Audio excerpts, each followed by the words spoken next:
O te whawhelo i atu i le tunu ule nei tae o fau le stofi u tātou lia le asfito mati i lua awhi lua sifumo le wha. O le tautua mata le nei le si ufongo le laumua Wellingtoni. E alo mai alo tātou sauni ngā lotu o le ataita ia le fionga pātele maureko tufunga. Mai le kālesia kātoliko sa ngato Iosefo i apahat. Iusi mai loa le whaafonga.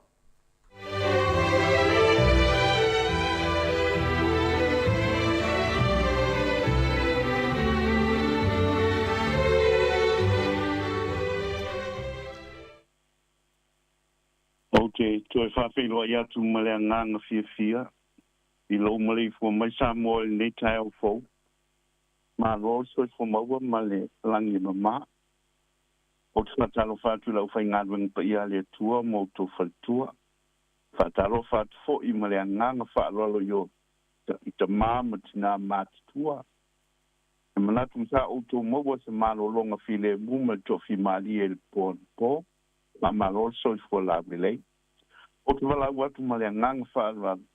E tu whatasi o tātou loto ma whinangau. Ai o keita ina i tātou nei tai au. I le tātou sauninga o le whaatai o tātou watua.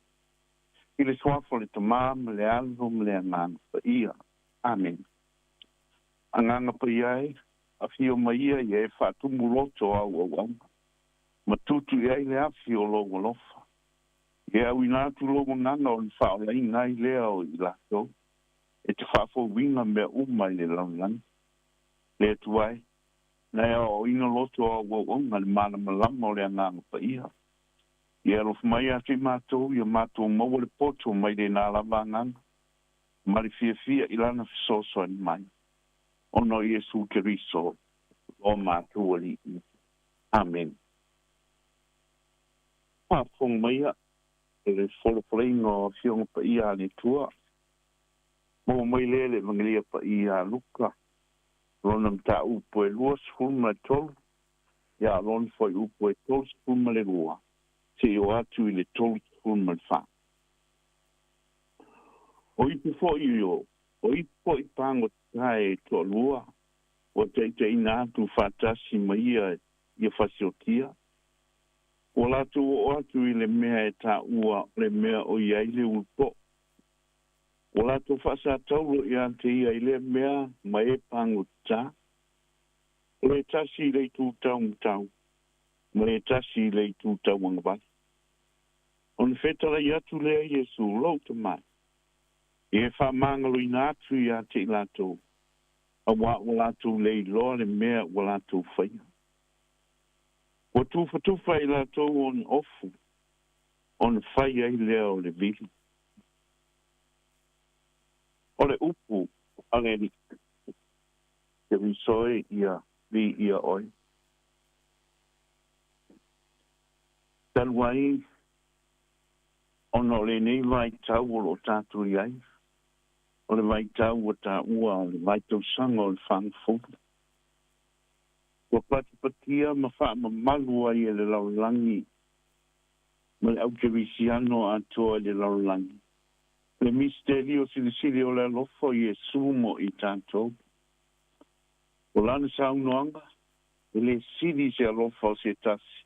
I me nei alofa. I atu inatu e se tasi lo na ola, mo ana wo.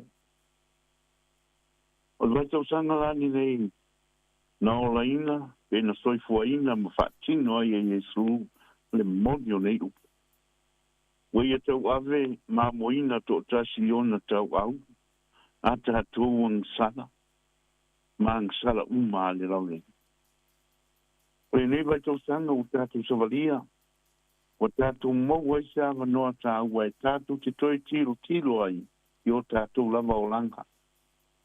E leo se vai tau e tātou te lalafia i tua o i tangata. Le ai. O le mea mua, e tutu laia e lama le tangata ia, matalia ana ang sala maona vai vainga. Aua tātou titua i fuainga i tangata e tusa mā tātou ang sa. A whai tātou te whaailoa matalia inga a tātou ang sala. E le ai lava ma se mea e tātou te toi fefe ai. Wana fio mai Jesu e ese a tātou ang sa. On fa pe foi lea. on tātou tam whai e la ngona ang sala a loutua oi. Whapea le lau langi atua. E au noa molo tātou wha sino lima ia. E le istanga te tu wha maunga.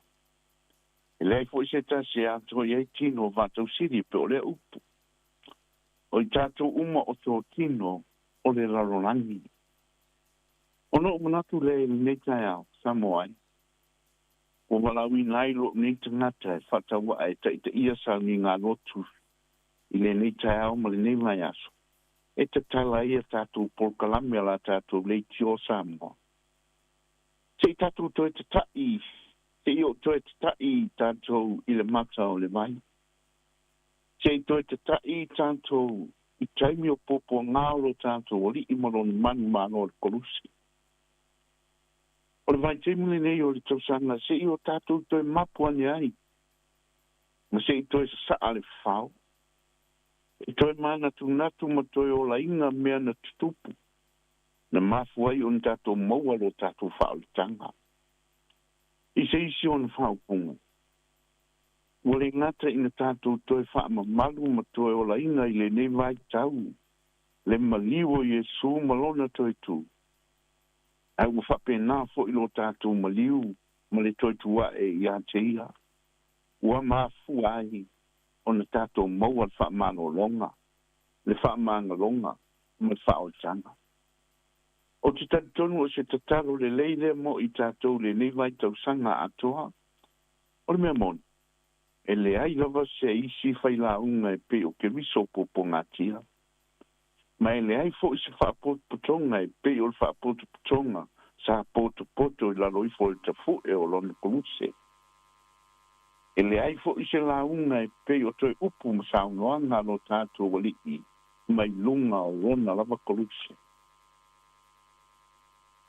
O le rua i upu po sa unoanga no tātou wali i mai lunga o lona koluse. Le au le a whai ma te iala o tātou sa linga ma le savalingo le ni fo yasu. Roto mai, e wha mangaru i ngātu i a te lato. Wa lato le loa le mea wa lato whaia. O lato wa fua ina, wa whao ina i eile oti. I a Yesu i lungo le koruse. Ma wha koruse i a te ia.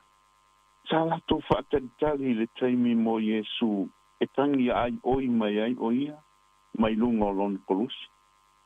A wasa whapea o na masani o na whai e tangata sa whasalainga i le whaakuruse inga momo atu i ateia.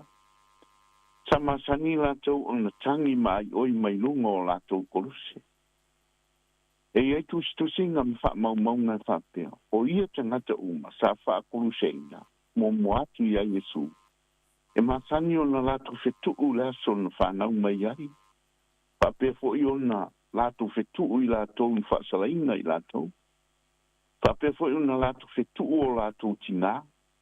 E o lava i tuu whiangu mai lunga o lātou koruse i tangata.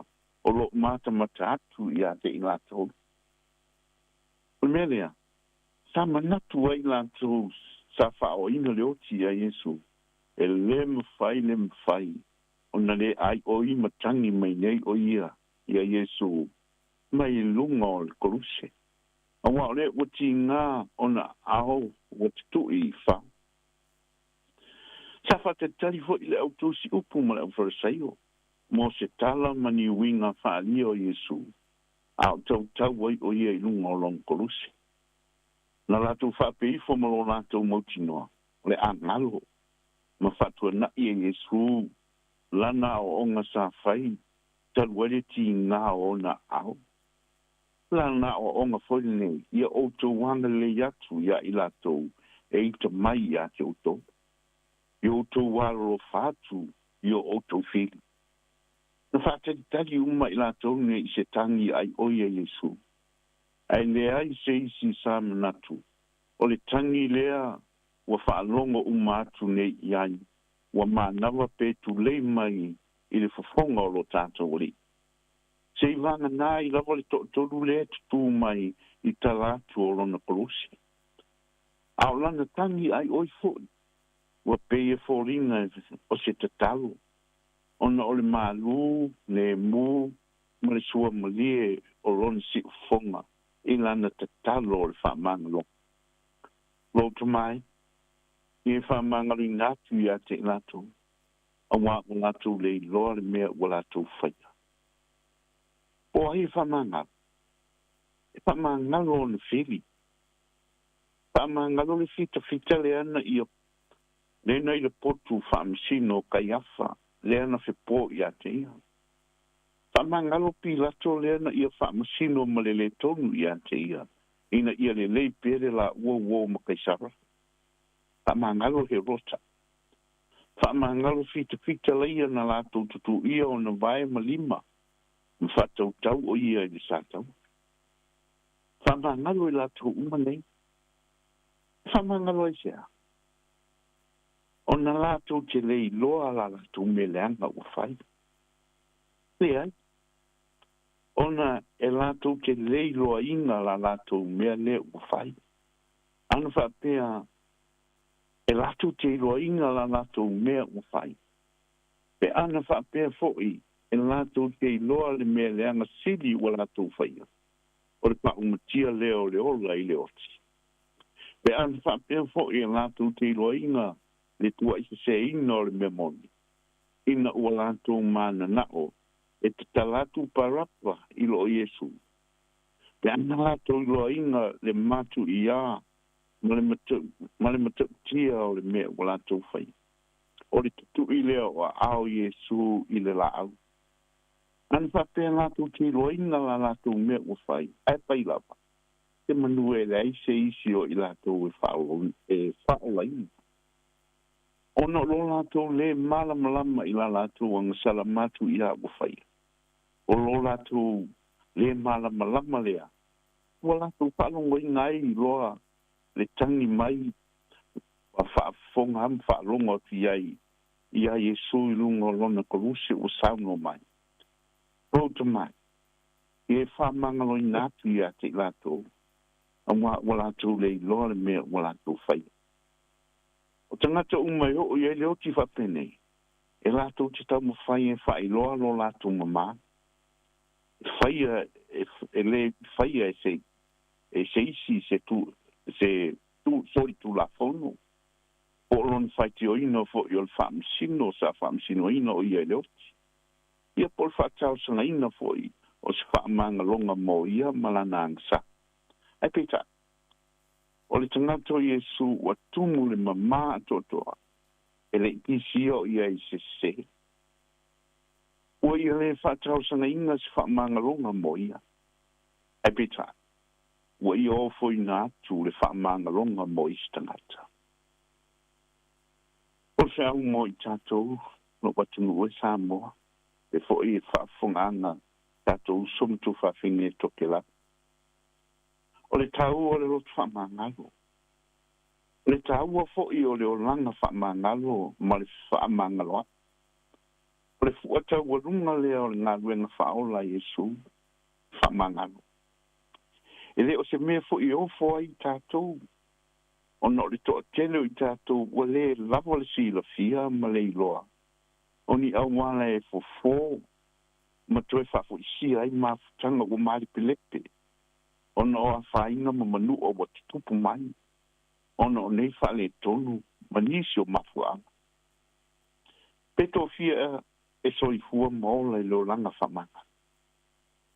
E tō fia i tātou e peo Yesu e mawhai on whape mai o te whamanga loatu i a te outou a wā o outou lei loa le mea o outou pai. E tō fia fo i tātou e peo Yesu e whamanga loatu e ita mai mawhai mea leanga e whamanu ai oi. E tō fia fo i tātou e whamangalo mawhana. Samoa, o le au le nā mo le nei aso mo i tātou. O le au fo le nā tā ua mo i tātou la tātou tāpenga penganga. Mo le aso poponga o le maliu ia e mese tu manu malo o lo tātou wali. Tātou vi atu le tua ilona vi inga.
ia tātou te tāna.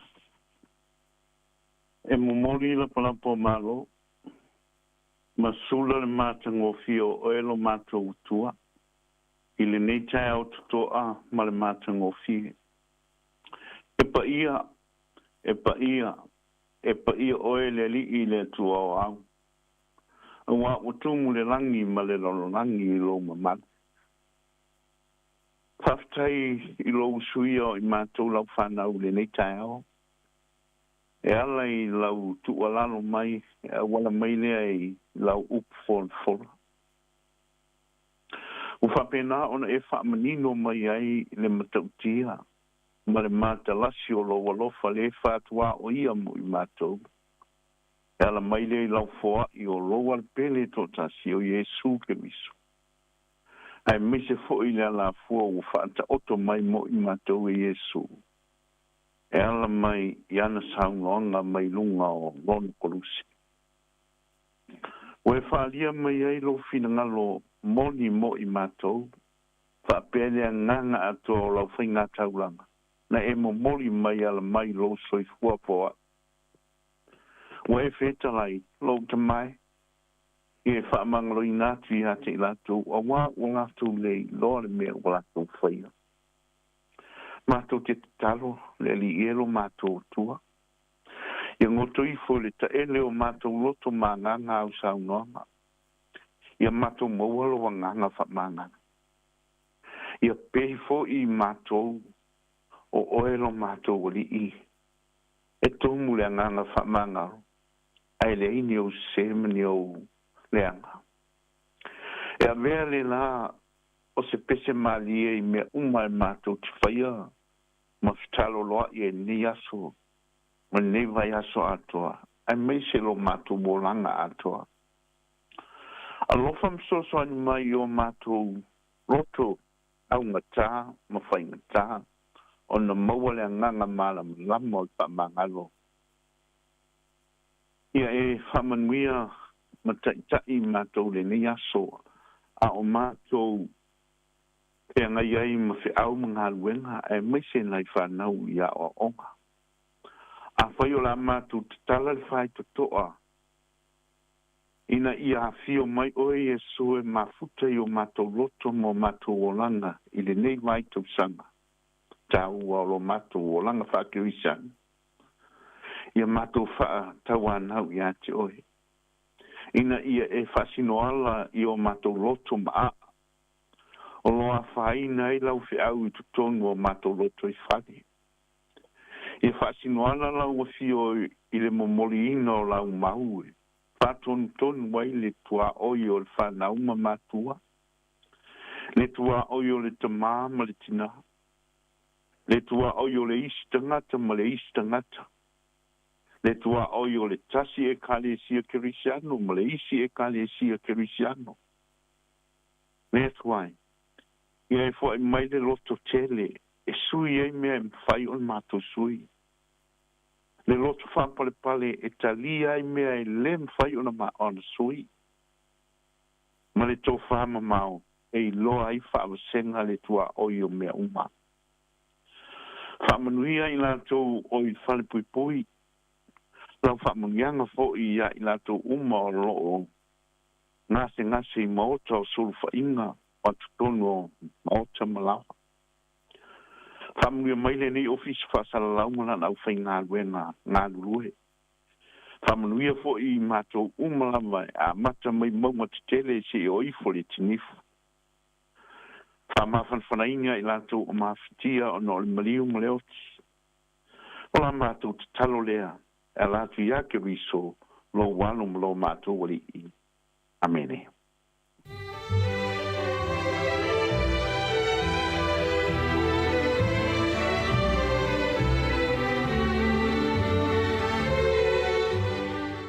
Ua whafonga le tino i tātou saununga lotu o le tau nei na taita ia lea e le fionga pātele mareko tufunga e kalesia katoliko o sangato Iosefo ia pahata.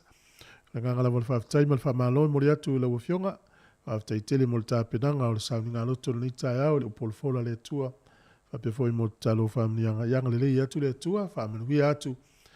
Yanga le lei fo i fuafuanga le yaso le alotu iai whaftai tele lava. Ua luas furu ono minute ua te enel fitu o le viinga o le tua mai le ekalesia po le pia po le anga po le pese ufai ngoina ua feta lai mai le li a mai alea io tatu se atu lo le al polo kalame le ata o le tai au a maa lor so i fu le le ni tai au fou o le tau tua le nei le si ufonga le bua.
Ata o le taia, siufofonga o le laumua, aso ngafua i le aso foraile. Ata o le taia.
Tato por kala mene o le ata o tai au, ia nei fu tato tu fi lo ai lungo pe au e pe o malo lo mai le aso na fi le ta le lua le auli. Le tai au fou a no se fu le lei fa ma lo fu lau o le aso a tofi le tato le fitu aso tato fu launga e le masina o mati. Te o falo fa tu fa talo fa tu le tu ma lo se fu le lei. Le tai au fou fa popo lo se fu mo lo fe se va en lo langi o mo mai tato fa salonga. O whalo whātu tātu proklame le ata le tai au, mwhata alo whātu. Ta tonu la foi, ia po hani, me o tutupu i lau wholaunga le nei taimi, anga le lei ale tua tai mai lau so i fua molo wola le nei tai au, fo malo le wholau, malo le, tau atai fo i fia unga lunga amata ni aso. Me tau ina fo nei taimi le tau di usila i o le alava e pongi sa ya wase e ale vale wati la tau le ua lata fo i. Po fai tau atu ne minuti anga i le valu. Whawhilo ea toi sunga i whawhenga inga mawhaletua. Whapia nei tātou matua tau si malava, whea lava tono a inga, maota malawa, whale mai. Lo fuanga o tau sia i o tau whawhilo i atu nei tai au. Le malo se le tunu mana i whanau. Pai whaile le fo impepe fo le tana fia o whapopol numela i sio a inga. O le vi inga whafo i le tua. Awe ta vale malava malatou le ua mau mai le tau tua i tono whalewhenga luenga. Malo so i fua. Nei whanau ia onga nei aso, tamaiti, malo wha malosi o le masina nei o mati e i tonu aso malo pe a mata i le aso whare le whai on whamanato i leo le aso mariu. Le aso mua le aso ngfua aso ngfua aso mua pewila. O le isi fo i aso malo a tātou o le tu ua i lewa o ngā tamaiti le isi vai aso. Whamalosi, malo. Ia whawhiloa i fo i nei o tātou ainga. Umalawalo o mōmeli tau tua so se i tua laulangi. So se i tua New Zealand. Whapea fo i Australia, Amerika, Hawaii, Amerika Samoa, o Samoa, la tau i e mafuta mai Samoa malo. Ia o Kanata, o Alaska, o nei misionario o mafuta mai fo i Afrika i Saute. Ia maso se vaenga lava laulangi o e mōmeli tau tua. Ale Samoa Capital Radio. Mai se o tātou paanga umalava ia tango share tātou Facebook. Whailoa tu isi tangata o lo ainga ia po au paanga fo i mau ia le tātou tautua i lunga o le Facebook o le YouTube. Please tātou tautua a whaiteri o mia le vangana subscribe i le tango le o omi. Tātou app fo i tu i lau telefoni so stream i lewa le aso te whaafonga ai. Whape fo i ia ma whaiungo vai aso. O le tātou ala leo lawai o le tasi o ono tesi ma le tasi whamo to telefoni o tātou tangata o lo whaonga ina. O whalo whātua programe le nei tāng fo whamano o whalau. O la tātou atu i tātou whawhiwhianga mai tama o le whaula. Taula ia so sei tama whaula si whonga leo laumua o toi luas 5 minuti ana tāna o le walu. Tāno whalawa.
Patala fatu smel fafonga le tatou tala o le tau mo le nei tai au pe ona whalia le official vai tau e otu lava le vai le official vai tau le asong fu o le vai aso fou. E langi le leia tua le tau di taimile nei tau apo le aso nei tau lava le asong fua. Le sto na ile ta alo le Blues ma le Hurricanes i nei Wellington e langi le leia le tau le sto na i ya avinya wo i le malai pe a fai inia u malo o ilo fale e o ta fau ta alonga le fitu le fefio le sto na. Ka piti manu atu whanganui matau naki mtua i langi le leia le tau. Langi le leia fo i le tau wai rapa Hawke's Bay tau o ma Marlborough. O le malulu o le ealo i e sifuru tasi anga i lunga le sifuru lima ma le sifuru ono. Le mafan whana o le ealo i e sifuru walu anga i lunga le lua sifuru ma le ono. Ma ulunga le whamauina i Marlborough lua ono. Lua wha Hawke's Bay lua lo i e wai rapa. Au kilani le aso le nei e langi le leia fo i le tau. O vai le motu i saute i le aso le nei e langi le lei fo i le tele vaenga le motu i saute mai se lava le pito i lunga he au fi ai e a Picton, Blenheim, Motueka, Manele Soni. O kalai estete le fo i e langi le lei le tau i le so. Dunedin, Invercargill, fa pe fo i ma Queenstown e ina i timu nisi o taimi, fa i le mato le lai nisi o taimi. Malulu le ea le motu i saute lo i leono anga i lunga le sifuru faa. E a mawhanufana lo i lufuru tolu anga i lunga lufuru ono. O leo te renga o leo tunu ne yaso e matele ina langi le lei le tau le tele o vaenga o leo tunu.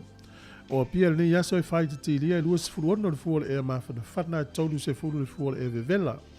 O leo ngoto ifo le lai le so Wellington le toi 5 minute le valu le fiafia na nei. E oso a ele la tai au le valu minute te ele fitu i le tai au a tai au. O le fuol e malulu fa mawina Wellington e manu tua oi. O lo iai le lima nga ilunga le sefuru ma le lua. E a mawhanwhana o lo iai le sefuru iwa nga i atu ilunga le lua sefuru tasi. Le lavala ua matan tau langona le malulu o le tau.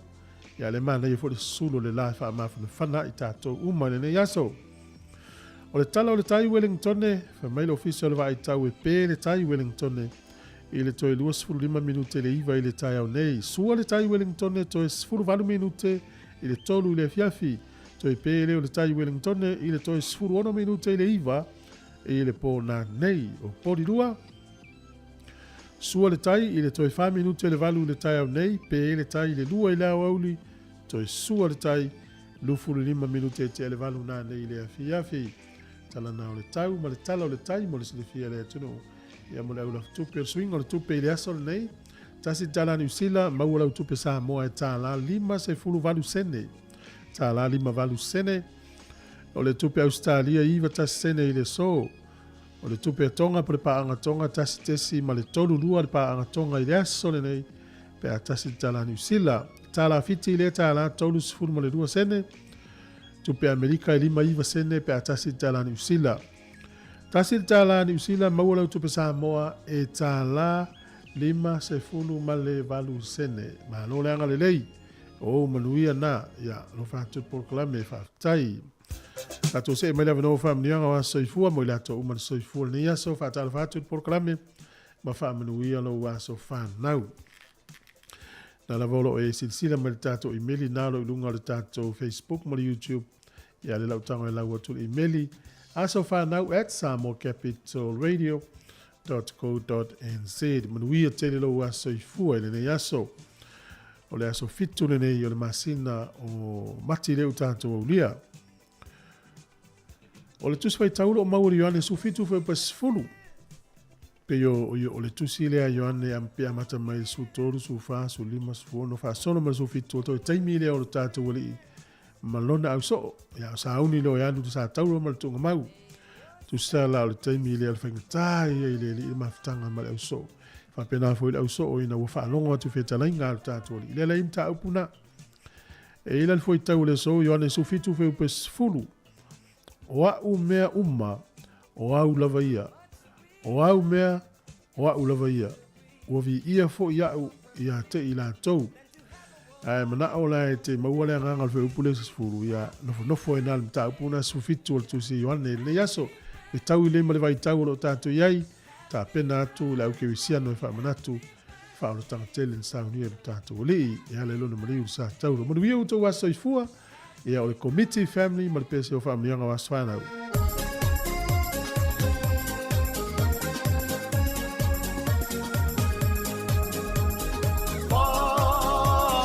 tai ua o lia mai.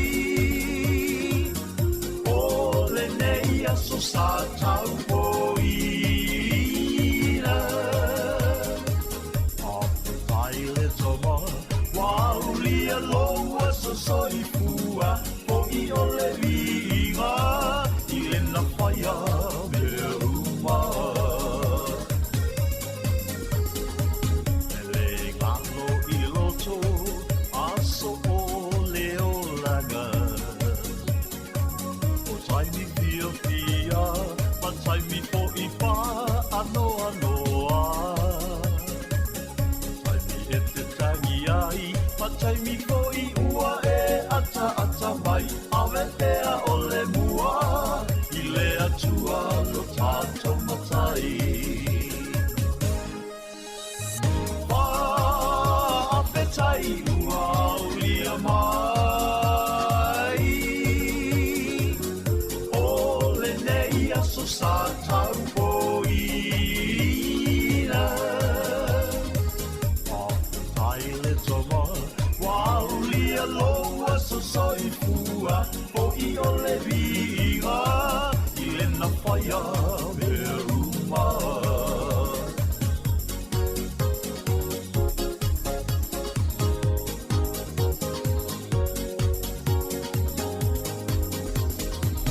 Apetai mātua, I le la tausinga. Yaso a o uititi, a o ngata alawa lawa. Ai talo sia ia umi pea o sia uola, o te tau sia ai, o lua yaso uma. Pa apetai ua o lia mai, o le nei aso sa tau poina. Apetai le toma, wa o lia loa so soifua, po I o le vinga, I le na whaia me uma. Po I o le vinga, I le na whaia me uma. Po I o le vinga, I le na whaia me uma.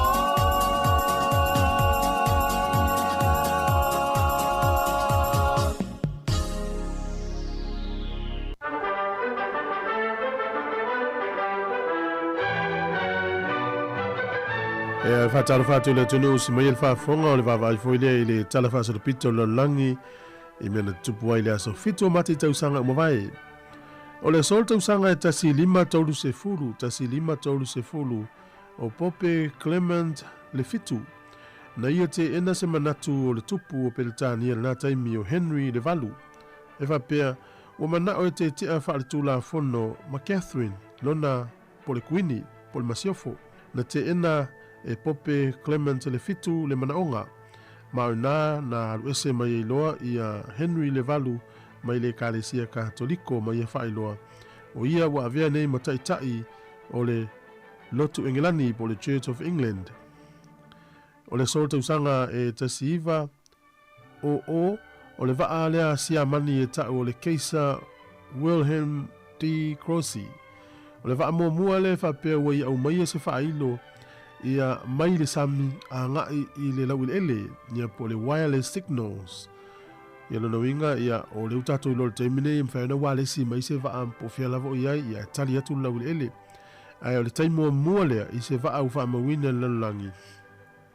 Wa I se fisota inga e le fisota ini wireless. E le tausanga tasiiva o na tupu ai le sol le asfito mati. O le ason nei tausanga e tasiiva fast fulu malelua na tula win ele ai ia fita ia pani e le nuuleo Papua New Guinea. O le sol tausanga e tasiiva valulima na ulua I whai ai ia se test po se suenga mua lava e le wha mai nei o le HIV AIDS. O le masalonga o fōmai o le wha mai nā lia e le vai tau le tasiiva tauru se fulu I Afrika. Ai whato a mawhai o na aria e ai le lalolangi le tausanga tasiva walutasi I malo I sifo.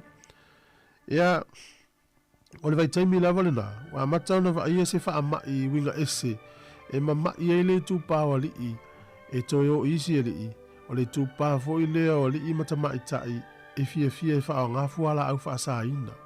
O ila tauna na wa ai e to ngā mai ne e fau e le vai mumua. Ma whai e lor su enga mumua I le aso le nei, e le utato I lor whama I o tile nei, ia o le HIV AIDS. O le solta usanga e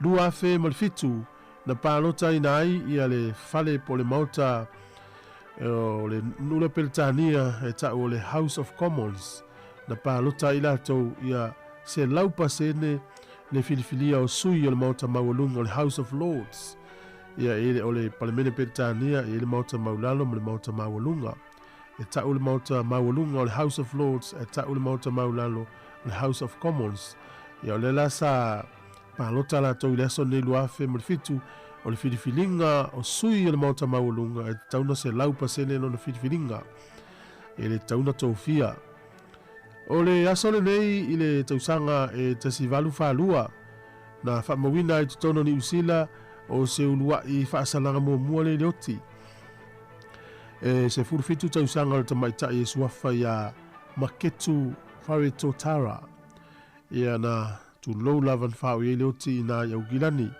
ia ona o le maliu ai o Elisabetta Robertson malana whanau e toa lua ma isi tangata mātutua si toa lua ana maua le o le tamaita I sufitu tausanga le na whaia ngā yoinga le tausanga tasi valu whaatasi ia o le sola ia whatoa whamawina isi tangata ni usila u whaasala ina leoti le tausanga tasi valu whaalua o le aso fol nei tausanga tasi iwa whaatasi na taunu oe fita mua ni usila e tonu e leni ia temilea o le tau alo na lua o langi o le aso le nei tausanga tasi iwa valu o le whamalosi o pola ia sa whaatia ai ia na inu uio ni usila o fiai Hawke's Bay o Gisborne East Cape na whaina o mare tele o whaatoanga le nawa I tau ia tu whaatasi ane ia mea na whaaleanga ina pe a fua il tupe le teimin nei e pe a marse lau fitus furu miliona ta la ia mea na whaaleanga ina I le aso le nei o le so I Samoa tausanga e tasi iwa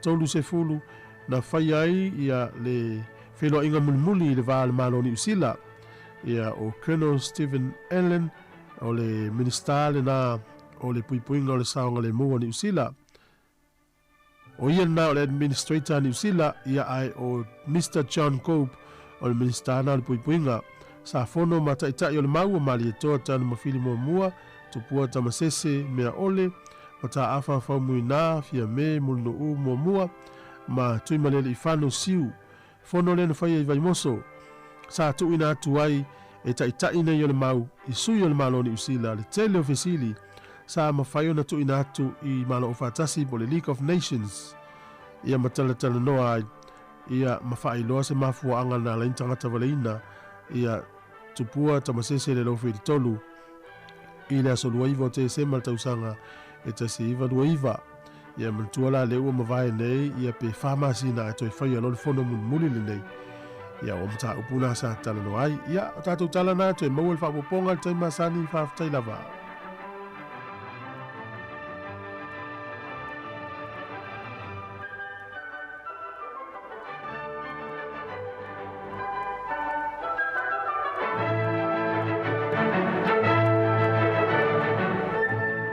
Alo whaftai ua tea nei le fitu lona winga toi fitu minuti o na tāle o le valu toi fitu minuti o na tāle o le valu tai au nei o le stofi ma lo folau wa vi fo ya tama mo yo aso le langa fatala fatu I tatou paanga umalava ma futa mai Samoa ia nisi ma futa mai Aukilani Amerika so se vaenga o langi alo fatu ya sina leo ya masion tina ya Australia fa pe foi fia ma lo fa so lo fatu por kalame tai foi fa wina tani elu le mafuta mai Aukilani te wini lo hat loto shake ya mafuta mai lo fatu le fiau ina mel pone pe foi mele muipu lo fatu por kalame fa mnu le venta ma lo leva na te va mai Samoa so ko foi aso valu tau fafo o Teresa fa pe foi ia ma Jerusalem Camp ngau iai oilis fai le aso se ni o lo fatu por kalame fa manu ya tu le nei tai ao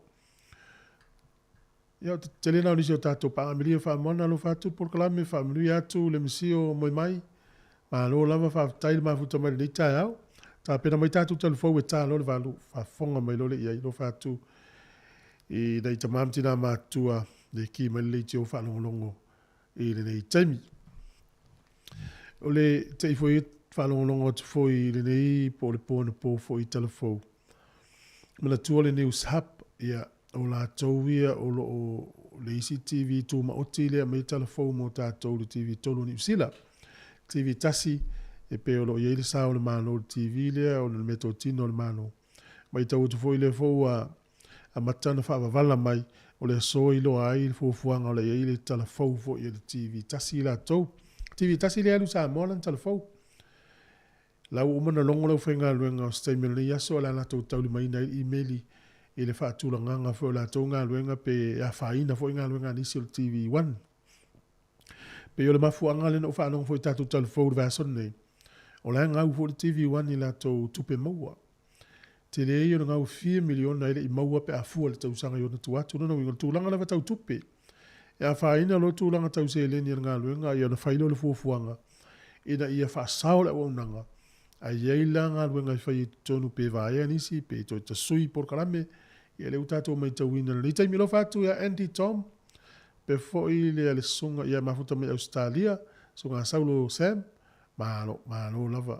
O ile ile Australia, Andy Tom le ai, ia lo fatu por kalame moe, saule ola, malaulu ia o lo mafuta mai Australia, lo fatu por kalame fafta i tele lava. Na i whawhiwhianga o nei taimi, ia ta pena mai tātu telefou le utoi 5 minuti o le tālea. O le i tūnai walu. Si whonga leo la mua, katoa sia tu, ia si wha uma le pesu se ngā tamo le whaula mai le tongo. Lau atu no pele sa moa. Rūta le ina whia mga runga amatala ni aso. Ma onga le whana uro i wha whonga mai si whonga le la mua.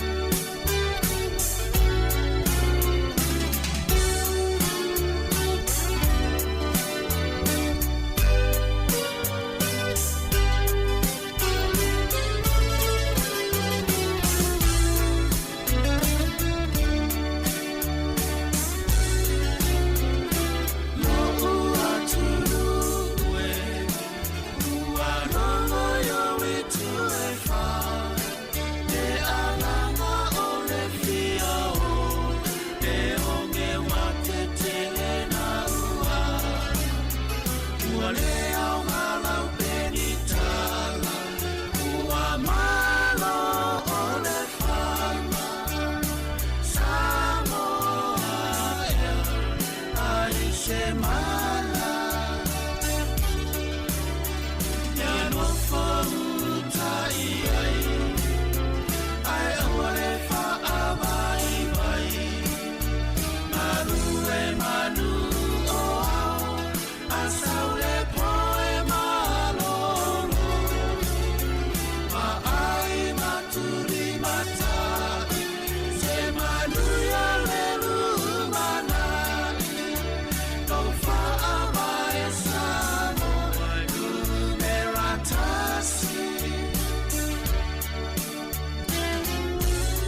whawhiwhianga mai tama o le whaula, o le taimi le watato, nu lava le valu, a lofa atu le proklame ia te oile to aki me lori te o whalono, si atu le tato Facebook, ia pua o le ota mafuta mai Brisbane, Australia, so ngofo ia suli vai timu se ufale, mafuta mai Sydney, Australia, lofa atu whamelu ia atu ni aso, te minei e usi mai lorta a whafonga, tato tala mai Samoa, ia matalia i fo i tato talafou. Mai atala mai sa mon fa fonga le tatu tala ni usile nei. Yus mai el fa fonga.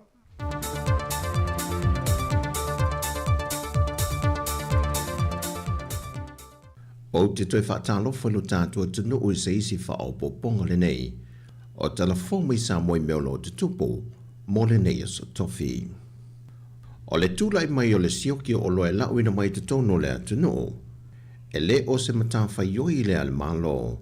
Ona ele aini pisinisi mani fale o lo le malo. E te tau e no lato tulia company waa.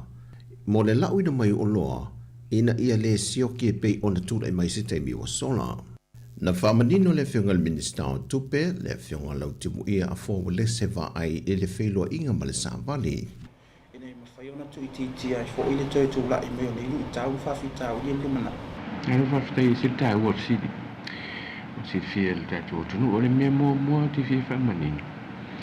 E le se mita whai oi le malo, e au mai o ni o loa. Whaatau ina mai o loa, e wafu ina mea mui e le infale o loa le malo. Tu sao le ngāru ina tonu a le me sai pisinisi, i le au mai o loa ma toi whaatau atu. Le u whamatu ua i tu e pisinisi, private sector.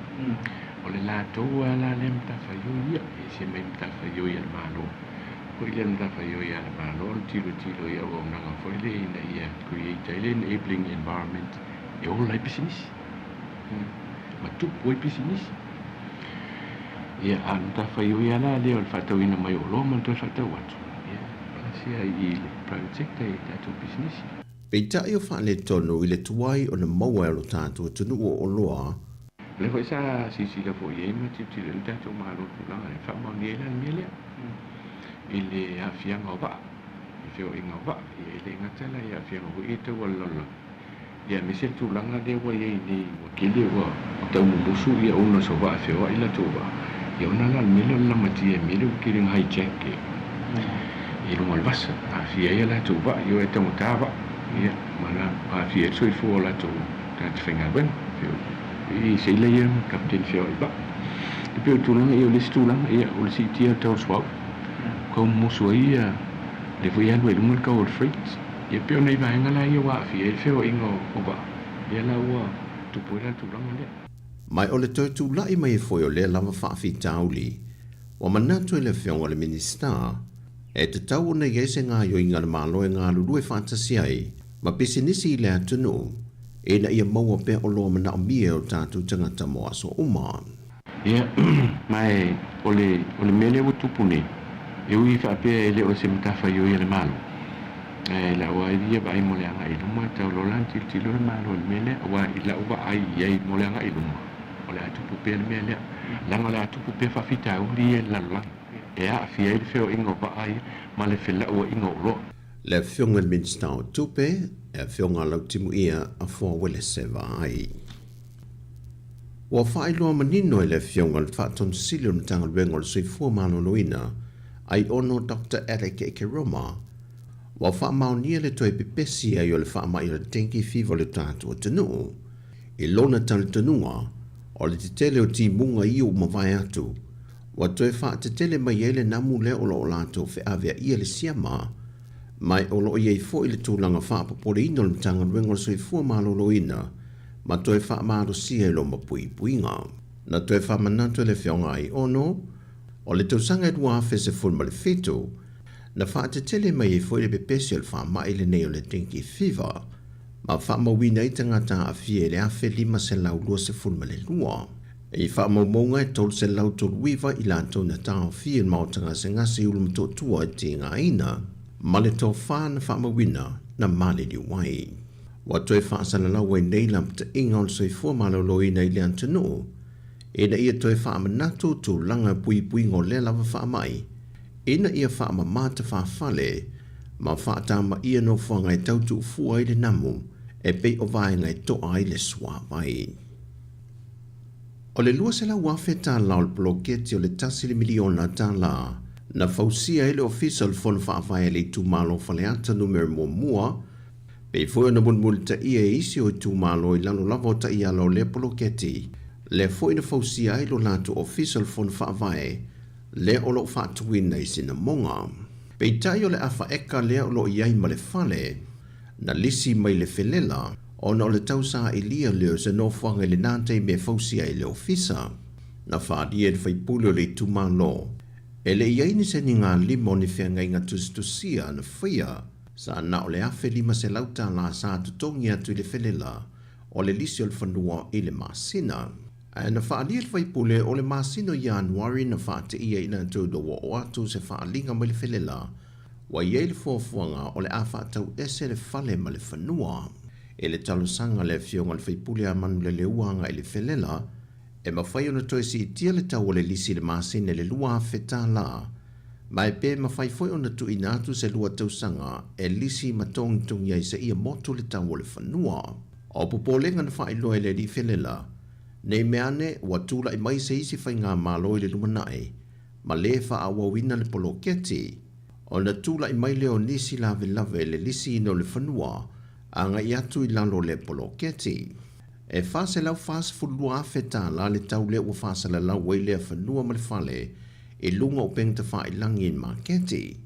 Ai fase lau wafeta la na tu ina tuai le fionga le li whaipule e tu umai le whanua mo I la tau. Wa tu ina tu se talo sanga le whaipule ma lana komiti wha vai o le tumalo. E le fionga le minista ma le komiti wha afoia le poloketi. Pe mwhai o na wha o ngaina se leni mai le poloketi. E whaatau motu e lo le whanua ma le fale, ma ave lo ma aseta tu mau le tu ma lo, pei ona ia I la lo whaavai al bloketi. O tala fawia mo le nei vahenga o le aso, se isi o na wha o poponga, whaafafonga se te mio I luma.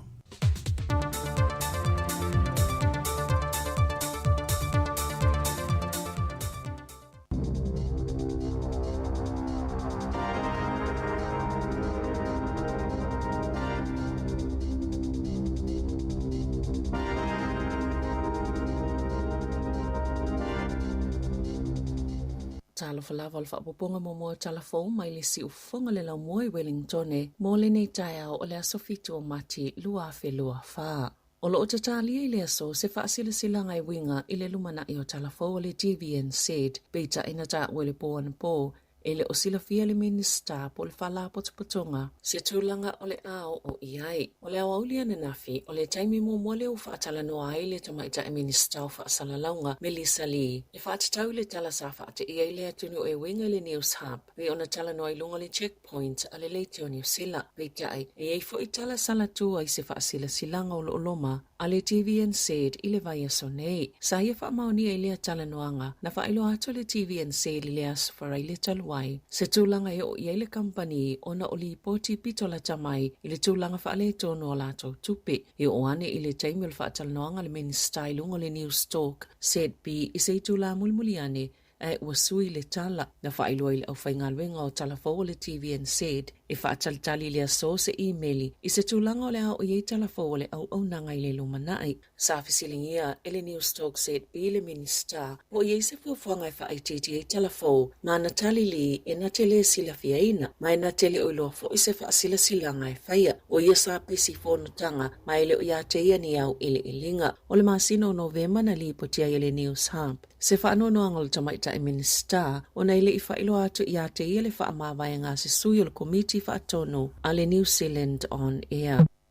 E o mai le aulia na nafi ua silia ma le se fulu tasi afe ni saini le talo sanga mo le malo. Ina ia whaawau pia na whaasale toi ave ola o mea ola e pei o povi lunga o le sami fe whaatawa inga mātunu I whafo. E o iolo o fola le malo le ave esenga o le atapo na amataine Dr. John Hellstrom. O le taita I fono le komiti whautua mo le tausinga le leo mea ola I le atunu o le talo sanga. O ia fo I lea sa avea I le taimi ua tua nai ma fōma I manu ta I ulu mo le mtanga luenga o whaato anga mawhai ngā whaiva. Na ia whaalialo na whaanoa noa. Ona ole umio le taimi sa tau mawhai mai ele whina unga lea ua iei le taimi nei le tau whinga o le toi avenga o manu a o feola I lunga o le sami. Ma e toi titi lava tangata e mawai le telo la tau tupe. a ole ua ama tatala noa e toe tatala. Wa vava ai mai fo ile lalulangi a New Zealand mafesili, wale ale me o tupu ona sata imua New Zealand ile lalulangi, ia tapu a ole a fo i ole ato e liliu, ma olo na atu ngalunga tele o mea o lao povi. E se fulu tolu ni povi mai le silia ma le lua sifulu valuafe na mamate, mai se uta muli na ave i maasina e wha mua o le lua afe lua, a ole i tau fia i whewa atawa inga, e tu sai ma wha maunga le matanga luenga, More Primary Industries, beita ina ta uele National, a to i tatala i whewa atawa inga, o le atu la i mai se wha atu langanga pito sili atu o na lelei, a wā ole a iei tu la fono e sili atu na tala whianga i puipui ei mea ola, malo lato saonga le mu, e pei ole whaunga ni wa awha apitoa, wapulenga mo pe mita, a wā i lato e wha atawa atu i whafua lato mea ola, peita ina saunoa Hellstrom, e le sui eile mawhatia, ma le mamate o mea ola.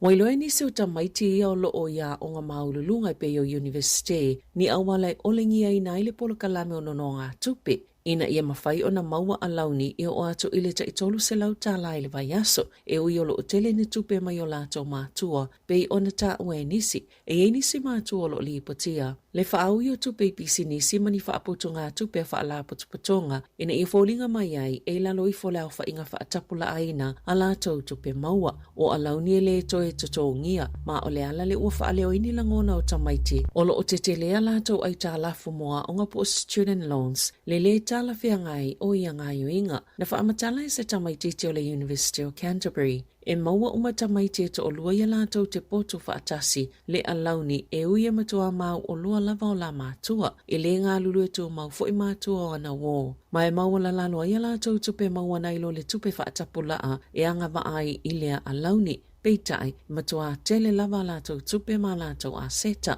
E tatau o nei lalo i forse laus fulwalu awhita la tupe maua whaatasi a mātua o se tama po se teine a onga pe a whai ele o nofo i le ainga po le se lauluas fulwalu awhita la pe a whai o nofo i le ainga ina ia mawhai o nanga waa e ia a launi. Wala taina whaaluaina le whaao nganga e tangata o le pauta o na whaasaina i tutono New Zealand. E ui olo o maua lalo pealo na whaao ngaina e peo na ta ui se li poti fau. Sa whaao ngai le whaala potupotonga mo whaala au whaasaina. Ni suawa i leanga ia lato su enga pito la tamai. Papeima su enga le soifua maloloina e tau sa ili e se tūlanga o ye le whaao nganga. O whaala au whaasaina i tutono le atunu. E limas fulo no afe po le tasi tesima le 3% o tangata. Na whaao ngaina pauta o na po le cocaine i le tausanga luafe lua tolu. Ma e iwa 3% ua si iti ai, peitai, a whaatusa isi atunu o le lalangi, olo o maua lalo lavalo na whaao ngai nei tutono New Zealand, na ta uel whaatono silo le whaala putupotonga, o lato muli mawina i whaamatalanga mai malo au whaatasi, le si iti a maua lungo le ngao singa o pauta o ona i le lalangi, ma o loo sa ili solo ni maketi fou, e tu leima whaatau atu iai, ai maisi o atunu ele o whaao ngai na tele ai, sa muli mawina fo ili si iti o le numero o pauta o ona, ia sa maua e leo ma le ofisa o tiutia New Zealand, peitai e leo tau fia i leo fi mai pea i lea tono.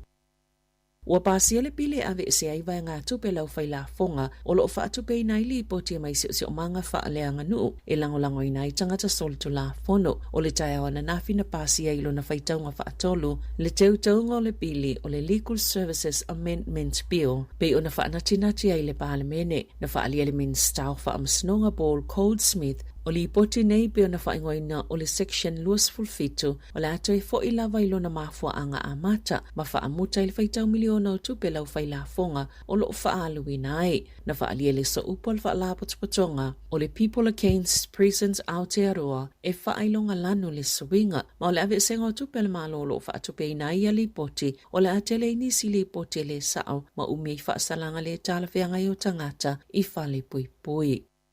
I whawhata New Zealand, o tutoe nei na Donald Trump mai le vaenga whaopwhai ale Republicans e tau vama Joseph Biden e sa ili eile presidente o le United States of America ina ua whaase i tua ngalu Nikki Haley talwailu na whaia ina le palo taili Super Tuesday e le i whaaleo ina e Haley lo na langolango ina o Trump i sana saunuanga na whai South Carolina e sa ialu i tawina ina i ona maua le langolango ale Republicans ai mai se tangata palo tatuto o tasia sa langolango ina o ia na whaonga ina Haley le vaenga mulmuli o na whaatau sina e una i malo sela na mau malapta inga i tangata winga ia Trump ona o se tasi te tele whaafitau li o lo whianga iai e whainga tai ona ia whaafaya ina President Biden i le whainga balo te tele. I se tustusinga i upenga of sota inga, sa wala awai Trump i tangata umana langolango ina Haley ina ia o lato awai whaatasi le mea sili ona te leo le atupu i le tala whaasolopito le atunuu o Biden o le fili ma ulo o ia whaaleanga ina le atunuu. Ai ua wala au Biden i so se tasi na palota mo Haley e talia ma le fifia i latou. I le palota i le asolua na lipotia i le whaia ino Biden i Amerika Samoa.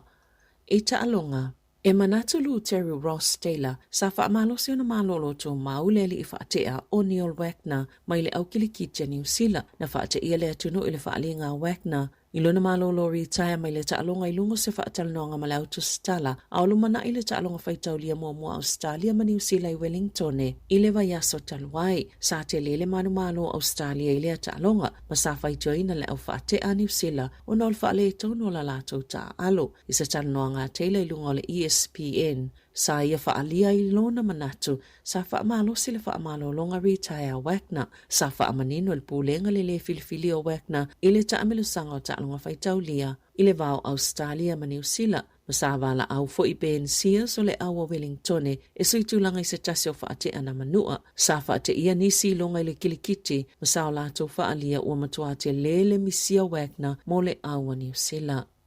I tufanga whailonga le taalonga ni tipola New Zealand lua whelua tolu, sa mawaina ia le tamaitai o Kelly Jury Jackson le whailonga pito maawalunga o le Dame Lois Mia Supreme Award. Ma o le teine pito sili o na ilonga la na taalo i taamrusanga uma o le lua whelua tolu. O le Silver Fern o le tausanga, sa mawai Kate Heffernan, teine taalo le tausanga le taamrusanga le Ian Said, na mawai Maddie Corden o le Paul sa Wellington. O le Silver Ferns pito fia iai le au tāpua ai o le tamaitai o Karen Berger o le tamaitai o Beta Toi Ava sa mau whailonga fo'i i le ANC Premiership Players Award. O le Silver Ferns Players Award na maua Amelia Ran Ekenasio o le tamata alo le tausanga o Thompson Matuku. E tolu vai so ufa asalai Jody Barrett o le Hurricanes ona o se pu ele tala whaingai. Ia Jody Peta i o le awa le Reds i le talonga i le aso sa talawai. Ufa asala Barrett i le pepa mumu i le talonga. Aina mai ale lulunga al komiti ufa asala ina i vai aso i tolu. Ufa aititia mai le ono vai aso. Ai ele i toi whai seisi fa asalanga whaupoko ia Nigel A. Wong o le Moana Pasifika. Lea fo ina fa asala i le pepa mumu ona o lana pu e se tase o le awa le drua. Watu ina atu i le lapta inga, ai ua toi ave eselona whaasalanga o le pepalanu mumu mai ona whaamaumaunga. Whaapoponga mumu i o talafong mai le si ufonga le laumua mo le nei tae ao.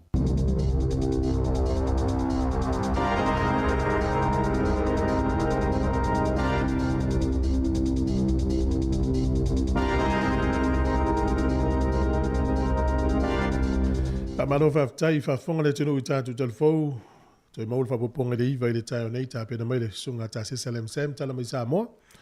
O Savelina Kasiano le whiangai mtātu tala o le nei aso i ni usile nei. Mori atu le whaftai ma le whamano, luia ia. Ka luenga mata o le alo tu i le tino. O le pong sa o wawe al taimi. O le masina fau le aso fitu o apewila aso i le tātu taimi. Ia ona toi ki le o le tātu wati itua. Na maua le o le isi itu la tātu te malo lo le le iai. Fai se malo longa le whanau tātou i au spo e whainga luenga.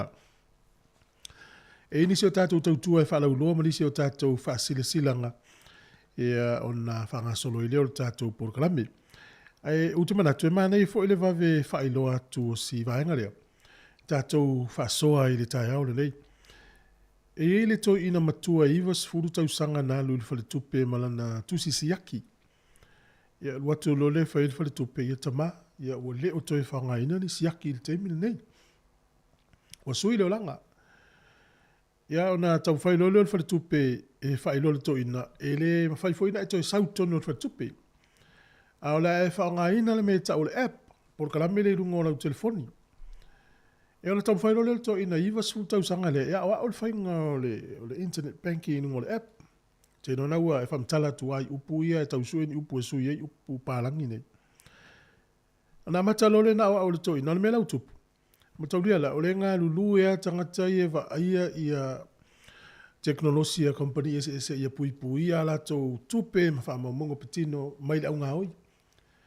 O lea lau ua toe sui I lunga po upgrade I le app o toe yeili teuteunga ina ia whaamalosi a tili saonga le mu o le app o le porkalame le alfa le tupe ia uane I sao ma yeili au ngā hui ton.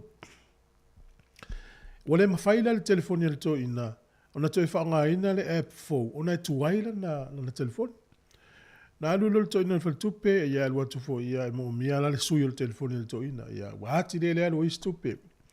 O laki la o le atali po le lona grandson po le tamalo na fine po le atali o lona atali. Na le vele telefoni fo to ina le la mo fa into fa nga. O le fisili o te fisilingi ai me se level au matutua. O le ale te le o lo o hani va enga o le teknolosi le o esi la fia pe afua e le fesuia inga le wei. Wa sawa lava le alu o teknolosi te le lo po o vave na pipi ia tu e tātou au matutua. Ia po leo ngā tupulanga fo leo tai fast fulu lima sifulu. E whaila utala ia whata ita ia tu ia te a. Whatoa o iloa whaile text at autustusia le telefoni. Tau sanga lua whema le lima. E tu sala po lusu mo tu tau sanga tau wai whatoa o iloa ia uia omi le text whawhena whai. Lafo a taimi o I telefoni fo i e le in smartphones telefoni fo i e nei. Telefoni tu wai fo i e omi ki. Halu se taimi o tau whai. Tele ilo ala le ngatu pulanga matutua tātou le whaafonga mai. Mana I fo ilo whaasoa mai.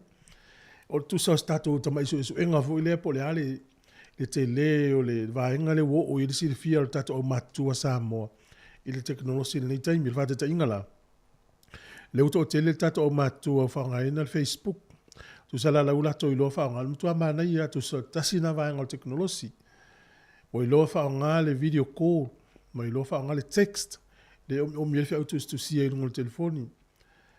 Po e foi nisi wala to ilo nisi vaenga pela le fainga o le fatau inga o loa I lunga le fai so o lunga le o app fo I e pe o le fatau mai le o loa pe tongi le pase se I le app o le penga sota inga ale Jetstar ale New Zealand fatau mai o loa mai se fale o loa I lunga o le o lau telefoni pe wa tango fo I to tongi se pili po le pili o le vai po le moli o e faia fo ini fewe ingo tupe o tango la fo tupe lunga no telefoni te nga tupe lesi la le mamao le wo o ile au matutua tātou Samoa o afo ini so ani to te mana o mia I vaenga ne o le fateta inga o le tele o la fa le tupe le wini usile wa maka tapuni o le mafu anga tapuni ai e pe o laua nga I e fa sao tupe a wone to in ofisa wa alu tupe tongele lisi e ofisa fa sao le fa nga le tele o tangtu fenga luenga ai fa ngal teknolosi la le ala u fainga tai lo le ngatu pulanga matutua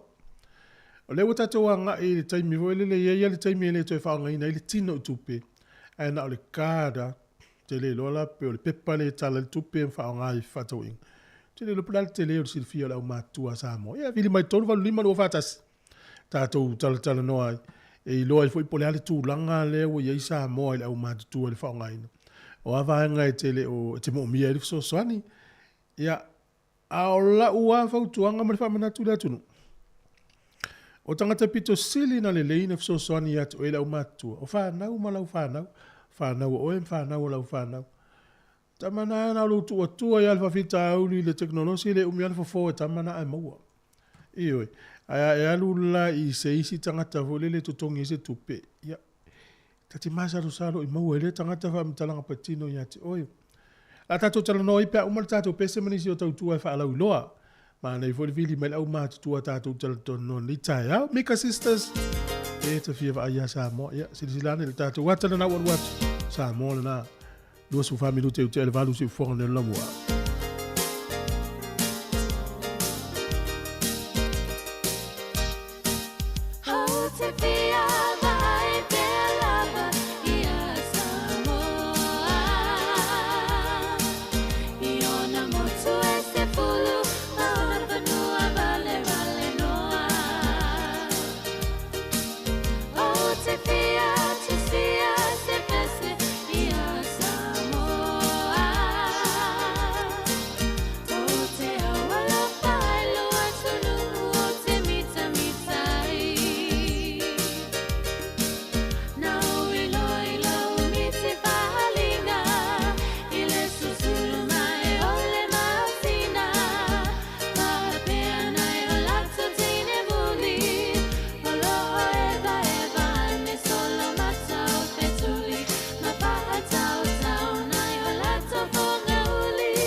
Ele tongo fiele toi tapera to le whanau ia o ngā ole rito sanga. A o le ua mau le wha mama avenga mai le DJ Sal. Pea e marumalo ia lanto sei i aso for Waylay taitasi. Ele mawha ilonga ta i 5 selang tala e sei na mo New Zealand. Ele mawha i wha ilonga ta i 5 selang tala o le ase ina mo Ausitalia. E mo fo e au a inga i Samoa le 5 selang tala. Pea maruia o el i le sei New Zealand o Ausitalia. Na le wha tau lava o se top up lus futala pe siriatu. Mai whale o loa i New Zealand ma Ausitalia. Po longa fo i o le www.digisalinternational.com. Mo soa wanoa i le dei sei. E anga wa fo i lanto e wha o ngā ina le tautua le ClickX Pacific. E lafo ai se leni telefoni Digisal i le dei wha bitoa. E ia inga o le dei wha bitoa.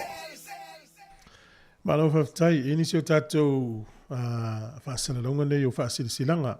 I le awa tele mali whaaloa le wala ua tua li pa ia mali mamalo le tanga whaifi au so whaatasi Wellington e Polirua mali Hunter Valley. O le a whātau nuina le tātou whanotanga i le asolua a Saus, fulurua mati, i le kālesia i whakasā, i puni tolu walu Mitchell Street i Lower Hutt, i le se fulu i le tai au, tala fo i le avanoa i so o se whaafengainga i fia mafuta mai ai, ma le whaalo lava whaaftai sa i nia lau a whono. E stasi o se whanau le taunu mai wa umal tātou whamnianga i a la whaafonga mai ai. O le whamnianga le as whanau, le aso le nei na whai e le li i tātou te oli ma fia ai. Le aso fitu le nei o mati wa to i le fast food ono tau sanga o le mātama matua. O e Lia Thornton Amosa o lo nofo i Engilani i lono tona. Vi ia le tua i lo na alofa, e uin tātou valavala e te tonu i le alofa o le tua i lana tau singa i a te oe. Whaftai tele mo me uma, mo i maua, malua, maua, uso, ma le tua fine. Tō tasi whapeo nieces mo nephews whaftai tele lava. Safe flying this week, son. Alofa tele atu le Samoa Capital Radio. O lo whalongolongo atu i apo lo whalongolongo mai o ia le tātu le teo ni tai au. Tā alofa lava elia. Ia, mafuta mai Engilani na ilona tona sole. Ia, happy birthday, 46 years old today, son. We love you from your parents, Whamanu Makatrina, your sister Teresa, uso ya for Ese, ma Martin, Amosa, ma whanau ya Peyton, Bailey, Kria, Nova, Raya, ma Pale Amosa o Stokes Valley, New Zealand, ma luia tele le as whanau.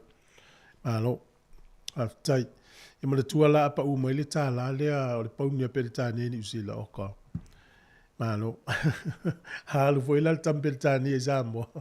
Toi tia whātāla e lana pauni tupe Samoa le tāla e tasi e le pauni pe alu Samoa. Whātāla Samoa pe tolu tāla ngai lunga i le pauni e tasi.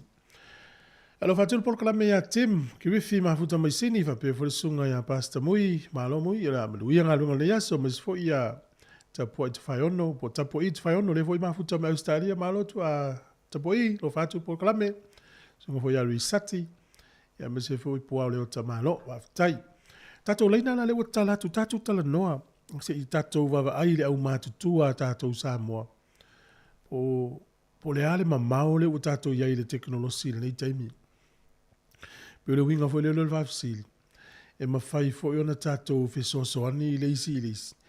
I le sa i linga po le fesosoani fo le a masani a tato. Pe whawhiana tato maua le fesosoani mana o mia. Ia, e peia o le whamanatu masani. O le tele o vaenga o le soifuanga le o tato iai. E pe ua sui le lalolangi. O le tala le to ina le hiva sutau sanga le lo mia i. O le la microwave po le masini le whaavevela i tau mawha. O le tau sanga e... Pe o le tasi hiva valu wha e la microwave le nale no vai ato. Ia, tasi hiva valu lua. O le la whai poi ponga wono sfuru valu tau sanga. Tu sa lau mātutua i e lunga le tai. Ono ta la hono sfulu, pe o le fitu sfulu. E pei... O lae ua amata o na whaingataha ia la tau soi fuanga o na whaangai no teknolosi. Ai a wha pea e le leina na tu whaangai na pe malama lama le au mahatutua. O lona winga. O la whaingo fia fo ia la tau la le teo le leo langa whaalango lango. O le isi tu, e pei o le au mahatutua e a nga ia i oso wha inga tangata ia i lunga o penga fsota inga. Ina i tamu whai e maua la tau tupe, e mese nei tangata o la tau life savings. O le siwai tūta te fia siringi e le tunu, o le ha tonu o le taimi o soi fuanga e wha ngai le mele o le life savings. lau tupe le te ua mese lewa au mātutua tātou rore au pālangi ma tangata i e whaaputu tupe e tau le life savings. O te whisiri, o le hal tonu ala le taimi e whao ngai le tupe lea. Wa iei e tangata mātutua o whai tau i talafou.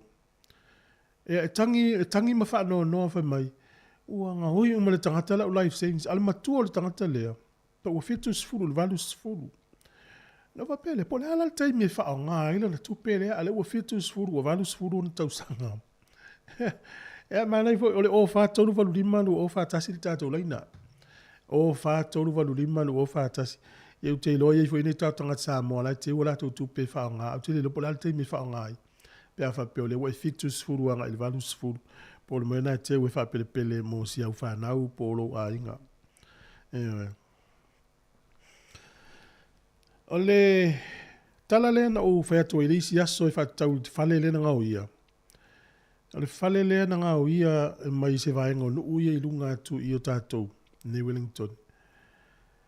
Ole na misi mai nai kati ai na maua e lata ane I Rotorua. Le ua maua. O naiva yaso o mawaena le ilo ai. A le ua maua le taimi nei. O I fale eri ua ngā ia ari. E pe voela alfa manatu I mei o caravan. Ia po o... ni fale fo I tu o lo fale vai o ese fo ya wala o mai o nga o ni te o nga o ya lo fale la tu fale o nga o ya lo fale pe o fale le nga o ya fa taile o to mau mai o le si va nga e a fi fa so fo I mai nei fo I tatou tala no ai buta upune pe o le mau I sa I linga o ya I le vaenga le ai lape ai le o nanga le o le tu ina to tupe I tamaiti o lo a onga tupe ne o le alauni tupe ole alauni, e whapitoa lava mō tamaiti e maulano, tupe maua ala tō mātua, pe atu whātasi tongi o mātua, o le whātata inga, awa pe ole tamamare teine, o lai nofo ai, lo lato ainga I Wellington, a o lalo I fōle se lau sfuru waru wafe, tupe maua na I o mātua, o nai anga wa ala oe, anga wa oe le alauni. A le tamaititi, te whasa watu, a whape ole te nofo I Wellington, ai lalo I fōle se lau lua waru wafe, se lau lua waru wafe, tupe maua o mātua. E anga waala o e le alauni. A whapero tamaiti e sau mai seisi tuani usila e onga I nei Victoria Stalavati tai. E te tauna I lalo I fol se lau sifuru waru wafe tupe whaatasi a mātua na anga waalea. A le tūlanga leo mai tauina. E ei tamaiti mau mea o lato mātua. O lai maua le tupe. Ma o se vaenga I le talawhiangai. E le si tala le na latu ni tātu talfou. O le si tama I posteine a onga le ta ua tolus fufitu ma le awhai tū la whainga luenga le vai aso. Tau whapa le ni eilo na o langa wha universite. A le wa atu ista maiti ia, e mau o loa la tō mātua, a le mau le tolus e lau tā la le vai aso, e o lai. O le matua le fitau ia, o le si whai tū e wha manatu mō tātou whanau. A whape le wasau ni e mau le wha manu yanga mai le si tupele ale malo, o le fisilia ia e fisilia. E toi to tongi le tupe lea, pe toi to tongi, po le tupe mai fua, e le to tongi. A wa afa pe le uta whiri sau no le tama ma le teine le tupe lea mai le maa lor whatata inga, o le no foi lona a inga, te le tupe maua o na mātua, a le mau mele alauni, o le fisilia te fisilia, e toi to tongi.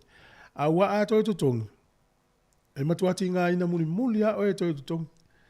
Ai le lei le mata I tū leo vaenga ia, ina nei te ua toi maua se si tūli manu.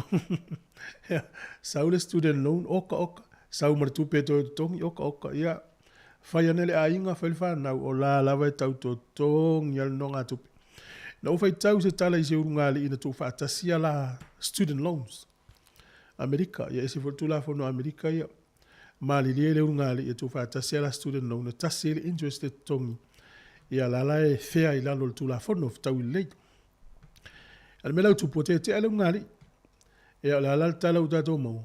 Le ala ua polonga I la le fine to tongi no ngā tupe.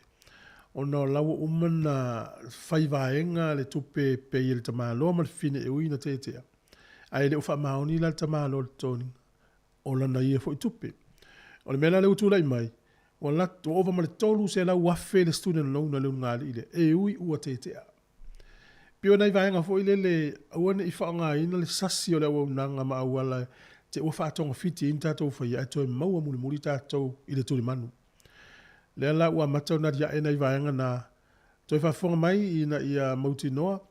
O le si whase a le aria E se le whawhainga tae nei ta maitia e anga wa ai tupene i le malona maua lewa noa. So le tau tātou rupo le so e vale. Ia ona le tau whai la tau e whaier ngā luenga i le mauti noa, sa o wha amtalanga i au mai, i anga wa ai le tama ma le teine le tupe.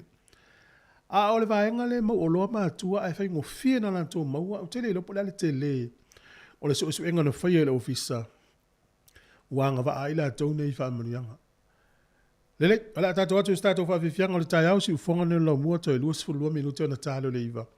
E fi wha soa ma fu le tātou por kalame le tai au nei. Peo no whai atu o le teknolosi ma le au mātutua.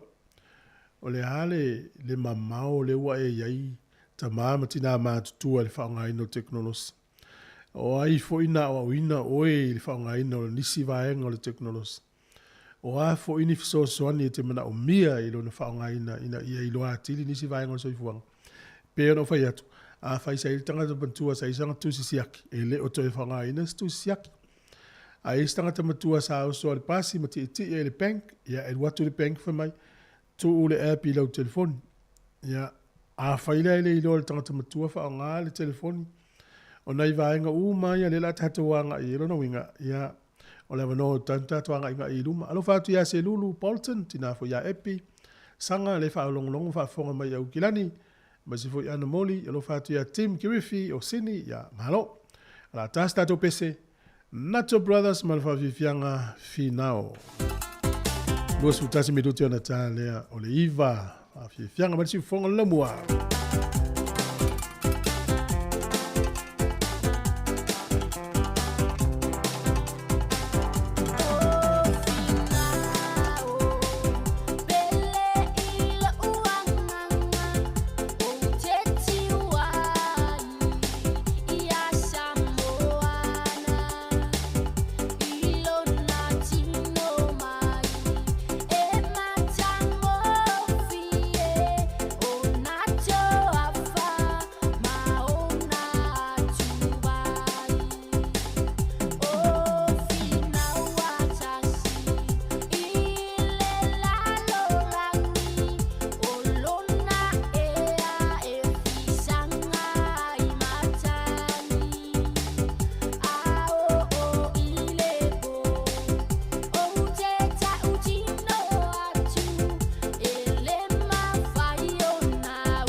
Malo le whawhiwhia, ia le wele tata wala ununga leina, malo soifua, talofa. Malo soifua, manguia, pue, malo koe. Aro fia fia. After to. Ma lo lava lo sa ni tai fo. Ana nga foi e tele nga ko por kala me salma ko bote nga wai pe o lai fa mga kuma. Nga me ho ka ngalo me foi. Yo esa ola. Ma ko la la. Ya o le bestengo kala. Ala uma ku. E ma nei fo le o la sanga le o matua la o mai a mete lo nga luenga me le tai o televo fa so le tai. Ai. Ya le le. O la o ka kingonga male fa ma o nya i lumo sa mo. Male malu kele. O lo u fa mo nga si o fa nga. Iya. Elea e mga oro o kurang le we yo.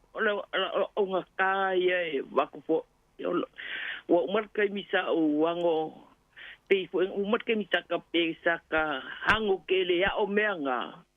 O ngolai ka ke fai ngalwing. Ma la ho ya e mo skalvo. Asa. Ai nga fa solo mai ale wo ka makua wo o mai le o mo tik school. Lau kal sa ku fo. O mai le nga ho spiri fo le ke o papal pala mo pa ye o on ka ba ko le. O ka wo musu. Pe o me uma. Lau kal sa. I may say grandchildren. Ya, te oro uri makau la ko ke pesiri o vaya se o mai la mai ya ba ko fo ke le nga kia po ke ai ka wa ku me mongi te mai la mai po a me nga ya e ko ya se o fa nga o fa makala nena o le mele fa singo le mai ya o le pe o fa ya wa pe ola wale kala ku sa fo nga le mai pe fa i fo ya ilo au fa le ko ia fayange mo mai e fa singa mai pe la ma fa sa mo mai e wa kasinga fa sa mo mai ya wa o la ke lo le o le kengi le fa nga ya ka ko o pe o le ya la ko me o mai ya le la ke sa ngo sa o mai ai le ai se me le ya ka mo mai ke mai ki la ka la sa o le fe so ka inga le kal fo nge ma le sa wa pe kawi fo I ma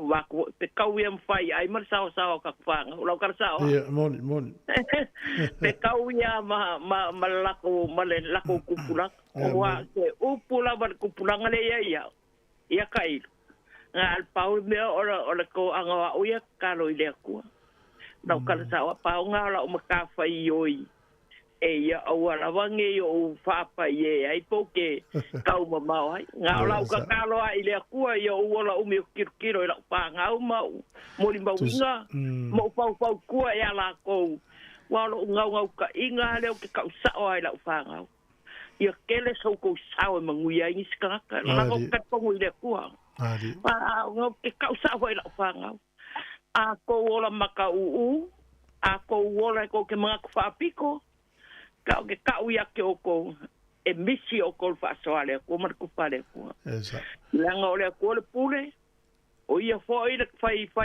o le ku al fai ka uya e fu ele fai ka uya ska ka o le ku ala wal fai ka uya o e fai maro mau kingoa e ke nga lue me fai a melele o nga ke fai ka uya kaui male pa maongi mai le ku ala sili le to ala sili ola to no le taimi el matu ole o langa o tanga tai fa ngai lo na tupele na te wita le life saving ia le o la o kala sa o a ia o le sa ke o ke wa ku pelanga le ngo kala sa mo a ia na ke la ia wo wa ngo la kala sa ke ale wo ngo ko o mai ya pa pela wo a ia bako fo ma ko kinga inga me nga ka kinga o bako lo lai la fanga o mai o kala o mai ko kupe o le kala o mai ko kupe ya wa kule ya ke o ko pule o ko pole ale le ko nga paso ma le ko nga wa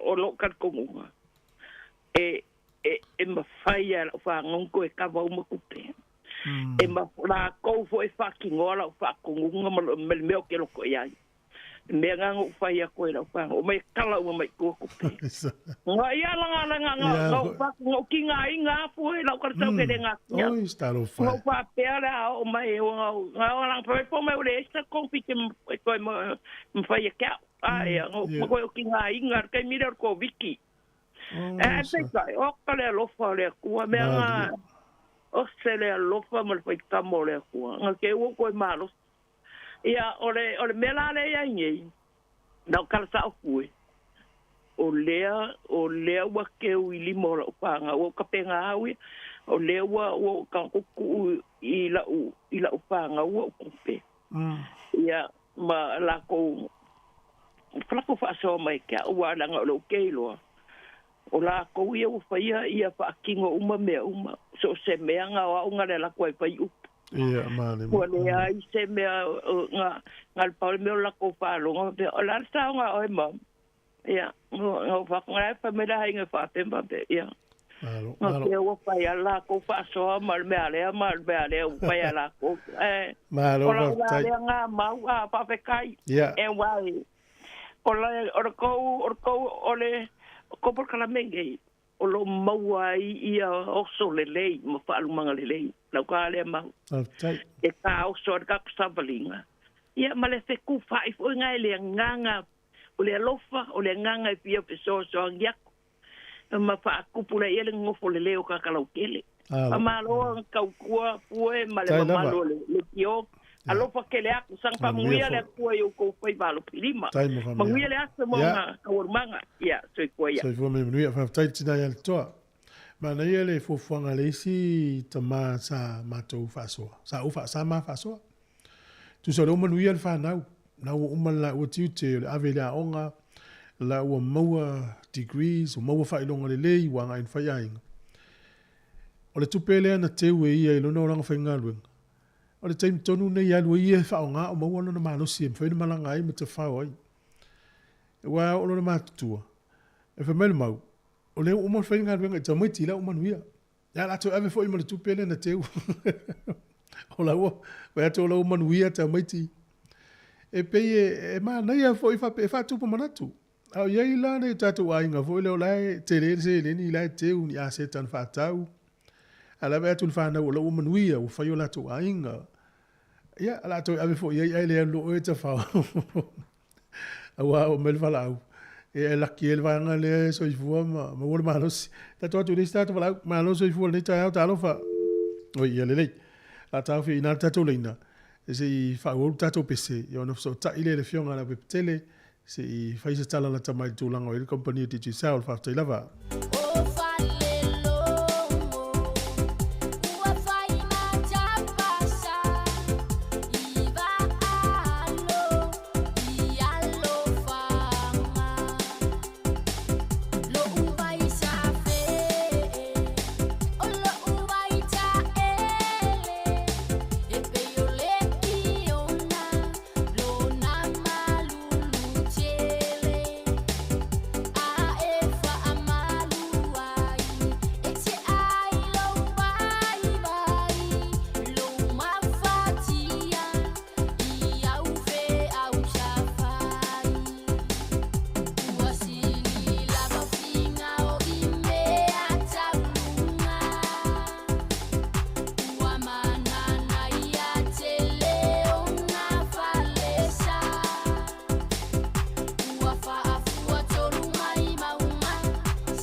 Se mo le fafianga mo le Nato Brothers tama ia mai sa fotu se vai vivinga si Nato fio anga to fa vol pese le mo vol tato wa tala no le fionga la tele tala ile ne le fa uru lungo le titu sal mana tau tu ni se le nei so i fu mo le pepe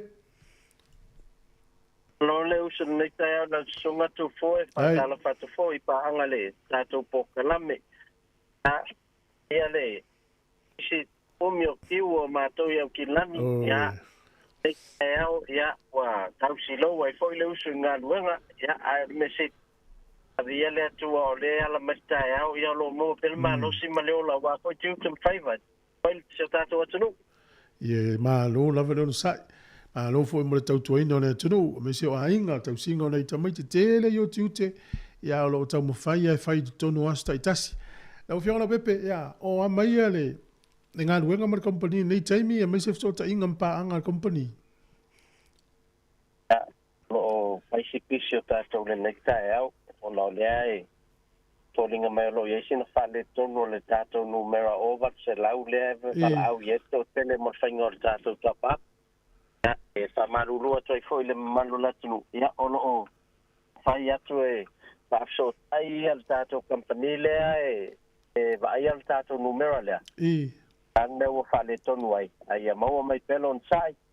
Pelo on sai e masalo e la tampai a tai for se furu nei tai au ia o to so longa le me uma wa foi le ala no tatu tapapi sa mo ia malo fa tai spel tatu tu mo tatu fa nga pa nga uma lava o longo pe pu ili pele tu no ia fa nga le compagnia ti sau a sau no mai ni si o va nga te fie sau no iai tu sa mal tu o la to lo ia o fie va de la fola tu tapapa ele mfaina nga tu tapap mai falo lo ya lo ava no le tatu online e te nga isa o la le tatu website le Teachers International ya o ina pai ona le starama foi lo tapap o dia le to e a fale le o le tatu o nanga le over se lau e o ninga lo tatu se ila so taeo mo ona a so tapap luas futa la pesila fo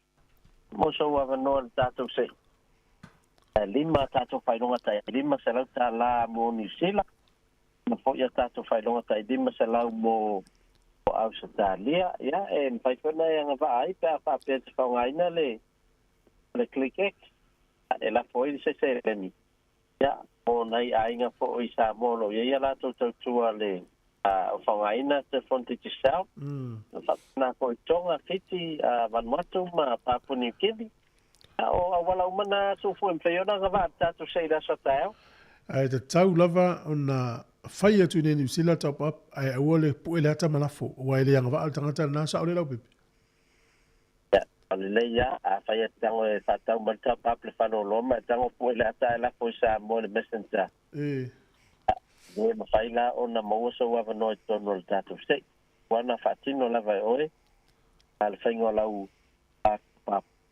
na yam fayon mato mo wala numero la telefoni na la fanga vilel tato numero over se lau na mato ina numero to ainga na tau tapa me sei fo ale enta ingo la recharge pin yam fayon mato lo po yang va pe se fonu pe los fonu los fonu pe lima fonu pa faingo fiena mo tato se ila sa tao tu so le lunga uma le pepa le fa mtalanga le fa nga ina mo le vilina mo numela me uma le pepe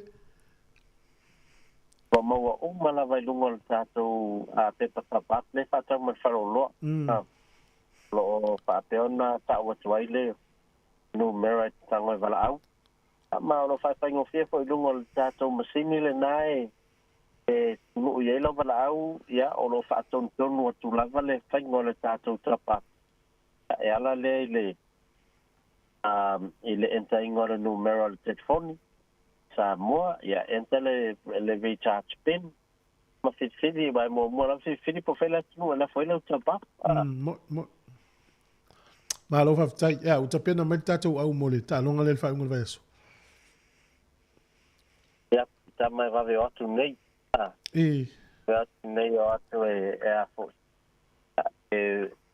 gelato avan valinga ina mo tu asia o rua maiava o to pe va ve pa o to pe se to soani nei te ulo va ve mana mia pe o hoina te ua to pus pa la ve na el to pito no ya ai pro lo to tele atama o lo lava la to ta penanga o al meno fatu o to te songa ai tele tui ma ma mena la ta penga i po la va na te o mai te se ri fa talon ai sa le ya tarsi ya talon ala tama ai le la pepe ai si vai no toe na fai lo mai lo telefoni mo tato tunu e so sa ya tu la ufionga na le tato numero masani lava o se limono to solo fa o ro ta se limono to solo fa ai manu tele la lot foi fa ma tu te pai o le neva yaso ia fa te tele la ufionga manu ia fo ne yaso fa so i fo mo ne tami ya so foi ya fionga na pepe tele tala ilene ya o tal no mai foi il tautua le digital ya wana vatatu tangata ia le yo le pona nei fa ngata ile la tu ma Tangata e o tonu na tu sei. Ia na whaile lu sei a tai au lau me fo ile la song fua po ile la maola na lima se lau tāla ni usile nei. Malana lima se lau tāla i Samoa. Na uto te tāla tu tātou leina monisi walau mai. Ole nganga le tātou whaasoa tātou wawa ai swing ole o langa le utātou iei. E peila ile fsota ingasti nale whaasoa mai lungo le tātou YouTube le tau nei. E alala ina i Texas i Amerika. E whape mai o mea malawa u whaonga ai le telefoni. Ia o wawa ai o mea uono su whātau sanga o stinale nei. E o la foi no tupe. O nofo ai whalem whaonga telefoni. Ole o langa tuto o tasi o le au mātutua me se le vaanga lea papalangi e la tau fo i tū maanga pi te lea na mana o la tau e nofo o tasi ma o la tau o tasi. E se mela soi fuanga lo Samoa e whaalangolango i lana whanau malona inga e fsosoni atu. Mai peila e te le lope a whaina te le tātou. A mana i fo le tātou whaasol mtau pulea. Soi fua manuela nei tai au. Alo fatu fue. Ma lo soi fua matufua vea tutoi 2 minute uma tale iva. Te ule uma mo tātala whai. E mahaima u koe wala uatu pe ama news. Ia, ma nei ala no le to e tasi lan minute. Uma lola news e vidi mai. Whamule mole. Ia, whaase fua. Tala tātou leina tātou whaasoa. O leo ngāfu le tātou whaasoa le tisi le fia. E iai ia i la tau o hackers. O tangata ia o la tau lea ngā luenga o le tau mawhai su e ni awa noa. I upenga o so ta inga po apps wa unanga whale tupe, pampensini, universite. O so o se awa unanga. E tau mawhai tangata ni o i te tonu e whaaleanga pe ngaoi whaamatalanga, pe whesuiai whaamatalanga, pe ave tupe. O awala ese ia la tau te whaia. Ai a whaila la tau te maua lewa no i tau ngā tupe leo mātutua e mafua mai ele maana malama nei tangata mātutua. Te le lan whaale tonu. O lesi awala whaila uri ia, la tau te la 4 email i 4 miliona i tangata. Ma la tau tali tonunga, ele tali umatu tangata nei, pe maua nei tangata, pe luas furu pe se lau tali atu. Tangata lana, o la tau ta tala nia lewa no e o i tangata nei tonu o la tau te ngā tupe. Pe leo leo ngānu tātou whaasoa, o le ale mamao lea, o whea leo e iai di taimi nei di teknolosi. Whea tonu a leo e iai, o lea fo i lau si la fia, ma le te leo lau si la fia, i le whesuia ingo leo langa. Katala whaatu ia malo fau matautia, peti, malo peti, pe valesunga ia taulanga fu ia vailili, ma futa me Australia, se lesa o sasa, malo, Rachel, talo whaatu fo ia pua masani ai, male ainga o lo ma futa me Texas i Amerika. O le taimi nei, tātou tala nei mai Samoa, ia usi mai loa alfa fonga.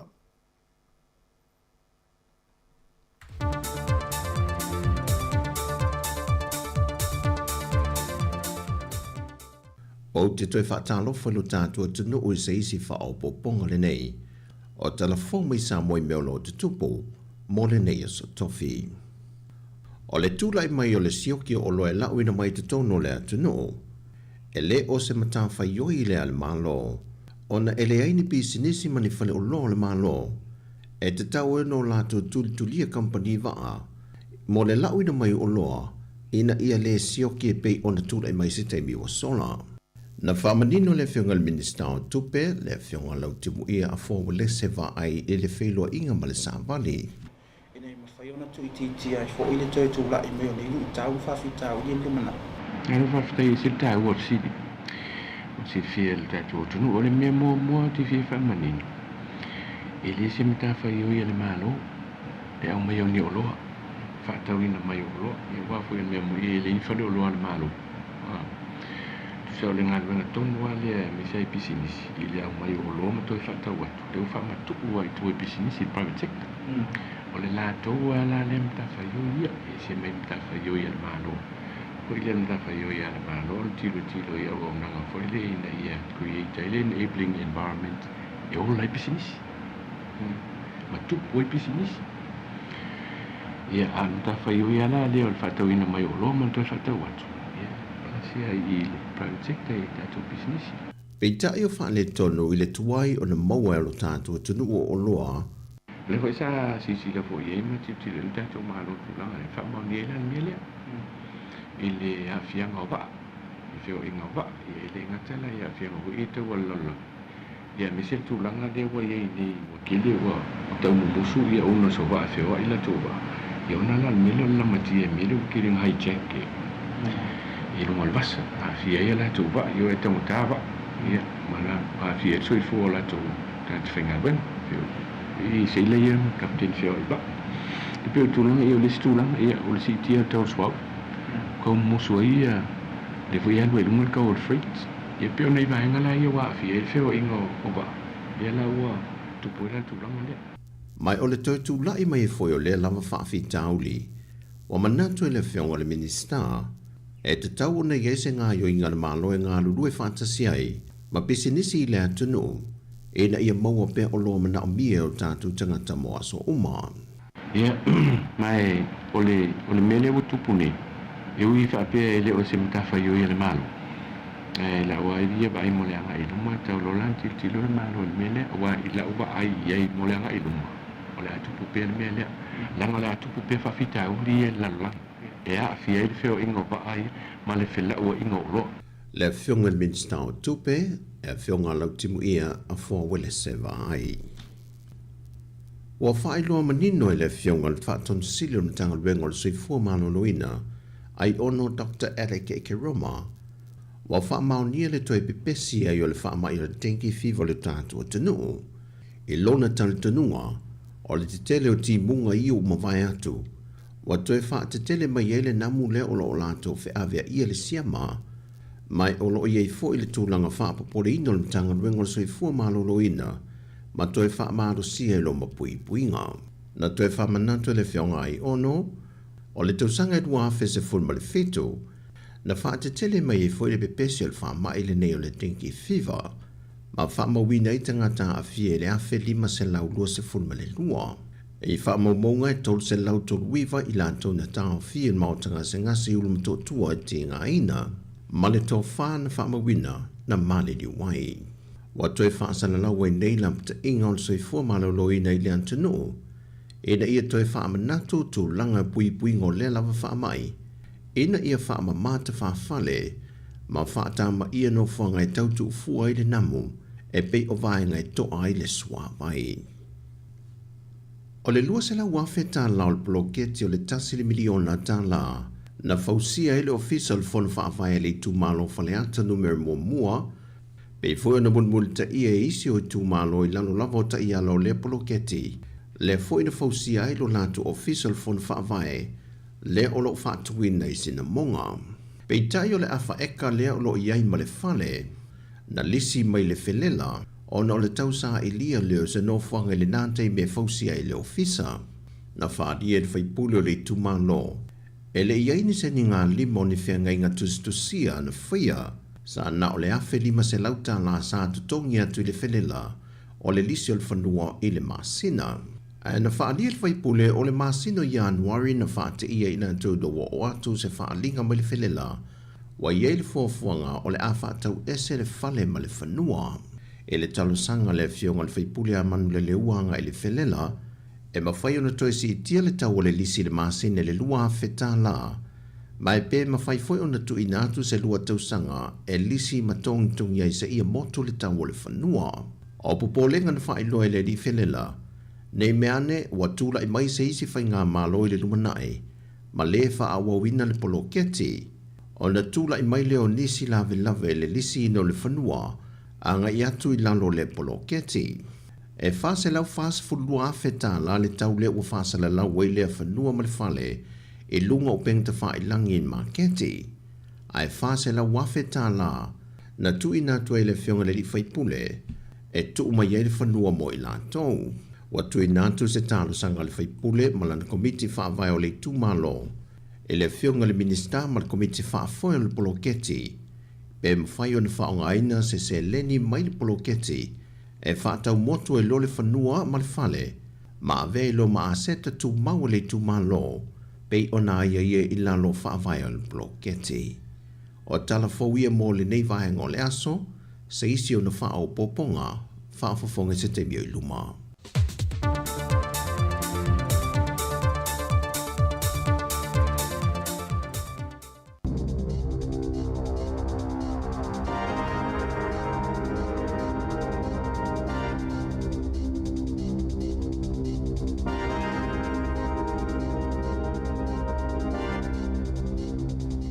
toi whaatalo whātol whapopongalo na lua talafoma le si ufonga le laumua ili nei vaenga le tai ao.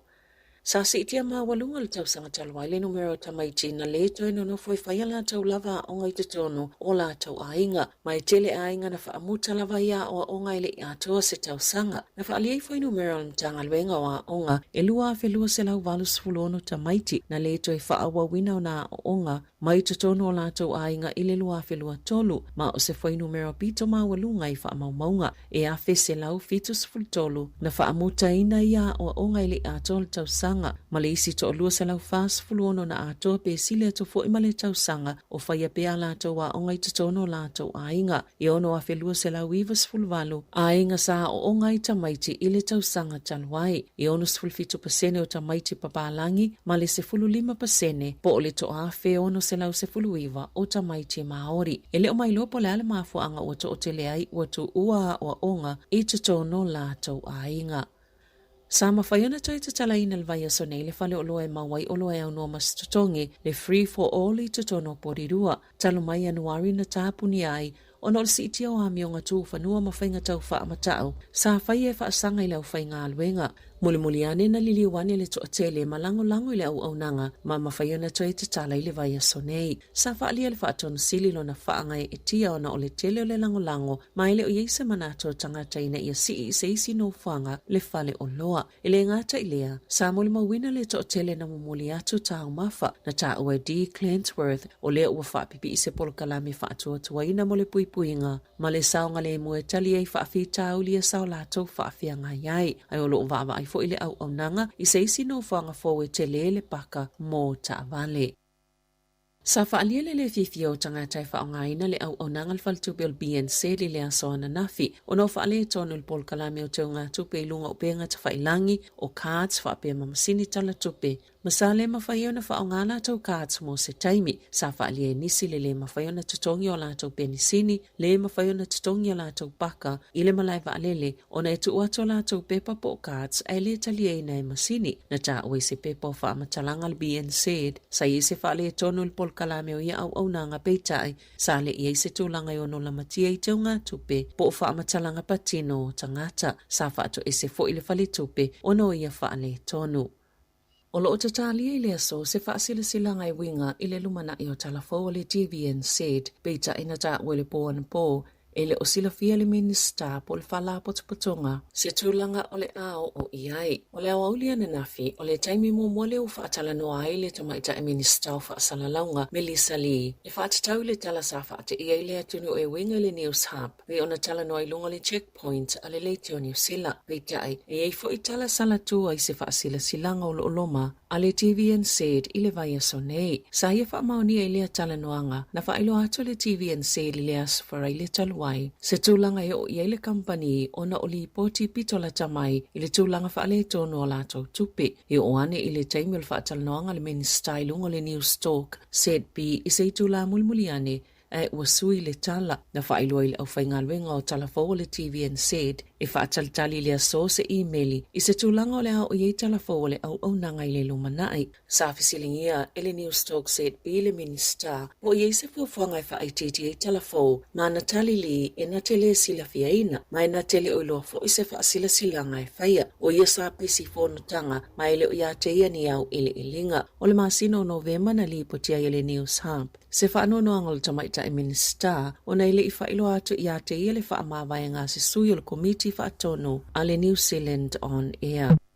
E o maile au aulia na nafi, ua silia mali se fulu tasi afe ni saini le talo sanga mo le malo. Ina ia whaawau peo na whaasale toi ave ola o mea ola e pei o povi lunga o le sami fe whaatawa inga mātunu i whafo. E o iolo o fola le malo le ave esenga o le atapo. Na amataine Dr. John Hellstrom. O le taita i fono le komiti whautua mo le tausinga le leo mea ola i le atunu o le talo sanga. O ia fo i lea sa avea i le taimi o tua nai, ma fōma i manu ta i ulu mo le mtanga luenga o whaato anga mawhai ngā whaiva. Na ia whaalialo na whaanoa noa, ona ole umio le taimi sa tau mawhai mai ele whina unga lea ua iei le taimi nei le tau whinga o le toi avenga o manu a o feola i lunga o le sami. Ma e to i titi lava tangata e mawai le telo la tau tupe. a o le ua amatatala noa e toe tatala. Wa vava ai mai fo i le lalolangi a New Zealand mafesili, wa le ale me o tupu o na sata i mua New Zealand i le lalolangi, i ea tapu a o lea fo i o le atoe li liu, ma o lo na atunga lunga tele o mea o lau povi. E se fulu tolu ni povi mai le silia ma le lua sifulu valuafe na mamate, mai se uta muli na ave i masina e wha mua o le lua afe lua, a o le i tau fia i o fe whaatawa inga, e tu sai ma wha maunga le matanga luenga, More Primary Industries, beita ina ta uele National, a to i te tala i fe whaatawa inga, o le atu la i mai se whaatulanga ngā pito sili atu o na lelei, a wā o le a iei tu la fono i sili atu na tala whea ngai e puipui ei mea ola, malo lato saonga le mu, e pei o le whaungo ni wa a apitoa, wapulenga mo pe mita, a wā i lato e whaatawa atu i whafua lato mea ola, peita ina saunoa Hellstrom, e le sui e le mawhatia, ma le mamate o mea ola. Wailoe ni se uta maiti ia o loo ia o ngā maululunga i Peio University, ni awalai olengi ai na ile polo kalame o nono ngā tupe, ina ia mawhai o na maua a launi i o atu ile ta i tolu se lau tala ile vai aso, e ui o loo tele ni tupe mai o lato mātua, pei o na ta ue nisi, e nisi mātua o loo li ipotia. Le whaau i o tupe i pisi nisi mani whaaputu ngā tupe a whaala putuputonga, ina i fōlinga mai ai, e lalo i fōle au whainga whaatapula aina, a lato tupe maua, o a launi e le toe tutongia, ma o le ala le ua whaaleo ini langona o tamaiti, o lo o te te lea lato ai tā lafu moa o ngā po student loans, le tala whia ngai o ia ngai o inga, na whaamatala e se tamaiti te o le University of Canterbury. E maua umata mai te to o lua ia lātou te potu whaatasi le a launi e uia matua mau o lua lava o la mātua e le ngā lulu e tō mau fo i mātua o ana wō. Mai maua la laloa ia lātou tupe maua nailo le tupe whaatapulaa e anga vaai i lea a launi. Peitai, matua tele lava lātou tupe ma lātou a seta. E tatau o nei lalo i se laus fulwalu awhita la tupe maua whaatasi a mātua o se tama po se teine a onga pe a whai ele o nofo i le ainga po le se lauluas fulwalu awhita la pe a whai o nofo i le ainga ina ia mawhai o nā ngawaa e ia a launi. Walata ina whaaluaina le whaao nganga i tangata o le pauta o na whaasaina i tutono New Zealand. E uiolo o maua lalo pealo na whaao ngaina e peo na ta ui se li poti fau. Sa whaao ngai le whaala potopotonga mo whaala au whaasaina. Ni suawa i leanga i alato su enga pito la tamai. Papeima su enga le soifua maloloina i tau sa ili e se tūlanga o ye le whaao nganga. O whaala au whaasaina i tutono le atunu. E li masfulu no afe po le tasi tesima le 3% o tangata. Na whaao ngaina pauta o na po le cocaine i le tausanga luafe lua tolu. Mai iwa 3% ua si iti ai, peitai, a whaatusa isi atu nu o le lalangi, o lo o maua lalo lavalo na whaao ngai nei tutono New Zealand, na ta uel whaatono silo le whaala potopotonga, o lato muli mawina i whaamatalanga mai malo au whaatasi, le si iti a maua lungo le ngao singa o pauta o ona i le lalangi, ma o lo o sa ili solo ni maketi fou, le tu leima whaatau atu i ai, ai maisi o atu nuu ele o whaao ngai na tele ai, sa muli mawina fo ili si iti o le numero o pauta o ona, ia sa maua e leo ma le ofisa o tiutia New Zealand, peitai e leo tau fia i leo fi mai pea i le atu noo. Ua pāsia le pile ave se aiva ngā tupe lau whai la fonga o lo whaatupe i nai li poti mai si o manga whaaleanga nuu e langolango i nai tangata soltu la fono o le tai awana nafi na pāsia ilo na whaitaunga whaatolu le teutaunga o le pili o le Legal Services Amendment Bill pe o na whaanatinati ai le pālemene na whaalia le minsta o whaamasnonga Paul Goldsmith o li poti nei pe o na whaingoina o le section luas fulfitu o le ato e fo i lava ilo na mafua anga amata ma whaamuta i le whaitau miliona o tupe lau whai la fonga o lo whaalu i nai na whaalia le so upo le whaala potopotonga o le People Against Prisons Aotearoa e whaailonga lanu le swinga ma o le ave senga o tupe le malo o lo whaatupe i nai a li poti o le atele i nisi li poti le sao ma umi i whaasalanga le tala whianga i o tangata i whale pui pui. I whawhata New Zealand, o tutoe nei na Donald Trump mai le vaenga whaopwhai ale Republicans e tau wama Joseph Biden e sa ili eile presidente o le United States o America ina ua whaase i tua ngalu Nikki Haley talwailu na whaia ina le palo taili Super Tuesday e le i whaaleo ina e Haley lo na langolango ina o Trump i sana saunoanga na whai South Carolina, e sa ialu i tawina ina iona mauale lango ale Republicans, ai mai se tangata palo tatuto o tasia sa lango ina uia, na whaonga ina Haley le vaenga mulmuli o na whaatau sina, e una i malo sela na maumalapta inga i tangata winga ya Trump, ona o se tasi tele whaafita uli o lo whianga iai, e whainga tayo na ia whaafaya ina President Biden, ile whainga balo te tele. I se tustusinga i upenga of sota inga, sa wala awai Trump i tangata umana lango ina Haley, ina ia o lato awai whaatasi le mea sili o na tele leo le atupu, ile tala whaasolopito le atunuu, o Biden o le fili ma ulo o ia whaaleanga ina le atunuu. Ai ua wala au Biden i so se tasi na palota mo Haley e talia ma le fifia i latou. I le palota i le asolua na lipotia i le whaia ino Biden i Amerika Samoa. E taalonga, e manatulu Terry Ross Taylor sa whaamalosi o na malolo to mauleli i whaatea o Neil Wagner mai le au kilikitja New Zealand na whaatea le atunu i le whaalinga Wagner. I lona malolo retire mai le taalonga i lungo se whaatalanoanga ma le autostala au lumana i le taalonga whaitaulia mua Australia ma New Zealand i Wellington i le vaiaso taluai. Sa te lele malo Australia i le taalonga ma sa whaitoina le au whaatea New Zealand o na ulwhaale tono la lato ta alo. I se talanoanga teila i lungo le ESPN. Sa ia whaalia i lona manatu, sa whaamalo sila whaamalo longa retire Wagner, sa whaamanino il pūlenga le filifili o Wagner, ile ta amilusanga o ta alunga whaitaulia, ile vau Australia ma New Zealand, ma sa wala au fo i Ben Sears o le awa Wellington, e sui tūlanga i se tasi o whaatea na manua, sa whaate ia nisi longa i le kilikiti, ma sa o lato whaalia ua matua te lele misia Wagner mo le awa New Zealand. I tufanga whailonga le taalonga ni tipola New Zealand lua whelua tolu, sa mawaina ia le tamaitai o Kelly Jury Jackson le whailonga pito maawalunga o le Dame Lois Mia Supreme Award. Ma o le teine pito sili o na ilonga la na taalo i taamrusanga uma o le lua whelua tolu. O le Silver Fern o le tausanga, sa mawa Kate Heffernan, teine taalo le tausanga le taamrusanga le Ian Said, na mawa Maddie Corden, o le Paul sa Wellington. O le Silver Ferns pito fia iai le au tāpua ai o le tamaitai o Karen Berger, o le tamaitai o Beta Toi Ava, sa mau whailonga foi i le ANC Premiership Players Award. O le Silver Ferns Players Award na mawa Amelia Ran Ekenasio, o le tamata alo le tausanga o Thompson Matuku. E tolu vai so ufa asalai Jody Barrett o le Hurricanes ona o se puele tala whaingai. Ia Jody peta i o le awa le Reds i le talonga i le aso sa talawai. Ufa asala Barrett i le pepa mumu i le talonga. Aina mai a le lulunga al komiti ufa asala ina i vai aso i tolu. Ufa i titia mai le ono vai aso. Ai ele i toi whai seisi fa asalanga whaupoko ia Nigel A. Wong o le Moana Pasifika. Lea fo ina fa asala i le pepa mumu ona o lana pu e se tasi o le awa le drua. Watu ina atu i le lapta inga, ai ua toi ave eselona whaasalanga o le pepalanu mumu, mai ona whaamaumaunga. Toi mawale isi whaupoponga o talafou, i le ito la esfulumalilua i le awaule o le aso. Amano whaftai na whawhonga le tino i tātu talafou o le nei tai au. Se i whawhonga mai le swinga o tātu porkalamena nei aso, le ua i le swinga. Whamalurua tu le swinga lea, o le nei le sefulu le tai au. O la i whaatal noanga le la whaatal noa tu le fionga le ripule a whamsanga te alu moresi. E le tamaita Johanna Tusa, whapea Mose Skibworth, pule a onga le porirua, ma Ramona Silva, ea mai le korisia mana. E whaatau le mata upule nei o le o tamaiti le a onga. O le se furu tasi le tayo nei le usui tu langat por kalame le soifua maloloina, e ye le malo a savelina le la whaatal noa tu le tayo nei.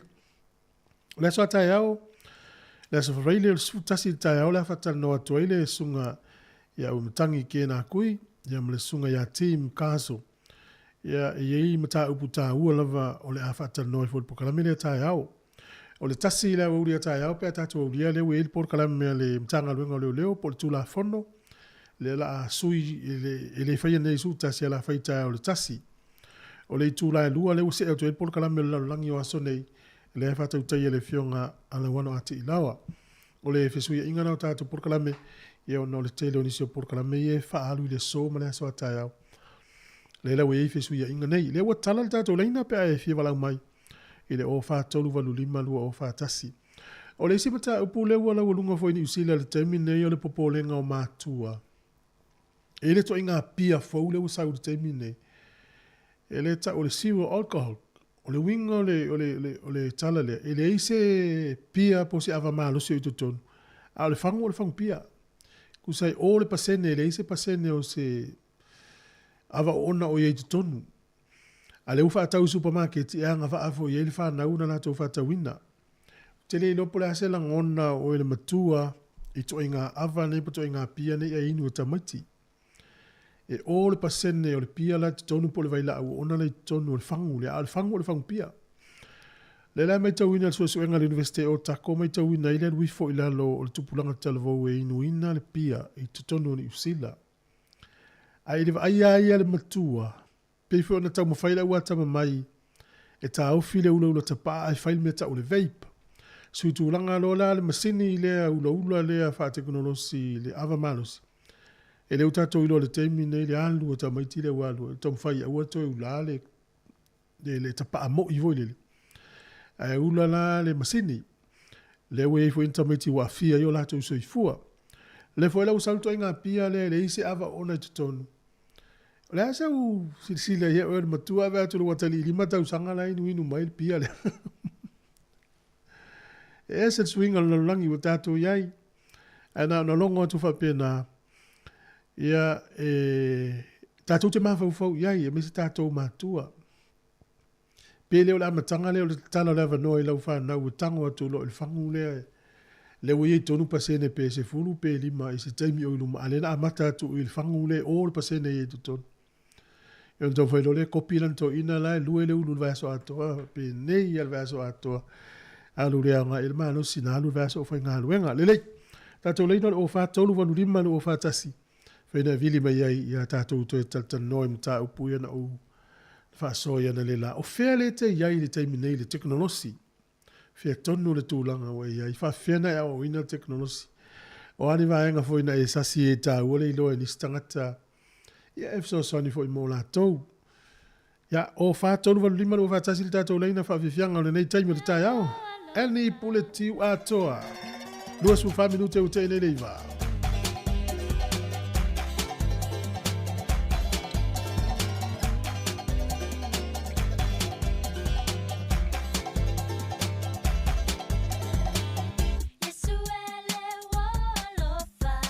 Ia familia tu anyway tato la umalo so fu talofa. Nala valo sunga tu foi, malo la valo tua. Oi fu manuia rev half time. Ma ye ko kala mea. Half time la. Tu ala vale de tau sanga e gua nei tau sanga talu ai za fai la po kala me fa pe nai le mato community i ke fo wai nui ya. Ya e luas fuluna ia nai tama ma tu foi over ta yo nos ful mo tu tau sanga ngai lunga. Sa ma wala va no na ya o ina ila nei yo telefoni, luas ful telefoni vo sa tu fa fua. Oi, man. Po kala me vo sa au so ni mai foi Pacific House Service. Ole o wingala fa matalanga. E o se mele leite lele au ina o tatu tangata fo i to mai fa pea. Ia. Ina ia o fa tu fo fa pea tatu fa nau. Ia wa ele te mi le ma wa fo ta mai tile fale. Ai ole nganga. Ia o se meta o fo ngange e tatala ile le mafa u fa o tangata se tu lo. O ina ni me fo. Io e me fo nge ma ko le fo la ko le si me fo ia ki le nga ma le si me fo. Ia ma dia. E peila le winga la famtala ina wa umale le e ono lava ya song fanga solo ile le awa onga le manda ia ina wa umale va ya sole e vai le o texa ko ina ma lo ma ku wa lo fai Facebook ya wa pio e o mai lava va nga na ya wa lo fai Messenger ya ela le se o to ina na le basta ni foi ni faso atu ia o makwale le ia le fai me vonga no transfer ku pe lungo le account ki desi account ia kala skoinga sa mo ke fongi la ki lang telefoni le sa ia i me mo le o me fai mo mela wa mawala le ku ainga wa S12 le telefoni le sa ku fafua so vai le alu ka mavonga voi los slide di lunga mea ma fai ko mengi ma le ala fero inyar ko inga nga o fala ve lave vo isi ke mi a le wa ma text mai o mo bo se me fo o fie fai ala po se transfer le account ai ta ua yo proklame le wa mai langa ele o to fa solo tu lo lang sa le ya le lava wa nga ia I lunga I tatou fa nga lava ia upenga te failang ia wana I tuai foi ma tia I o tatou tangata matua ya foi tau foi na mala malama ia wa sa walta mai titi wa o en fa mamla mai ia ki ma te doe ele ya ni me finta te le lunga yo pa wa me fai no mela ia sa fai no mela ya foi e tu tonu ma tu langa fa pena ai matua ma na ia telele le ta o le sila fia o tatou tangata matua o foi fa tu ia le tatou pa na e ia fa na o latou independent e wa pe o le winga nga mo le foi melo independent o fa nga o foi nei se va nga la va wa matana ne fula va ai po wa e wa le fa nga to ta mo fa io na tu lo le a lunga la tala o fa tu wa ile pa pe wa matua o te lo ia I sako inga o vals furi ala ma kwa sawa para lang I fa ngol me a ke na ro nga e advance o tatou tangata matua I fa ngol technology le o te lang ngoala le tu langa le pe na ile po klam ne ya so mana e fa so fie fa so to tu langa na ya ma kwa fie ko inga ya la ko ke komi nga mo o me la wa foi to ina ia vai upenga foi e ule ia I te ua te ua mo se mo matua ya wale le nga fa so ya wale le ya fa kai pa manuel le po klam manuel fa tai quasi fo na tu tala tu tato leina o le atonu ale tai me fa nga le life savings le tangata lan tu pele na te u fa pe fa nga muli le la ua fitus furu valus futa usanga la ila na tu pele la manuel fa nau fa mnia nga luenga tu nga fa pe la tai me fa nga le tu pele na te o fa tonu val lima o fa tasi ya pe ya no fa yetu o le kiwi sei val tangata e ono lima lon tu usanga fa ina tala ai se la to la manuia se fa na u fa mania mai le tu la o mo nga luenga o mo tu la to I lo leva no le tale le kiwi se va telu te fa ai se tu no langi te lo I multina le ai nga fa pena oi ya do Australia sa wolu he sa wolu sa mo alu Cook Islands sa lu fiti fa nga I le kiwi se fa Hawaii o mai vala ia manuia le o tangata ia fiola ia ale na tinga ina tau sanga to malo o langa to te fainga luenga ale o maua o fa manuia le ma le foi la wala na si foi ta ma fa so mai fa nga ina na ona tu pela teu e to fa volta to fa fianga o tato leina tana pe nei tai ha fa talo fa tu ya Queen Scannon pe o si vala vil tena si vala fa tu ya Charles ma futa mai wai takri au gilani malo fo ya malo suma fo I Rachel mas fo sunga se misi alo fa tu po kala me af malta fa tai tele lava o tato leina na uto tana tu tato fa soa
Malie ono le wele tatu wala ufa wala tatu pese na pe umma tatu wala malo se fu talo fa Good morning to fue talo for rate o mai o ni tayo e o le ko fewe e failo o kanga mea O ia le. Ia fa so mai le alva nga le filter no mai Rachel.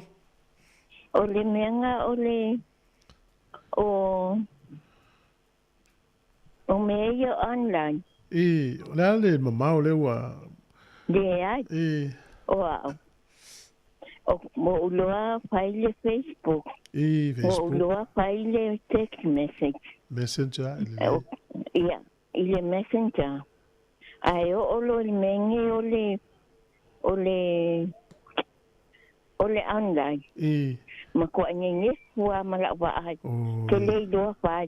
Talanga o tupe mo te ungo tupe mo le whaingo se whātau. Ia ia nga. O ke aluala i la o branch o le bank. Ia wai nga whai mai sia wai nga ea o le whaingo le online. Le online banking. O whai akula i ai. Ke le mga ai whainga mea. Because ia ile me kupu ai. Wa ai loa wha maunga. Ia wa hakle lea po ia le ia mea umale kukongu o le account. Le lai ea po o ke alula i le branch o la o bank. E fai uma ia mea uma. Au ke le fai se online banking. O ke le loa po i fai se online po nga le i mea ia nga. Ia sa oi. Nala mana ia alu pen fale tupe. Tarsia ia la tatala pe fale tupe ole o tu le si lima tau sanga o le man fale tupe to tala fa ngatale mo la ma tu fa tai Rachel. Ia okay. Ia lo fa mo e fa so fu. Ia fa so fu. Mana ia nei tatonga ta matu ia sa le ia. Ava pela vai le mauti no le me fai alu pe to tono lo ofisa pe alu fale tupe. O almena le uta to me tau ina fale tupe wa matanta loka o la to fai to toa.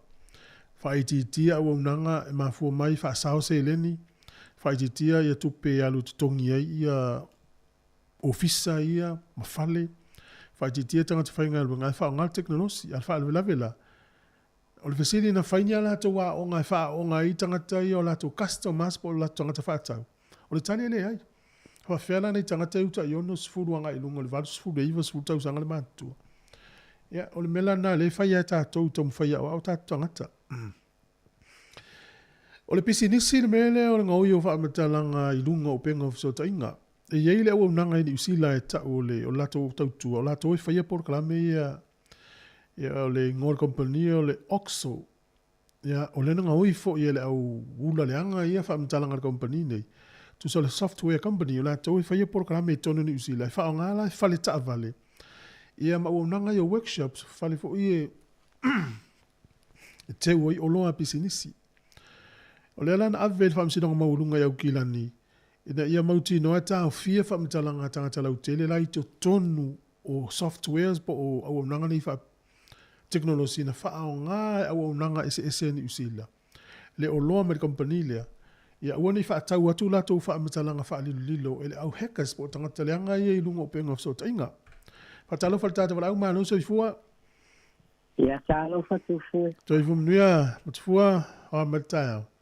Ia, o whai asi wha era o tau alofa mai le lago whilo i mai le la ia o kilang ia e le o io esa ta fetai mo le avano le o ke loa o le whailonga le o le o aku o au kilang i e sa vari Wellington ma fa savini to la to o mai ile ma le ia so mea na ne o sai le sto na io malo ole mata upule le faunga na fo ile o online ia le banking ma ya wai ole emana ia le fa so asi fai fa una mo atu ia na ka uai le tulanga ole o ina ia ole upumoni lava ia e pe tatou te mana na o ia i pele ia ele ia se me fai na fai ia walu ai lumala yo a fai ala manatu al tangata ia take care pe ia na information matulanga uma famtalanga tau fali lolilo tau ia te ia e te tau ala ona tau fai ava ia wa Ia, o le sa vali fo ile na o le ala vai moli I mātou nei I le community fo I ma po le whala potonga I lātou ua Paul vai. Awa o le ia e fai pela se tala ia te uia awa ia o mantua foi la ele ngaka o le bank ia a o le wins ma le IRD ia o mea umana le ua iluma foi o le online saola ele o time fai tele na fai ni appointment se I vanga na lava ia mata upu e tala fea ngai la la so ai a o mea umalava ua e o ai le swing o tupe maua so le ola ula tala e pe foi al tulanga foi le wa ye istanga te o pe o pu o le sila na mali le saunoanga ai mantu o le ia me o talking apps telefoni lava e te tau ona telefoni la ma tau pela o ia e load I lunga le talking app ia po le app le fai ona na fai tau mai ia te o le mela I lunga la e fai ia mana ia ele na o tangata la e fale tonu le vai la e faunga e fo istangata o lo te loa la te faunga foi le ona e pe le pava la tau e kilkilo e tila ai le meta uana o le kango ai fai o ita voia ia nga fatu ma fai ngai le ia o vai lai le tele o le nga ia o tele o te mi tata fa mo foi le I se to lua e nga ke fai me uma I lunga computer te to mi pili ia o me uma fa pena fa tumungi forms po mea ia I ngā ua mali ulola, ia wale ai lo sau kioi. Ia, tango le sa o la. Ia, a wala e sa o a le fuaitau. E mo I fo ia tatou tamaiti. Ia, o tamaiti fo. Ia, fo la kume fai. Ia, le si foi kai. E kua ku fo I grandchildren le telefoni e fai. Ia, ai o mai o la ualo mai ka alo ngā ka mai ki maka alo an. Sa ale le ia. Ia, ona tele ele o apps I lunga o le screen. Na pau lale mea foi lea. Ia, awa o le sia o mea umalava e ua I mea kaupisi nisi a tu foi. Sa. E pe lale winga o lau tala. Ia, o le Apple la le telefoni o te whaanganga ona e pe e maua lunga foi lea le rate le Apple I tūlanga o talking apps. Talking apps, le.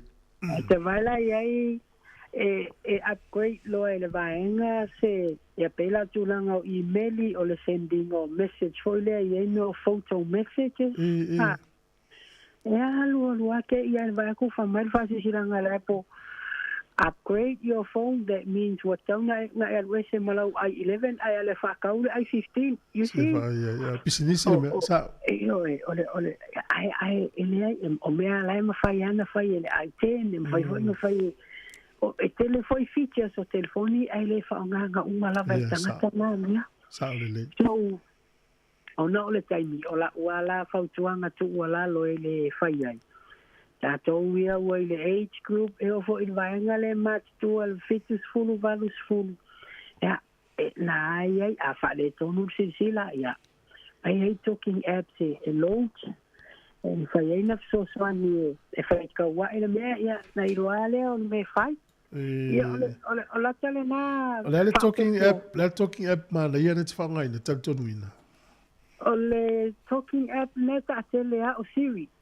Oi, Siri. O le sila e iai la isi talking app ngai load I lunga o YouTube o lunga o upenga fo I lea wai e vaenga I o Sandra, o Tom, o Harry. Iai fo I langa ngana ese wai o aile. E o aile talking app umai o te whai atuai. E iai ala ko rate mwhainga e kangwe adjust fo I lele I lalo. Ia nam whailo alen whaita umai me Samoa. Hoi, e whapenga fo lai e tele o ngangana o lai available I lunga. So, you know, as I'm saying, o lea, never too old to learn. O le tele fo lea wawina, o le hala fo ina o le mawhau.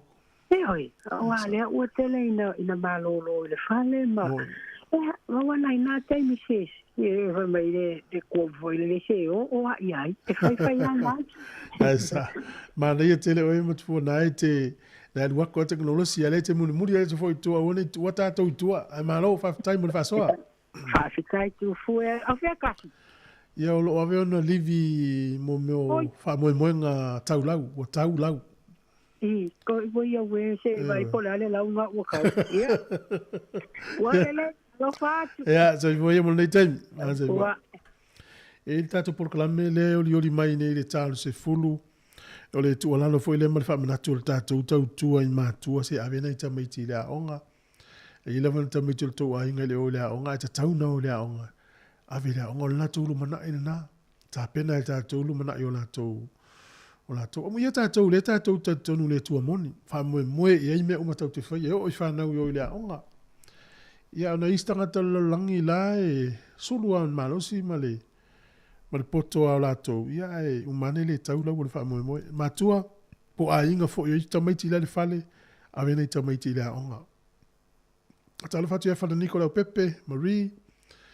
Tahi te ine. Ia lo fatu proklame tofu ai ono ma Utah Amerika. Pe fulisunga ia Mace. Ia Mace malo. O mai. Lo fatu proklame ia Queen Face Kennele ma futa mai Melpone. Manuia tele le tai au. Lo i pela mano le tatou telefoni pe fia fa soa mai. E ile si vaenga le mo uto ya ukilani na ofisu ya inga o o ngaluenga luafiru o tolu luafiru o fa. E iaila le manatu al purenga no ukilani. O le ato e ave ese isi kalone la pisi e le tele ono fuanga fai tele au ukilani. Pe amale se furu wafe pe atu fatasi. Ai o le la ave ese le isi tolu wafe. O le mafu anga wa ese le tolu wafe lea. Telo vai aso le ini la pisi pe la iteti foi la pisi tu wai. Ale tupe fa asao mai e iva miliona tala. Iva miliona tala e fa asao ai. Ale la tele na le fie e tangata e ukilani. E te la tui le tele o paka mno fuanga tafa. O tangata e la pisi e council. Purenga lu. Tamala na e tongi e la pisi se iva ene fa fonga mai. E la mwana tupu le nganu, ki lia ese le storu wa fe wae se ase a whaongaina. A ese fe mai le iwa miliona tala, a ele o fia ila le tele o tangata au kilani. O lo sa ili ele maa lo ma pule nganu ulu temlei au ala wha asao ai tupe. Ai pangalea, e ifo i au ala lau te sa ili a yao mai i tupe, pe ila o fuafuanga le maa lo le pale mai nei. Ile whai o ngā luenga te tele au fi au ala. Le la au mai le tupe le fainga o le stala ine o tātou ta vale le isi lua lima ma luono. Ia, e la te lima sfuta la pe, lima sfuta la le la fa upopo, fa solo anga iduma. E lua tue le stala lau ta vale la fa upopo lua lima ta la e lista usanga, lua lima ta la e lista usanga. O na au mai le tupe le, e fe so ane fai e tātou ngā luenga te tele. Tele mauti no pena ia i folfolanga alvaanga lea ia e le whainga o ni me wha pēr. Pau folfolanga le sa wha mai sa au mai le taimi a o loma le whainga pānota. O le anga ila tue mata i tū le wha alu i lano le tau o soi fuanga. Pangalea. O lo wha popo mai pēr le tau o soi fuanga ia tātou. E o fo le tau le lita o le pensini. Fo ringa mai le la wha popo fo isi sene e lunga le lita o le pensini. E no mana tua i lea o le to mumu o le ista maa vo le. To mumu alta maa matalan TV ina o sau le tala lea o le a. La si i lunga le stana o ta vale. Ia fa melom tu awal to mumu. Mena fatu i to palota. Mena fatu i to palota. Ia awal to mumu o la o sau ia. O la o fola me whainga malo lea ia fuafuanga hanga i tātou mo leanga i luma.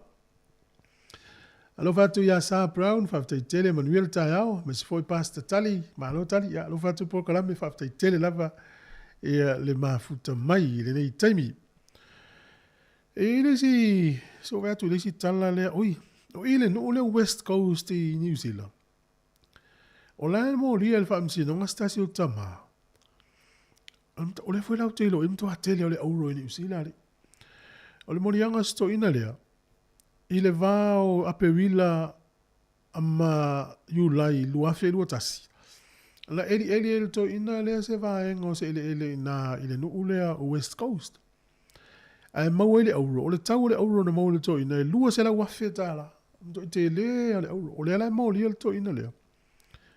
E mafua mai lona eli ina o le auro. E le ise pe mita e whaatanga i eli ei. Ioe, e le ise na pe mita. Ala la tangi li to ina ma tu sao la tali e tu to inga tu ina ele ei. O la ili whaatanga nga. O le tele eri o le auro ne mau i nei sona. Awa peala ngā luenga ti ngā ina sto ina le na mau i le auro. Ai manuia na tau mawhainga i le whamisinonga. Lo inga o le whaatau atua na auro i e mau ela na tupe lua se la wafetala. E tele mo i ari auro li ini usilari. Lo whatu whorisunga ia sile la ei whaftai tele lava le mafuta mai ia whauau whafifianga le tae ao. Na pepese le sunga lene so poanga, pepese mai Samoa. Pepese mai Samoa muao, pepese mai Samoa muao, pepese mai Samoa muaia muao, mafaasao, o mai ala ia, pepese fia. Tulu inga uma ole lalo langi, ele atole sami, watu basa matafa matangi, Samoa uma pepese mai fatasi, so solo loa leilinga le fofoa, le talia le talili mai alali, pepese mai Samoa muao, pepese mai Samoa muao, pepese mai Samoa muaia muao, mafaasao, o mai ala ia, pepese fia. From the valleys to the peaks of the highlands, to the oceans and streams of the islands, all Samoans were cherished forever. Songs of love we all sing together. The island drum beats inviting us there. The sound of happiness and love fills the air. Pepese mai Samoa muao, pepese mai Samoa muao, pepese mai Samoa muaia muao, mafaasao, ukulele kitara, tamai malefala. Peseo e vanga e ono mela i lau sasaka, patu malo fai fauti ai leanganga. Pese pa amatala le ola mai a soana mua, inga o le lotu, e tapua i ai le atua. O tulu inga uma ole lano langi, Samoa uma pepese mai fatasi, pepese mai Samoa muao, pepese mai Samoa muao, pepese mai Samoa muaia muao, mafaasao, o mai ala ia, pepese fia. Muaia muaia mafaasao, olo watini o nei la sinio. Ai tuo, ai le langi malanga puleto, olo watawi manua i nei le aso.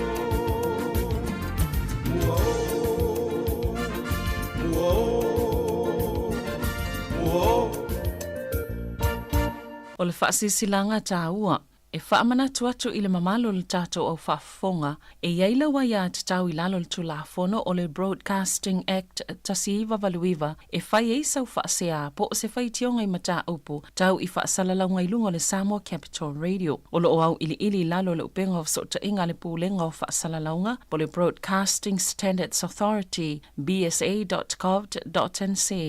A inga mo le whai o sau whaasea i se polkala me whaamanu alia i lau whaafonga anga. O lo o au fia ai vaenga nei, o le ale te me mawhaiona whai se whaasea, o ai tu ainga polkala me mawhaiona o whaasea ai, o ai e whao o iai la o whaasea mō le taimi mō mua, whaftai. Upo le tunu e au le tau wola au le whangota, o le me le lei upolu e le lei fo'i mō Savai, o le me le lei e tunu i fafo e le lei fo'i mō Samoa. Le tau tua e le tau to e whaailoaina e ala iuta ma whaamomoli mō Samoa ma so o se atunu, o le ngata i waalalo e whaapea fo'i ma waalele. Vave, tau ngofie ai silisili ai lona whaatua tuaina, whaaso tai mai loa le tātou company o le Javen Global Freight Limited, tala noa le tō whaasia le au moana to ala hafi pa esesia, telefoni o luatasi o tolu wha, valu o te stasi, po le tuatusi i le kona o Tirangi Road, ma Kingsford Smith Street, Rongotai, Wellington. Malo whaftai, lo lava le mafuta mai le minuti o toi le tātou programe le nei fo i taimi, si whonga neo la moe Wellington, toi fitu minuti le tāne se fulu i tātou programe whaptoa o le so, e la swinga le au li tāne se fulu lua o tātou telefo, mai alo telefo, kolosi lo whasa launga i sa moa tau tua malisunga tā se sa. El tel tonunga po le lus fulu minute te el fulu ruanga i atu tolu i le fiafi paanga umal programe le tau tua mai sa moa. O le taimi nai amata mai whasa le launga mai lo tātou o tuno. O le tala fiafia le na watu nei e savelina i tātou telefo. Le na ta o istasi o pisinisi, le ai ele o se pisinisi o tupe, o le awa unanga mo tangata uma. I porirua. Le ala ua sauni e toi tatala, ona o le lango tangata lau tele. O le tūlanga nā le mai, o le saua ina o tangata whai ngā luenga le tautua le nei, le maa fuena manatu le puli. O le ala a fia fuana i tangata whai ngā luenga talu ai, o le ngā luenga le lei ma le alofa le la tau te whaia. A le saua ina i tangata whai ngā luenga, le lava i ma le malo longa. Manatu loa o le a tapuni le tautua, a whaftai, wa e le tō wha o le ato e tatala. Mo tātou ele o si le fia le whale o loa lea, po le whale lea. O tafa tonu o le mea putia le i porirua, o lo i le whale lea e te tutongi lau lima tā la le whai totoa. Na alu le i tutonu e sa o loto o e o a uma me te mana o ia i te alu ma o e te alu uma ma o e. O i fui, ave i o loa fo i e lai sauni o e tia i la pisi, o se e vai le lei la wele mana o ai. Po o le ofi i sisi o le whanau, o lava, ulo o si puni o mea uma whapena, e whaina ave i le tautua lea, o na nofo leo la tau ma fōa i lea tunu, e pau ana se le ni e tongi. O te le lopo o ise swinga le teimine, e lima tā la. Ina ia mawhaiona fso soani e ina i tangata i whai ngā ruenga. A le tele o loa ave fua, e le whataua. Whaftai wa esto wha o le ato i tatala. Ia o te lo foi mo tātou e wha o ngā. A e si le fia i to tonu le whale le stangata o wha atupu vesi ma wha whewhela whai ngā ruenga. Ia lan mela tātou nofo e le wha i istala. O le atou tonu ana na mafo entau ta puni le o nanga tā ua lea mo le community po o tangata umai porirua. Ma le nei tū o le tātou. Tiro, o mai alpor kalame le ata o le tāi au. Tātou iai pe le ofisa nei pe tala no pe tau lava i se taimi o le awa uli. O na sui lo leo tātou whasa longa mai Samoa. La tāle pe se tau runga alpor kalame le ata o le tāi au. Tā lofa pa o tāno pelongi o lo e whafonga mai i le si fonga laumbo i Wellington.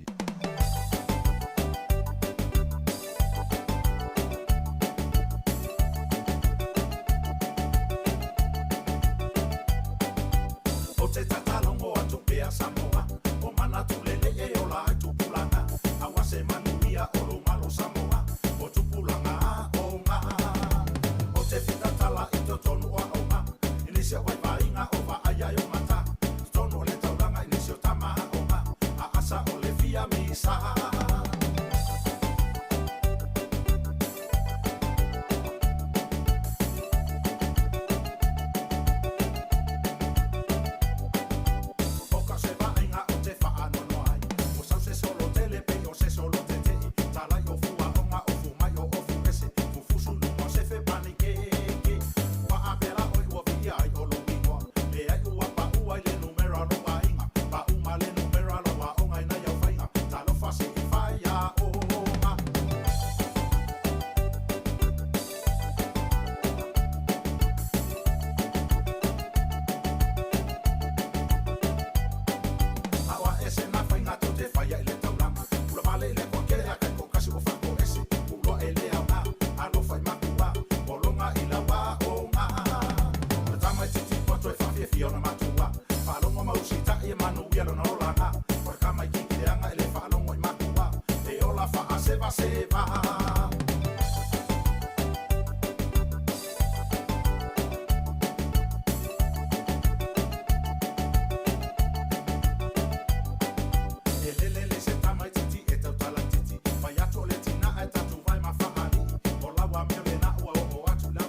O le tautua le si ufafonga o le laumua o lo iai fo i le langolango a le New Zealand On Air.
O te whatalofa atu mo lo whaaloa lo whaafonga le tino ni tai au.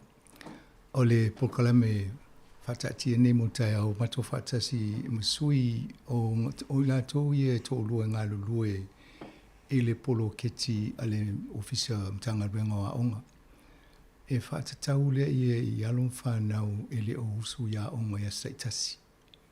A tono le la mo se mamanga o tātou I whaamtalanga I la ua ia. Ia no vai foi le me foi tatou so soani a ingo tatou o lo ia le tūlanga lea. O le tai au nei ia o la a whewhiloi le po le ka tatou po kala ngana New Zealand born pen whanau nei soifua nei New Zealand la ua nei ia I taimi e wha Piritania I tamu whaifo le wha mamrama tulingan Samoa le tatou tanoanga tai au nei. Ai mo mono whatalofa ati a Mose Skipworth, malo Mose, ia ma Ramona Silva. Welcome to Samoa Capital Radio. Thank you. Thank you. Wa mai o lo le tai au. Le mo mo after. Pe o lo ti lo mal di le wo mo tono por fasal. I think thank you for coming in. It's useful. Perhaps if you could tell the listeners about yourselves and what you do, your role in what you're doing at work. Start with you, Ramona. Tala Falava, thank you Afumasanga for this opportunity, and hello to our listeners. My name is Ramona Silva. I'm from the villages of Whangale Alesa and Whaleula.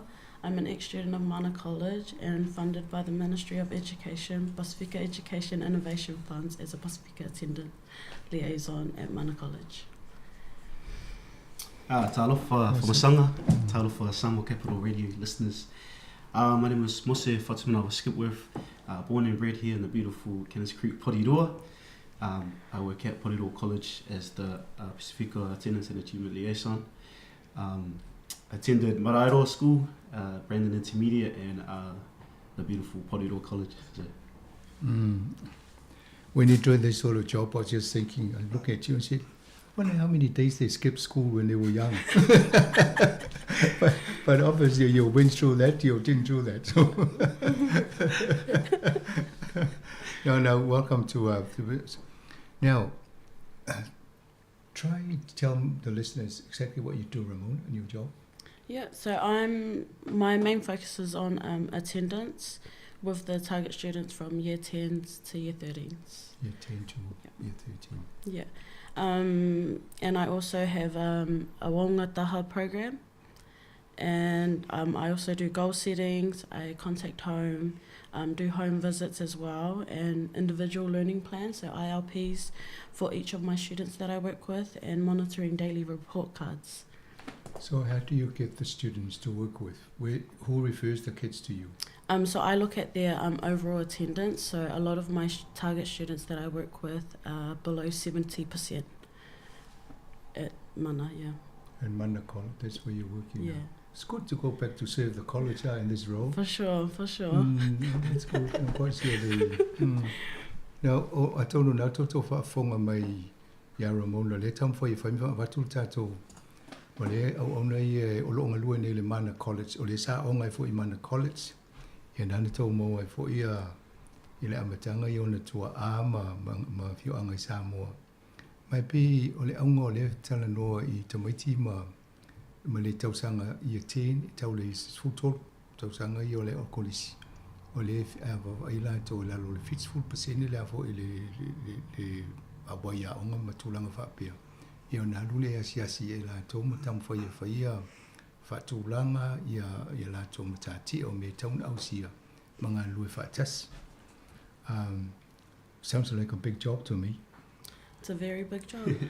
And Mose, what's your job at present? Yeah, so I do the same type of stuff as Ramona. So mainly working around attendance at Pepodero College.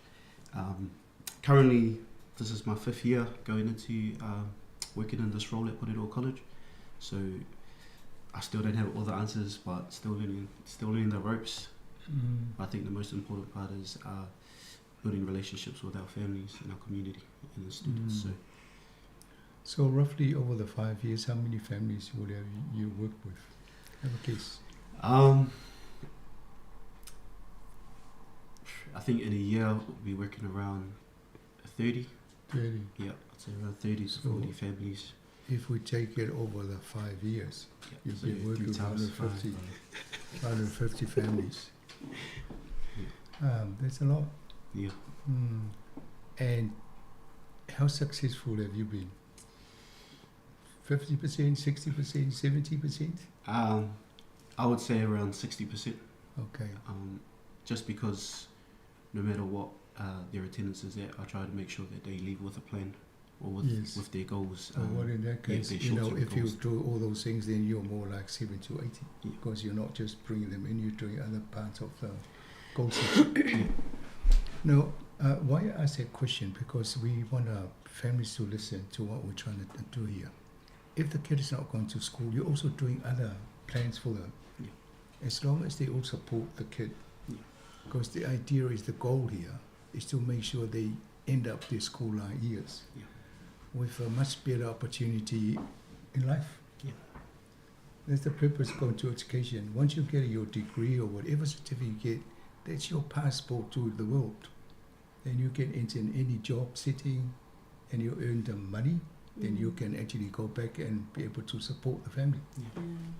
All right, so I applaud you for the work you're doing. It's not easy by the sound of what you're doing, especially when the kid doesn't want to go to school or the parents want the kid to stay home and look after some of the family chores. Yeah, so thank you for Leben tofa fonga male sunga ya musi o ye fo o le nga lua le ya onga po lua ile tamu faile una ia no fa na o mai ya onga le o le ma watu nei e fo te meti wo fa nga venga o le tamu fa ia na mo meo plan city po cold city mo te meti Joseph ata ta ia la mo le tamu mo le tene e a fo ile ngate ile alu le onga ai tamu fa ina mo wa no ya o pela to a ye tonu tausanga ia e tauna onga ya atonu mele mfaita tonga lwe fata sei ainga o matua o ainga lautele ya male tato community of sosoni tulanga fapia. So your strategies and implementation on getting learners to school. Ramona, what was your strategy of trying to get these kids to school, and did it work? Yes, the work that we do at Mana College does work. We started off last year with a program called Oanga Taha, like I said before. So that program that we have is based around like drawing our Pasifika students into school more. So the program that we have like 3 services. One of them is the picking up students 2 days a week. So it would either be a Tuesday or Friday.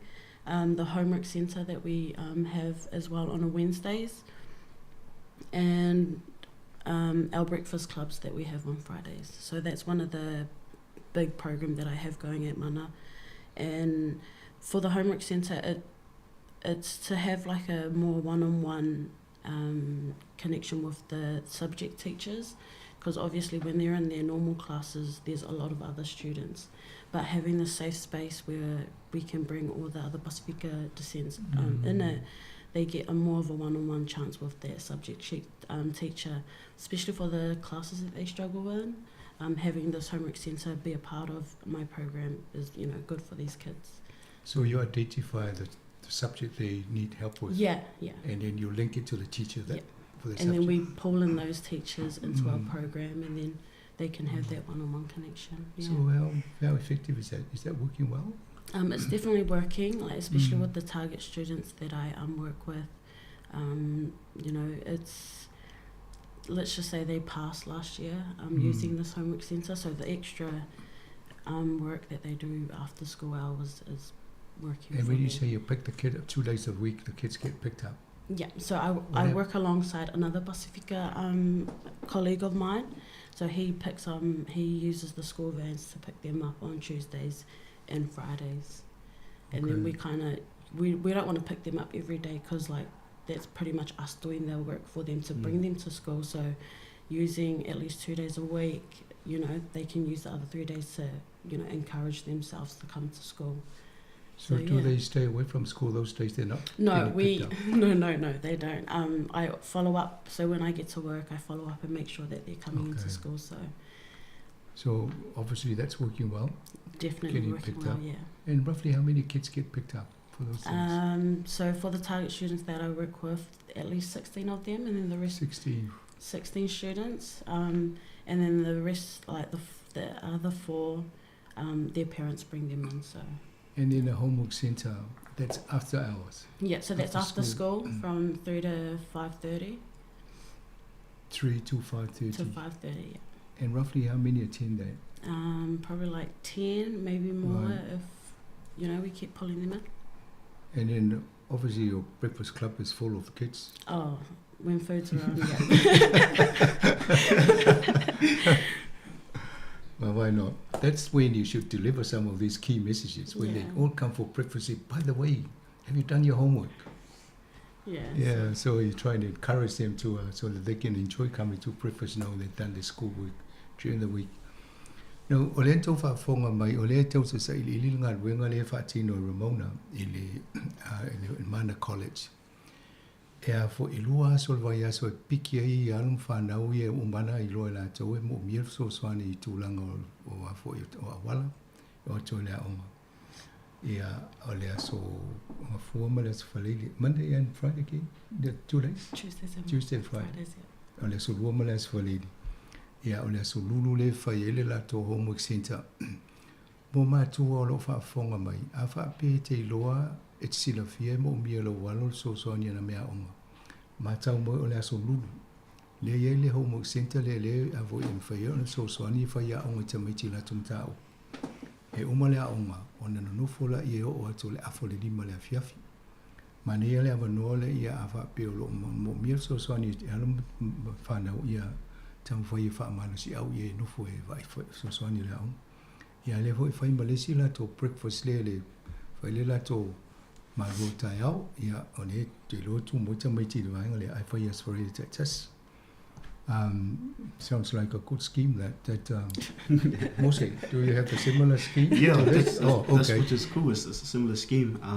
So just picking up students in the morning is a good one that I've been using just to get them, make sure they are at school as I'm picking them up. What days do you do that? So for some students it's Tuesday, Thursday, and then the other students will be Monday, Wednesday, Friday.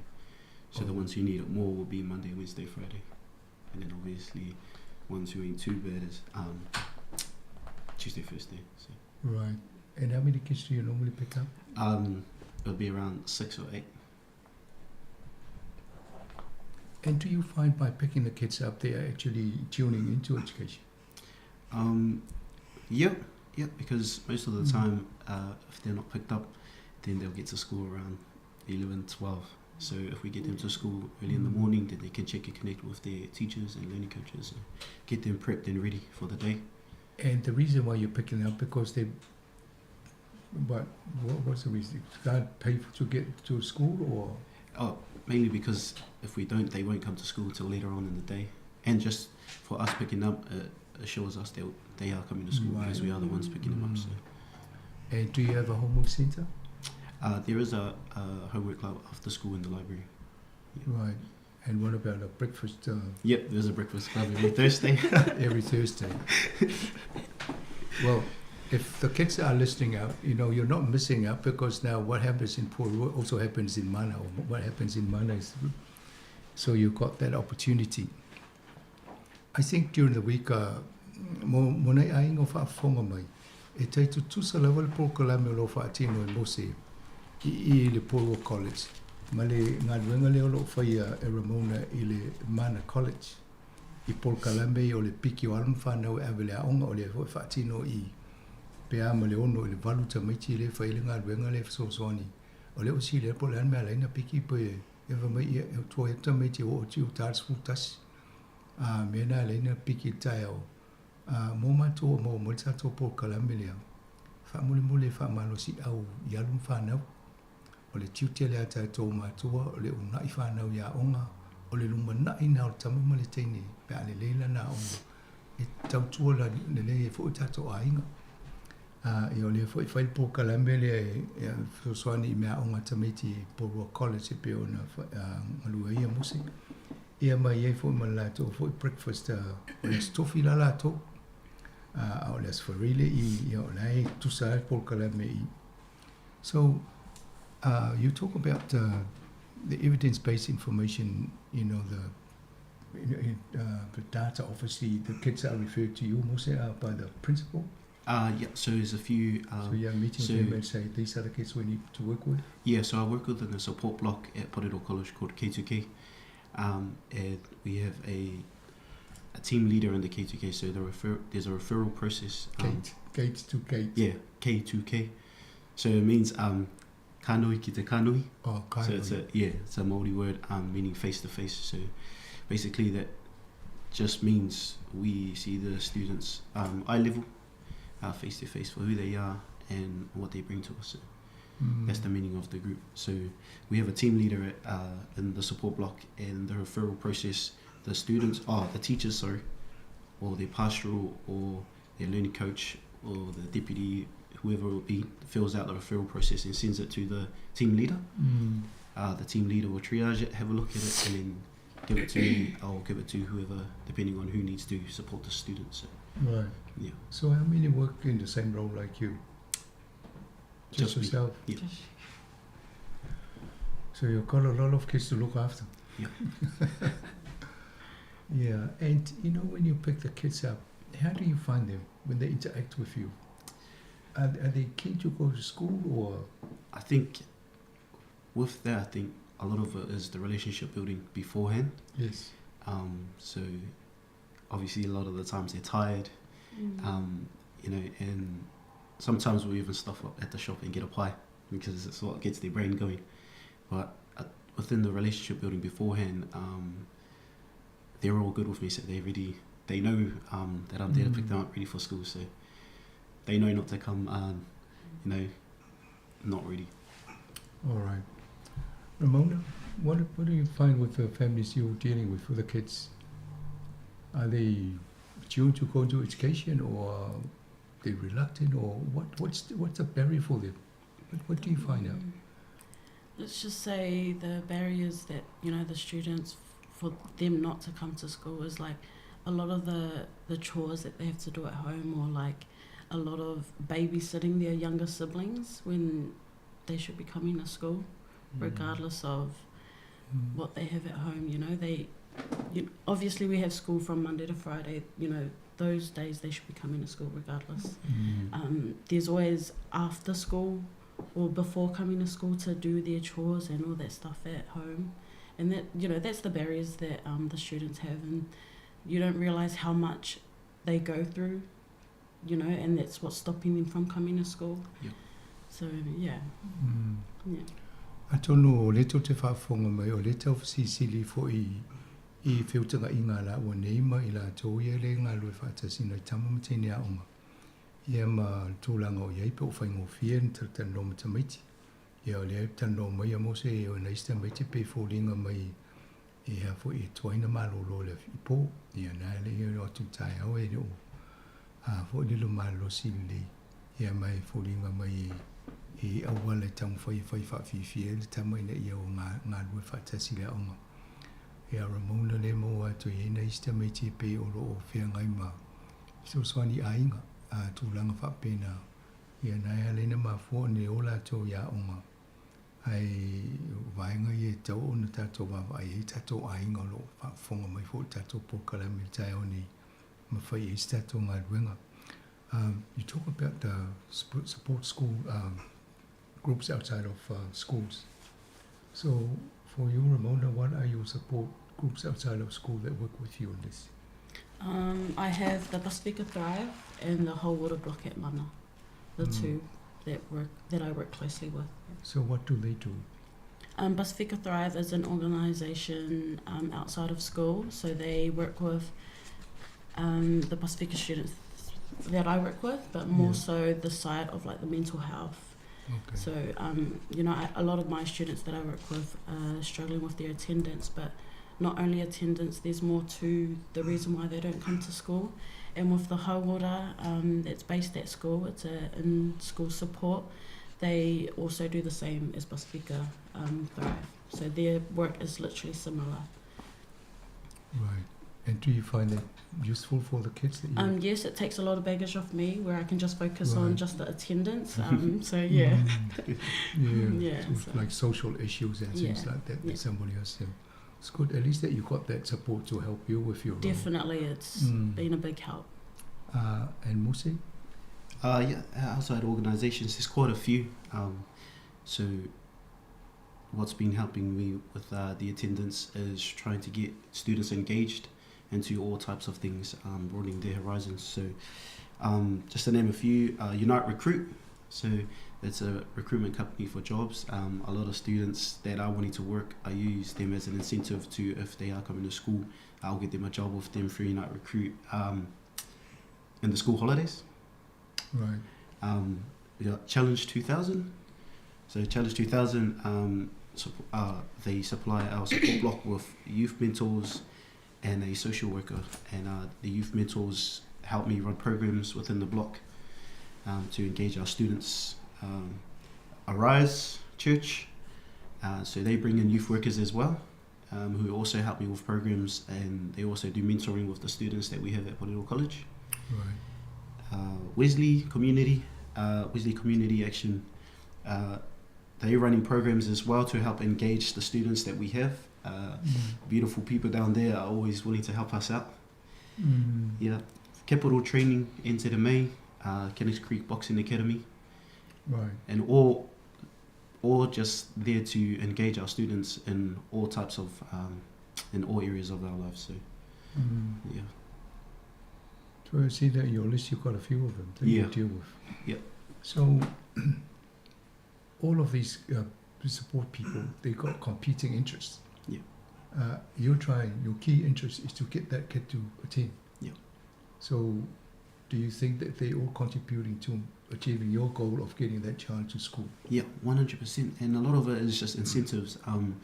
Like the Kenneth Creek Boxing Academy, the way we use that, or the way I use that to engage the students, is the types of students that all wouldn't normally hang out with each other, and who don't come to school. They find that going to boxing, one, it's just a place to release some stress, and two, chill with mates and getting active.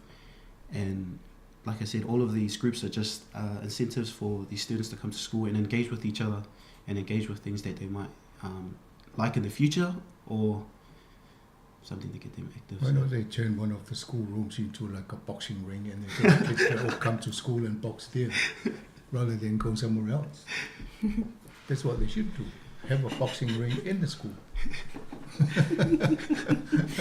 That's one way of doing this.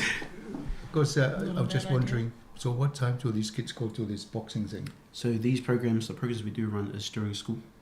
Right. Yeah. So the kids actually go during the school? Yeah. It's like their PE period? Yeah. Okay. Well, that's good. I mean, that's all planned out for them. O le vaenga lea matatano nisi o unanga lo so swani fo ya mo simula ni tautua. I'll just borrow your list here. It's o te lea ia vaenga ia na tola rawe. Yale Unite Recruit o le Challenge Lua Fit 2000, Arise Church, Wesley Community Action, Capital Training, o le Cannons Creek Boxing le matata no le fai fo mo fai pilenga i o le fo ta meti fa por kala me le no sine po la te mi fai me a le o mana fa tu langa por kala me le aso o le vai aso mo tamati you know le so these are for the boys and the girls for the boxing okay ia mai si vai nga ia le anga ia i e so ni tamati ne fai e la tonga luenga mai i fo i si vai nga e le por kala me ta o kanui o le upma o le face to face of tu se va ia o nai fai e la tonga no tam fai na ia ma sani alu fa na una ia su e fo la toma fo tam fai e a wa ia onga o le onga na la ni nga luenga e fai uma si support goes boys ia ona nga ia e so ni pe on tolo lo tu ni se ngoia a le onga la vai tasi ne fai si e wala fo i me tutia e fie le tama ma le tene ina ia a wai i a onga lena i ta o ye isi a o isi vaenga i e fai mo o ngaluenga mo i ngaluenga e fa onga la i la tona mo i ngaluenga tama ma tene le kulisi i taimi tu wanga yeah I was just talking about that the role about using the recruitment for employment during the school holidays. Yeah. I was just wondering whether one of the kids will go and say, "Oh, I like this," and then they just don't bother coming back. Nah, so that's one of the things we make sure. So make sure that it's an incentive for them to get pocket money during the school holidays and they come back to school. All right. Ele na tanoi vaenga ia o lai tau fai vaenga mapi o le pale ni whanau ngot foi. Ina ia tau fai fi tamite o atu i vasenga. We'll take a break here. We'll ask Tufu to play a piece of song music and then we'll come back to our second part of the program.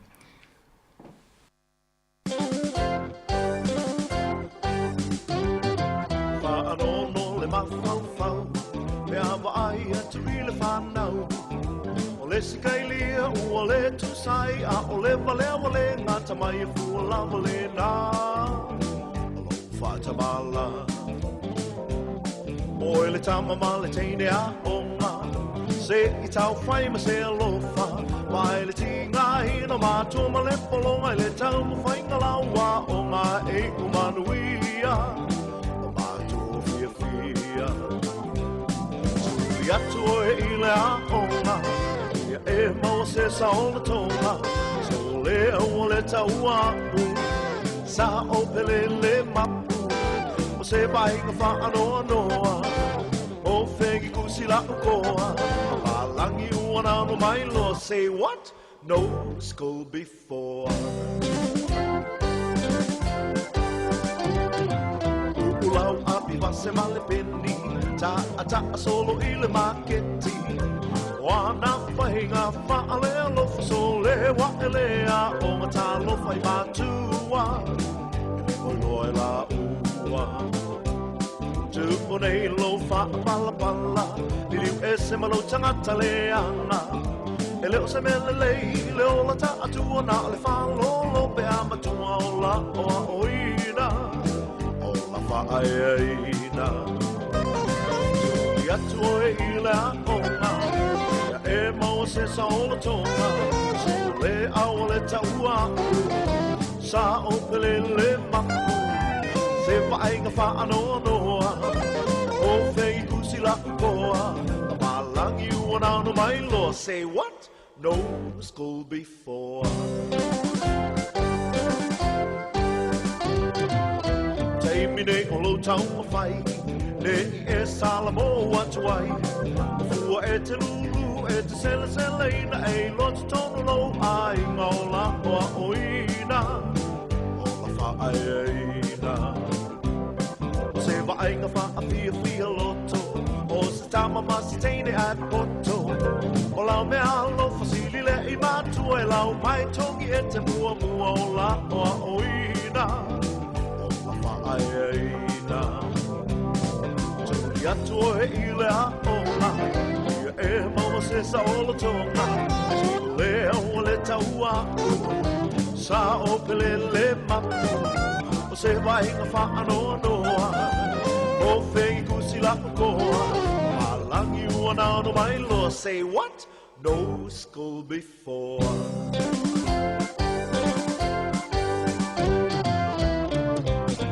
Tui atu o hei le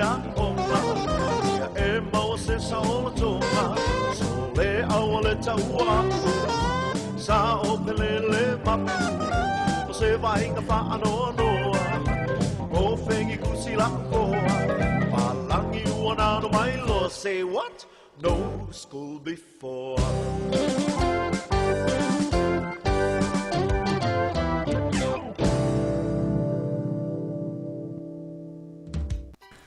Toi whatalofa atu le whawhonganga le tino o loo mato whaatasi le pol whasalau mo le sunga i Moses Skipworth, Poro College, o loo whaianela ngā luenga i Maramona Silva, ina mana college ngā lue fōi.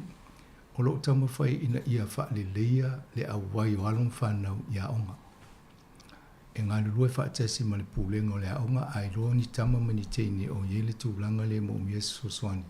Ia on avilole la o ia fai lola tonga luenga e fiutanga ia le ngata malitama maliteine le e fo i fi mo le Soswani ia ma ainga fo ia mo to lo va ai mai le tato Paul Kalame le social media now to si le mai ia Ramona ma Skipworth ia vai a tu ia tu fai to be video te fo i fi lo ai ba to e fa tau to walo ia tala il fai to a vele ava no to noi Mane o lava le tō whiutangai. Nei ele upu Māori le na watu nei o le kānui, tū kānui, o le whiutangai whasangai.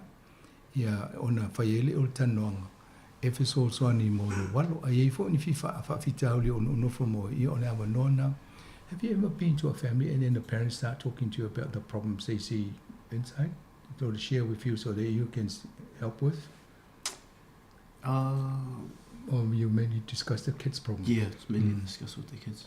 But if we can, then offer what like the support we have at school, we can offer help with the family. But normally discuss how we can help the student with the internet. So the challenges and barriers for you, Ramona. How long have you been doing this? I've been working at Mana for 2 years now. 2 years. This program, yeah. So what are your big barriers and challenges? Is getting the parents involved in the education, making them understand how important it is to be a part of their child's learning. Parents seem to attend like prize giving, productions, culture performances and sports and many exciting things that happen and not realising that academic achievements need to be balanced because it's not. Yeah, so... So are you winning the battle? At this stage, yes. Good. Let's just hope it just keeps. Yeah. I keep fighting. So yeah. So and the families, are they forthcoming when you ring and make an appointment? Do they respond or?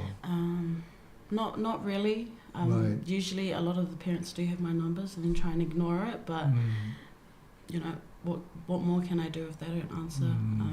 I guess just keep working with their kids and just making sure that the bond that I have with them is still strong. Yeah. And hopefully one day I do get to meet them. And yeah. I'm going to offer you an opportunity after this program, outside of this program. I want you to try something out and see whether that family or one of those families will come with you. All right? Sounds good. And another barrier is the NCEA changes. Literacy and numeracy are new, and it's been challenging in understanding the process, but we need to make sure our parents understand these changes too. We need to continue to, lifting the numeracy and literacy for our Pasifika learners. And honesty is the key to everything. We need to encourage our families to be proactive in working partnership with the school. So those are my challenges and barriers. Thank you. And you? Yeah, I think Mona hit it right on the head. Please answer the phone, answer the doors. It's just getting in contact with family and getting family support behind us will make everything so much easier, a lot easier. But without anyone answering the doors, without anyone answering the phone, it makes it that much harder. So getting a hold of family is a big barrier at the moment. I think for me, a main one, my job came about because of COVID. Okay. And the effects of COVID. So, and we still feel the effects now quite heavily in terms of when COVID hit, a lot of our kids were at home during the lockdowns and created their safe space in their room or at home within those lockdowns. So, and we still see the effects of that now, trying to get them out of home with COVID building a lot of anxiety within our families and students and not wanting to come out of home. And so I find that as a big barrier at the moment still till this day. So, do you send a text at all? Like try other... do families respond when you send a text? Every platform we can think of. Emails, text messages. Okay. Just, yeah. Yeah, I guess some of our families, they actually work in, those jobs after work, like 3 o'clock on to about 11 at night. So it's a timing, I guess. You got to work out what time is suitable. But then if you're sending a text, they should also respond. So the way I would do it, like I normally do, I'll send a text saying, what would be a good time to contact you? And then you're giving them a chance to come back to you with their, not you say, can I see you at 5 o'clock tonight? Because they will never say yes. Yeah. So try and find some strategies like that to help with. Nantofa fonga mai, o lena tala na fasiri nei, I whaafita uli o whea ngai mo ina ua nei I le whaatinonga o ngā ruenga. Ia e pe e whauringa mai o le vaenga leo o le whasota ia tu tamu whai te mi tala noa ia ai le maua. Ia o le si vaenga o le awa no tangata, a le whai watu taxi isi mai le tali mai. Ia pe o awala ia le tamu whai e whasota ia tatu te mini. Ia tamu whai e whasoswani fhoi, o le tamu whai e whasoswani mo oe molo walo. E tamu taku ngā lue whaatasi tūlanga lea. Awai, e ele polkala me matal tano ma taina talwai. Na ta uai vaenga o whaasalanga le malo, pe ale e alu tamo ma le teine le aonga. E se teimi mulmuli anei o na whaatasi mele o hana. E taltala noa fo I e pei o le polkala me lea ma mai e ele tūlanga na le I fo I e tūla fono malo New Zealand mo alum whana wile o ia onga. Ai pe o le vaenga na le tala noa nei I whaafitau le o whengai mala ua. Ni tamu whai ina ia le leile numera o le whaitau tusi ma le tusi e tama ma le tini. E na whaso swani fo lelo na ia o la awa o ina. Ia walon lumana. Thank you for sharing that with us. I feel for you. It's not an easy role that you do. Especially when you're trying to reach out. You're trying to help. And they're not grabbing your hand. Yeah. If I was them, I would come and say, yes, please come, let's talk. And that's what they should be doing. Yeah. So we need to find other innovative ways of reaching out. And then hopefully, because the door is there, it's just a matter of walking into it and say, I need the help. And then the kid is in your hands, and then they sit back and see that kid blossom, and so that's how we should look at this and try and, but persevere, keep on the good work, and we'll pray for you, and we'll also try from Samoa Capital Radio and help with what you're trying to do because when you talk Pacific, it's all of us, not just that kid. When the stats come out and we're way down here, who's at fault? All of us. All of us. So we need to work together, try and do that. Is there anything that you would like to share? Any other comments you want to? You can start. Just send your kids to school. In the long run, it'll be a lot better for them once they have the education under their belt, once they have their levels. They can get the good jobs, they can get all, and help provide the family after they finish school. So, yeah, I just want to ask a question here. Technology. Do kids have phones, smartphones? Yeah. And they're allowed to in school at present? Not anymore. Not anymore. Okay. You mentioned the COVID. During the COVID, it actually showed up a lot of barriers because our families couldn't do online school because of they didn't have the. So has that been dealt with now? All the kids have Chromebooks and things like that? Yep. During COVID, that was one of my main jobs was to drop off Chromebooks and laptops to homes. So the kids that you're working with now, they all have the tools? Yes. Yep. Okay, so there's no excuse not to do any online work? Or so does the college encourage online work where they don't come to school in the classroom? Yeah. That opportunity is there for them? Yep, it is there for them, but also we want to encourage them coming into school and do their work. So. Okay. No, just looking at option for those kids, if they can't come, what else can we give them? But obviously you've canvassed that. Marlo, thank you. Ramona, any message for your clients out there or our community? Yes, I'd like to share. It's just a quick encouragement for our parents.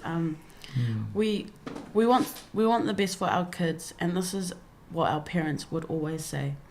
And my advice to our listeners today: don't give up on our kids when the going gets tough. They need you the most, especially when things get too overwhelming. Be present at all times, because the meaning of my role, I only want the best for your child. Our Pacific Linners. I need to borrow that so I can translate it. There you go.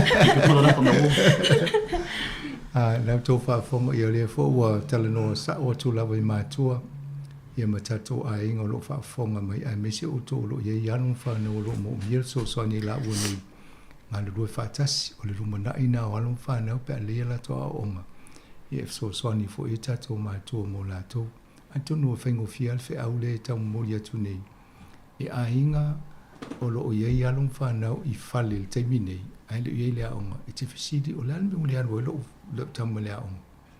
Ia na whisidi lea ia o lai misi ala walum ma nai le whale ia lea o onga e tau ona iei o wano na lumanai. Ele Emanuele tama ma le teine to Emanuele ma le ainga. Ia atono fo iei ainga o lo o le lea ala to walum whanau e o lea onga. Ia taltanoa so soani fo I tau tau ainga ia pa whapere o whaiala tonga luenga. Ina ia so soani fo I lātou. All the best for your job. You two, lovely meeting you. It's good Thank to you. It was having a nice chat, meeting you before we came on air. So we'll help. Feel free to reach out if you want us to help with any of your messages to the community.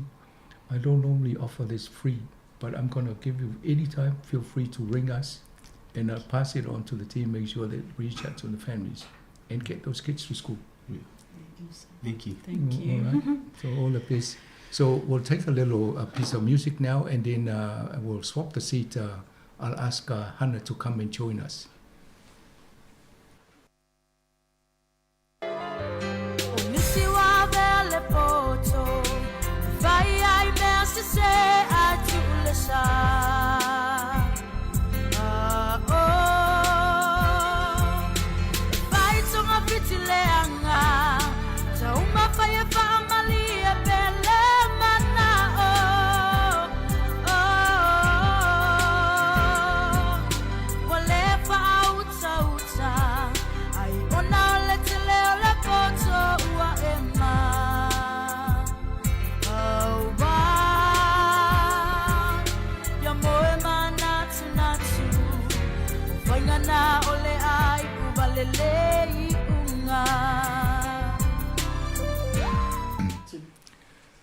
Toi whatalofa tu whawhaonga le tunu I nau tōwa me leo whaawhiawhia tumatou tō wha mena le sa tō e lewa noa I tōwa ai tonu mea tō lua le o ngā ruenga le malpokalami ia lena sa wana whaawhiao mai la ua ina ia sosohani fo I waipi matawhiawhia mai pokalami mumua a le la ua mua le tātou pokalami le te aone ia le fo I la ua tō a wai si tanu anga lumanai talofa tu fatalofa tu hana ma lo la se fo la le ma tai to mo lo ngadweng o le ai tau mu le lo vai ngai ma yo tama mo tene ya onga pe on tam fai fo mo tanga lwenga ye wa ye si tu langa o por kala me imita o po fia well I give you the opportunity for the parts that you want to share with the community. Yeah, fatalofa tu malu le o lo fafunga mai nei taia talofa ngo hana tusa. I've previously come on to this radio I think for like 3-4 times now, so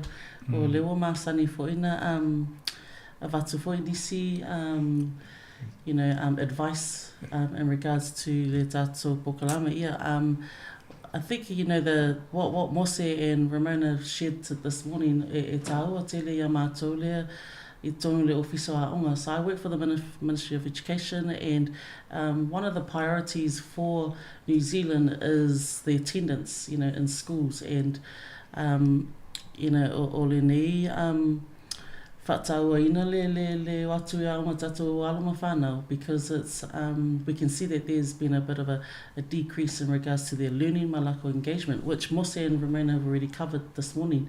Yeah, o mātua, we just keep encouraging o te riro, whamalosi au. Yeah, whamalosi au. I tātou mātua. Yeah, you know, o mātua ngaloe ngai whai tonu officer is that we look at some strategies to support tātou alo le mafu angara le lua o iei Ramona ma Mose, because o se alanga tupe fo I leua maua feswani I alo tātou whanau so that they can get to school. O nisi fo'i mea that's happened and is that we're seeing a decrease and then the effects that's happening on their learning. So what do we do to make sure that we can raise that, you know, the achievement as well as the engagement? So pea le watu tātou whanau ia onga, e le mau fo'i le malamalama le ata mai ona o lo fe ngai fo'i fe whai ongas malatunga luenga I le o ina o tātou whanau. So, you know, we are very, very blessed to have Mose and Ramona in the space in Puriro College and Mana College, you know, and really work to acknowledge the principals of those schools and the team there in regards to having them on there to focus on our Pacifica learners. It is, you know, I need to make it quite clear as well, is that there are legalities of when students, you know, tatu whanau, pēle watu ngā onga, that, you know, by law, that they need to be in school. You know, any whanauers under 16 needs to be in school, but we can see that some of our students that are underage that are not, and, you know, that's where Mose and Ramona are doing some great work to make sure that they are, and that what does the school do to support that as well. So, you know, and us as a ministry, we are, you know, encouraging that through the work that they do, and we also listen to what's happening in those schools, so we know that these are the kind of things that we need to work on in the background as a ministry. So, e whatau o te lele attendance. So, you know, I know that o leo watu fuinisi encouragement Mose and Ramona. So, yeah, o au fuina, I don't need to reiterate their messages. But, you know, just talosanga atu tatu mātua, yeah. O tatu whānau ai watu e aonga e mawele ata mai, yeah. I know that is one of the main goals that, you know, o mafuanga fuina na tatu su mai nei o tō o mai fuina I New Zealand. E mau fuisi lumana I le leo tatu alo mo whānau. So please let them go to school and let them, you know, do well, because no doubt that they will make sure that they will serve and continue to do good for your ainga. A wase lumana I for I tono to ainga, yeah. I think I don't have anything else to say. I'm only a 2-minute, 3-minute speaker, but it was all about Mose and Ramona this morning, so yeah, e whawhatai lava, o le awanoa. Maro whawhatai hana, ia, na o wha popot foi hana ni, e lea fo le tātou polkalami, awa e whaatupe le matanga ruenga o a ongo lo ngā lua nei hana. Le polo keti leo lo ngā lua, le tō lua le I mana ma Puriro College. O le aunga lavo le wha moe moe, ina I le wha malo si au ialom whanau. Ia me se fo I mātua o lo o la tō e whangwhangu te maiti ma una I o ia onga. Ia wala tō lumana I lumana I o ainga. E le fo ina tau pai a sanoanga hana. I lalo lavo le tū la whonoa onga. O lo I eima le vaenga na mwhai ona whaasala mātua. Pea le alu tama ma le teini lalo sfuron tau sanga I le aonga. O le mela na le o whaatau I la tō whaima polkalame e peo na ngā lue nei Ramona I mana. Ia ma Mose I Puriro College. E una I alon whana o lewa o le vaenga le whanangolongo atu. E piki si o alon whana e ame ia onga. Ono nau nau la tō ina I hota mai ti ia onga. Ia whai o tātou tiute. O le maua mano le mo tātou. Hannah, thank you very much for coming in and sharing that. And you too, all the best for what you're doing. And I'm very pleased to hear that you two are actually serving the college that taught you. You went to Mana College and now you're serving them, and you almost here doing a good job, so well done. Tato polkalame na whamtu whaatasi, tō mose si am nota tanoi. Atonu hese pavate polkalame o tato whaaso tai au. O la tato tanoi mta upo nei o le liho alum whanau ia onga. se whatsosoani fo pola se si awala metotia e mawhai e alum whanau o na oe sa ili le to mai mo le lumana e o ia lava ia masosoani tato ainga ala to e fo ia tu fo e walfa o ina tato pokala e mato te whato wha to i fua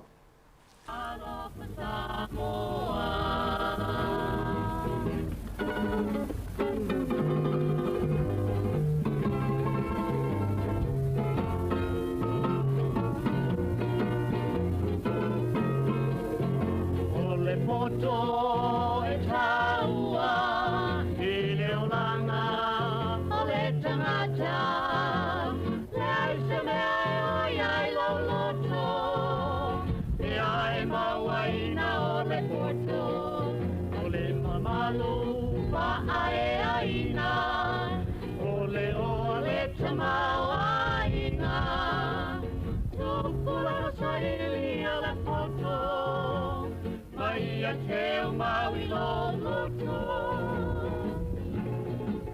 Le pale aliki O le tangata O le poto O aso malama E o le sumu Malama lama I le olanga o le tangata E suengata E taungata E anangata O le poto Ia mana tua lo loto E whate ao e le poto Ia mana tua lo loto E whate ao e le poto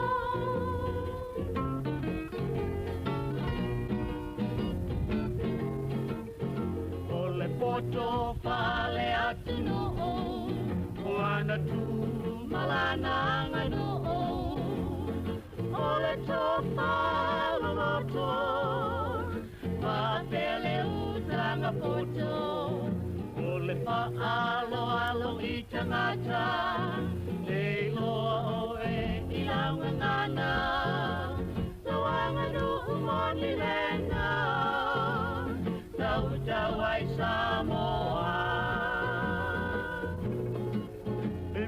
Mita Seine matama E a foto E palo le lava Male tautu Ina o leipu Lufi mea tau mafa Iai loa no fatu masamali E tau sala Oceana puletasi Tole ale amalana tau tua Le poto le na mayana mua Tole ale amalana tau tua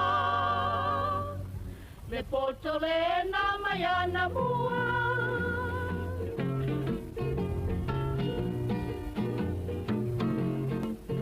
A whai e te maua o le poto Awa ne ingalo I lo loto O le alofa ma le wha au tauta Ia e wha maoni mea uma O le poto moni lava lena Pe ona o le atu ai Solomona A mea o e ma wha o la tanga No atu nu uma o na tangata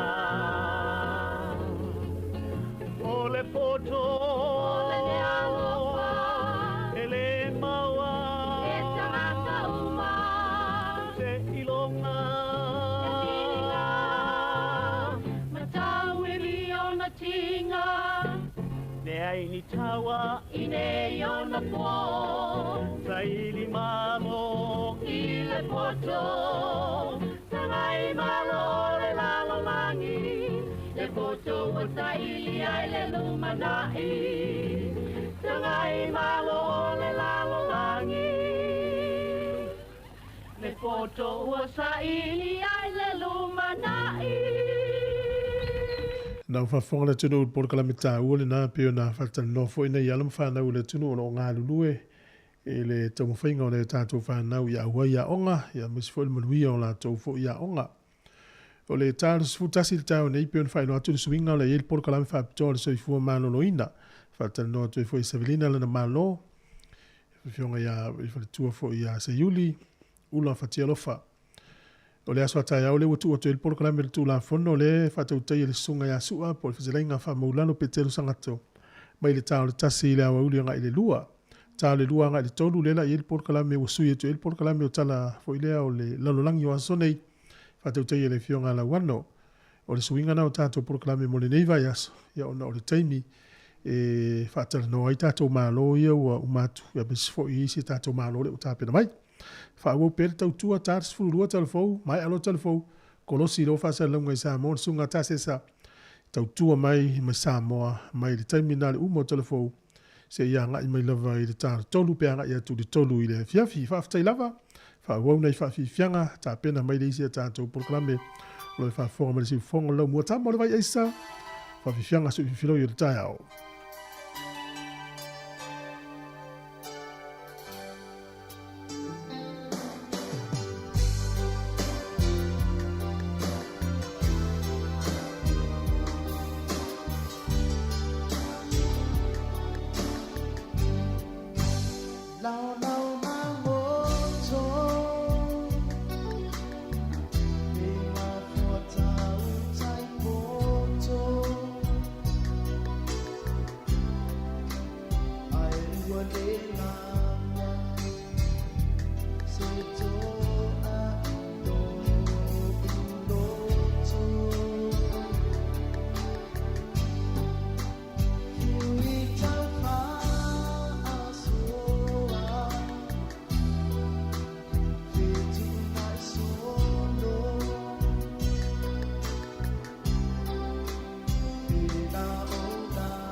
O le tautua le si ufonga o le laumua o lo iai fo i le langolango a le New Zealand On Air.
Whaatalo whātul nei tai au fōu, malo lava le soifua ia te uta umalo mwhai ona maua mai, ia le tautua le si ufonga le lau mua, pe ona iai ilona ofisa au tu i Borirua i Wellington nei, whaatalo whātu. O le polkalame le nei o le soifua maloloina, ia le fo iwa mo se avanua e whaatalo noa tuai, nisi o lo ngā lua i tono le au onanga le soifua maloloina i tono Wellington nei, e whaalaulo fo inisim tāua ia wā lava le le leinga o le tātou wola maloloina ma lo utau soifua maloloina tātou iai nei atu no. Ia o i lātou nei o lo pisi tele ia lātou ngā luenga i tono au onanga whawhala mai. Ia a maua lo le avanoa ia o nā tātou tatanono le toi whaamanatu a tili vaenga tāua e a ona tātou nofo ia ma utau nofo sila fia iai whaalia tile le soifua maloloina. Ia o mawhatasi tau nei, ia manisunga ia se iuli whale ula whatia lofa, o le vaenga le o na whanei ma i o le suka, ina ia whaalau loa fu imta upu, e tau ona tātou loa. Malo le soifua lau sunga se iuli. Ia, whamalo atu Savelina, ni tai au mātango fie. Ia e mua lava o le whaatalo whaatu, tupu mai o le tātou watunu. Tai nani fo inai tina matama mātutua o lo umwhai o na whaalongolongo mai li nei tai au te whaatalo whaatu. Ia ai le tu e nimpea le whaatalo whaatu i au na pa ia le atua. Lo whapea o na whaanono munu. Ia au wase manuia lau tele o tātou tangata. Ia o te whaatalo whaatu fo i le au whaalongolongo le nei tai au. I so se vai panoa le nei lalo langi o lo mawhai ona o ati iai ia le si leo a le fonga lau mua whaatalofa lava. Whaatai le nei tai au tātou toi wheloa ai lumo anu ai le o tua anu. Ia mālor soifua ma le langi e mama. Whaatalofa atu fo i te maitai a Savelina ai le ngata i lea o le pule o le nei. Si ufofonga ia malana au whainga luenga. Whaftai mo nei tai au. Ia, malo ale. On sa, le fo ia taini tau te le whailoa. Ia, onai. Mātou te maua pia tala i loutou pisi i ngā luenga o lo whianga iai. Ia, le ua maua lo le avanoa. Ia, tātala noa noa. Si tue whaamana tulu langa o mai suka. Ia, o lo oi e fo i tātou tangata i le nei vai tau. Ia, o amalinga luenga nei taim. Ia, whaftai mo le whaafsiri, Savelina, ia au te talitonu. Ia, e le mawhai lava o na uma, ia tūlanga lava nei o le pisi o ngā luenga i taimi uma. Ia, o taimi foi ua lava le au whai ngā luenga, ia o taimi foi ua le lava le au whai ngā luenga i. Ia, foi whaasoa ina ngā luenga o le aso ma le aso, ia aia le alo whalava le tua. Lo mawhai lava o na ngā lulue ma fisosoani pea i e o loo fia maua le fisosoani. Ia o te talitonu foi, ia ua lewa foi o na tu ua le. Ia tātou pōkalame, ma ua lewa foi i le utoe whaieni a tātou a onga, pe o a ngā, po le lea o ngā i le tele o tātou tangata. Ia o te talitonu lava, ia iai lava sina a o ngā i nisi o i lātou o lo fia maua le sosoani. Ia ai mai se lava le tūlanga nei o le maisuka, e pei o na lau i loa tele, i le tele o wha mai ma mai e tutupu mai iai. Mo i lava o le suka, ia ai uiane. Ua tele mai e maua mai o no le suka, o no le maua lunga o le tātou, o le levo o le suka i tonu o tātou tino. Ia pe o tūlanga i Savelina, a tonu lava, e le osuia lava le tele o mea te tau o na puipuia maanga i ei tangata i le amatanga o le maua oi i le maisuka, o nisi foi e le o mautinua. Po o maua lātou o le suka. A o le mea mua lava i lātou o lo o iai ia symptoms, po symptomatic. Po ingale o tangata o laua iai ni ringa lātou te maunga lātou te tau lava nā ngā i fō mai siaki po le altu langa o yele mawalunga o le suka i tono lo tino. Ia o nisi foi po asymptomatic o kangata ia ele yaini symptoms. Ai alu e ai pea oe ona e te tau ona whaapea o utua ai suka. O te sau mai tangata pe o le mātou ainga i le history o le maisuka. Ia e te tau lava ona e a ngai wa ai le fō mai. Ina ia mauti noa o le lei pea oe. Le lei le vave ona maua matonga fitia. Ia ona whainga o fia lea ona e mauti noa ma e whai ona pui pui la vai oe. Awa o te talitonu Savelina o le se fulu o tau sanganga i lua se fulu talo na diagnose oe o taimi e afoi e te tau el sangata ua maua le suka o na tau mawhai ia pui pui o ia le taimi lea. A whai e umi lea o tau sangata luna uman diagnose oe po maua el mai suka e whātala lea i tūlanga i te tau o le whai. Ia e vawe foi ona o main whawhita hauli pe on tātou mautinoa. E le whapea la o te iawa e mai whatu. Te iau whaaleanga ina o wae po ao fo, te tulau, ia e whapea nā foi i o fofonga. Te iaua tā waso. Ia o whatunga o te iaua whaaleanga ina. E le o whapea lai te i ona whaale tonu ia tūlanga ia o tōtonga o tātou tino. E māfua mai nisi fo i o tūlanga sam tatau on tātou pui pui ia aile ia a whaina. Ia pe o se tau whaamtalatu nei tūlā, whaalawa i telepea in whaafisili e whiamana o mia nei tae au. Ia tau sia o lai alu i lalo po o lai tū mau, a leanga pia whaapea wa whaapopoli. Le o tūlanga ia i le whainga o mai suka o ele tangata o ia lava i le neipo i waita. Ia. O te tonu ele o alu i lalo o what awa lo o anganga i peilunga. Ia ai mai se lava le waitaimi le nei le tele ai mai se lava ia tātou nei Pasifika. Tau tana lava i o tātou fo i tangata Pasifika. O lo whaapeo na wa i pēa tūlanga i le anga i atu i te tono le whale mai. I le tele o i lātou fo i ia e la e pei ono o tā ua le taimi o mua I le lewa ai a le lei taimi i e talu o na maua o le maisuka. Tūlanga la nei taimi la le nei o tele le anga i atu i te tono le whale mai. Ona o whaaleanga ina nisi vaenga o tino. Ia pei e whanono ai pea le anganga ona ele o maua tele mai pea i e tūlanga i tau ona va ai pe tangtana i fo iai i o tātou tangata i tūlanga ia.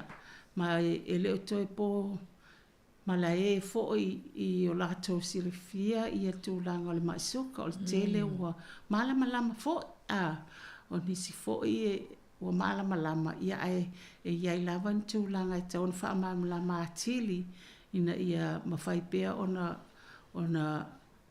va ia pe lātou pe lau tūlanga i ona o tā ua. Taimi la nei tangata nei le ua tele nā ngai atu tono le whale mai. Whaaleanga ina nisi tōnga o lātou tino.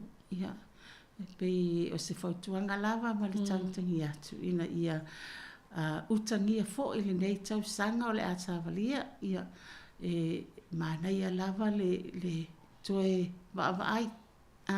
Toe se i toe tangtanga iane. Ia, vai nisi suinga ina ia mawhai ona fia maua fo soani o loo iai fo mai. Whamatau le vaenga o loo pito ta atele i mafu anga ele ona wa watu i whale mai. O le tau sia o fuala au ie au mai po o le muli ini mea ai e ta tau ona tau mamawhai po o whio va mo le wha amalu stino wai pe o vaenga ia loo tau longolongo mai e pea i le mamalu le au whaafonga mo tātou tangata. Ina ia tau si sia vaenga ia wai pe o vaenga lava ia o loo Wawe ona o tātou ho i tūlanga ma whaafitau li whaapea. Ia. Tele lava ia vaenga ia e wawai ai. E maise lava ia whala au o lo tu inatu. Tele o lātou e misi le inu whala au. Po i lātou fui. Ua le inu wala whala au. Mana tua fo e pe ona o whaapea atu mua. O le suka o se o haunga ia e tele e maita wina o lo yaini suinga o oi. E te ola lava oi ia e le aini mea e te whaalongoina. Se i longa lava o le taimi ua tau ai le mawalunga o lo suka. Ona iai lo le on whaafitau li mai. A o tūlanga uma e pei ona whaatawana watu le fō mai ina i whai le taimi mua te vai ai o le suenga le o lo suka i le whale. Ia e mauti noa lava i le aso ma le aso o whea le mawalunga o iei lo suka. E le whainga o whea ai e nofo oe le tangata lea e whia maua le ola malolo ina pia ma umi lona o le lei o lona wa'ainga o longa suka. Su e lau suka ia so uma. E le se mea whainga tā. Ia ona fua i lea o ainga awa o lo o mautino uma tele o tātou. Mea ai e te tau ona ai. Ma le te le o le tau sami e te tau ona e ai. Ia o atu ainga mea ai fo e te tau ona e ai ate au i tangata Pasifika o le te leo le tau sami. Lo tupu ai le tinga aina o tātou. O nisi o lo o avatu ua le whaongaina lava whala au. O nisi foi ua amata i tui. A ua le whaia lava nātu langa. Ia alu ia o lo o alu le mu lava le ia tu langa le whaaleanga ina o lo tino e o lava ina o le taimi e o mai i tu ngā i ona vawe loa fo le ona avatu o le whale mai ua ieini tu langa ua le mawhai ona to tonga fiti atu ina ia tu le lei ma to ia o nisi lava ua whaso sola tua i nisi fo i tu langa pe o whaleanga ina leo whatunga ua te tau ona awe le dialysis. Ia, o isi u whaleanga ina whatu. Ia nisi tūlanga o lo tamu whai. Ia, o nisi fo ua pōle wa ai. O nisi fo ia ua watu ia ua awe ese nisi a au la tō tino ai mai se lava ia vai. Ia pe o tūlanga ia o lo tamu whai ai. Ina ia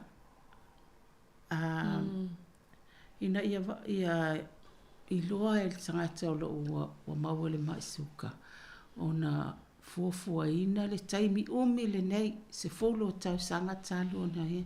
O nisi fo i e maua atu ua lewa na po ua afos fulu tau sanga sa tau ona ua e lewa na nga i treatments a watu whala au po ua tau ona e tui ia pe o tūlanga la o isi whatu a maua o la whatu a suka o isi o lewa na suka e whatu a maua.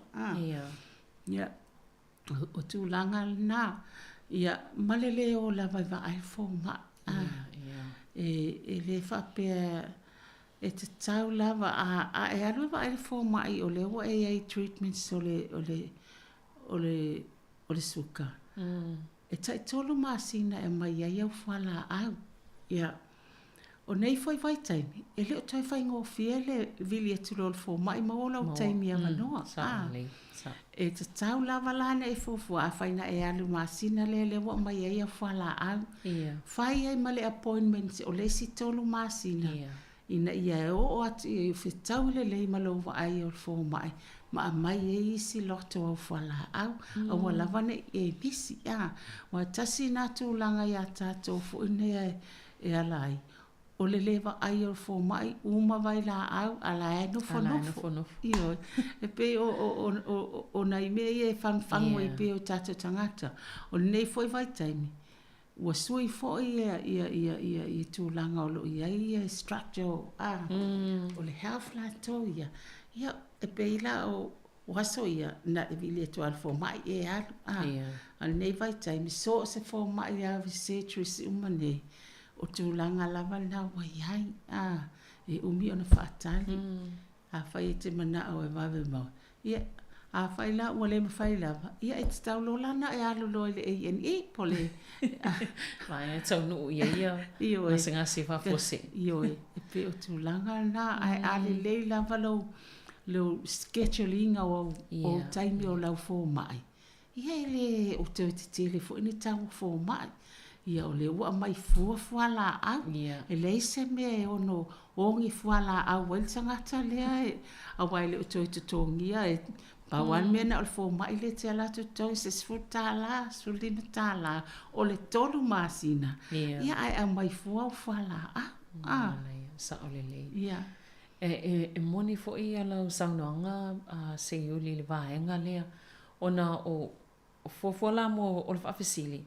Fofo mo tangata ia e whaapea wa umani fuala au vaiaso ne.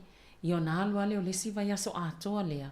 E le ima se fuala au e inuina. E le o alu fo i toi whaile fo mai. Toi e tului mai fuala au. I alua toi malesi vaiaso. E i se a fianga o le tangata le nei o le ua tasil vaiaso, lua vaiaso. Wa le toi inuina n fuala au i e tato inu fo i le pea toi alu eva aile fo mai. Iyo e. E te le lava lo na whainga mantua fo e. O whala au e a mai ati oe. YA treatment so whala au e a mai ati oe. O daily e whatatau i au activities o le aso. O au mea i e tau sami. O whala au i e whaititia mai lalo. Le alu ilungo le suka pe e tau mafa. E te tau lava la. Awana i misi. Wa o isi whala au e te tau ona inu. Ona e ai lea o isi whala au e umalona na e ai. Ona inu lea e whaatatau la lea i le mea ai lea luatu. Whala au e fsoswani e tau tu uma i lalo le mawalunga o lo suka. O le mawalunga lea o le suka wao a e tau mafa. Ona latu leo lau mea ai whaamalu i lo puta. E pela o inaea o ngā ai si whala au. Ia aua ne i vave o na ulu fale le suka le maua mai au mea tau sami. I hala toto i o le tino. Awa alu watu fo i la Russia tu. Ai le lava le insulini. Pe ia ona tato tale noai fo i mua i le au ngā o le hormone le o le insulini. Pau lea o hormone na te mawhaia o na ave e seina mai le suka lea e maua i a tatou mea ai. Ma tu atu i sele o le tino. O i nāla a whaila e le o lava i a le insulini e tatau ona ave e seina mai suka ia. A ua tele lau tau mafa, tele le halu le suka le ua alu atu.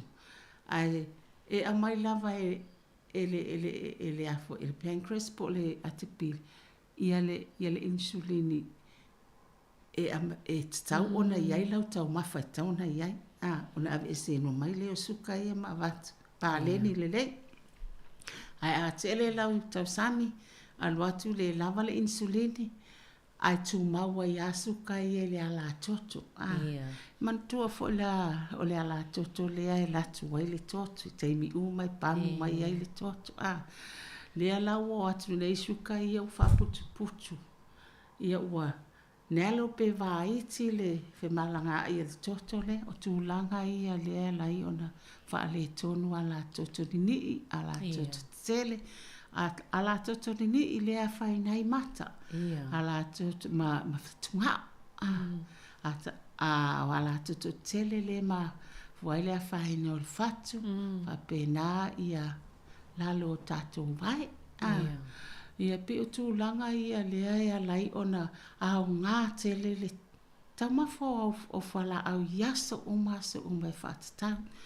O isi fo tu langa o le mea o lo ngausia mai le insulini e tai me whaale tonu ai. O le mawhai ona toe anga le lava le au mai.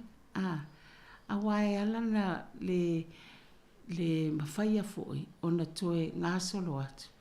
wa amata ona put on white le tangata wale lava tia ele afo ile wa resist mai ele tino le insulin lona winga put on weight al tangata o le mea foi nai au ngati le ai ia le lose for le weight iai ia le atu la fono ia pe ele tu la fono ai pe o me te va ia ia fa iti tiel mo lo suka o lau exercise ia malau tau mafa lava le fa tele ia puipuinga le o le suka malo faftai se yuri se faisina malo longa pu o al tata noanga ia na toi fo i mai le ia toi fa wow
Eleni, a fire.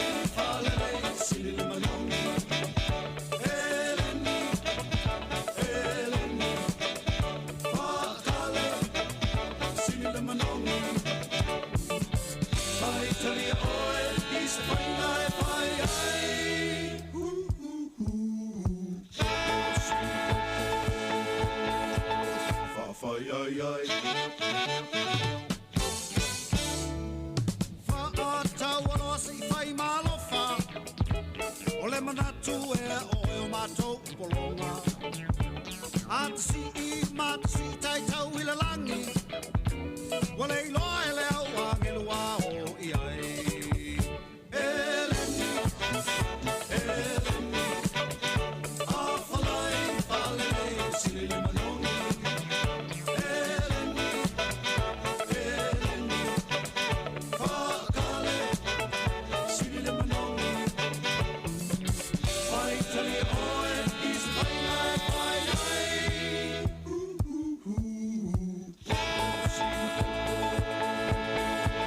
Whawhai ai ai. Ori masima whawhea mapua ele ngatai le tau ngatai I Osaka. Tau mamawhai nao leo mamafa. Ui a tata pia tato isi a tingi apa. Eleni, Eleni, a whalai whalei sili manongi.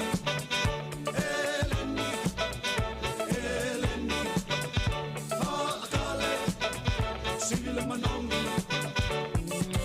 Whai tali oe is whai ngai whai ai.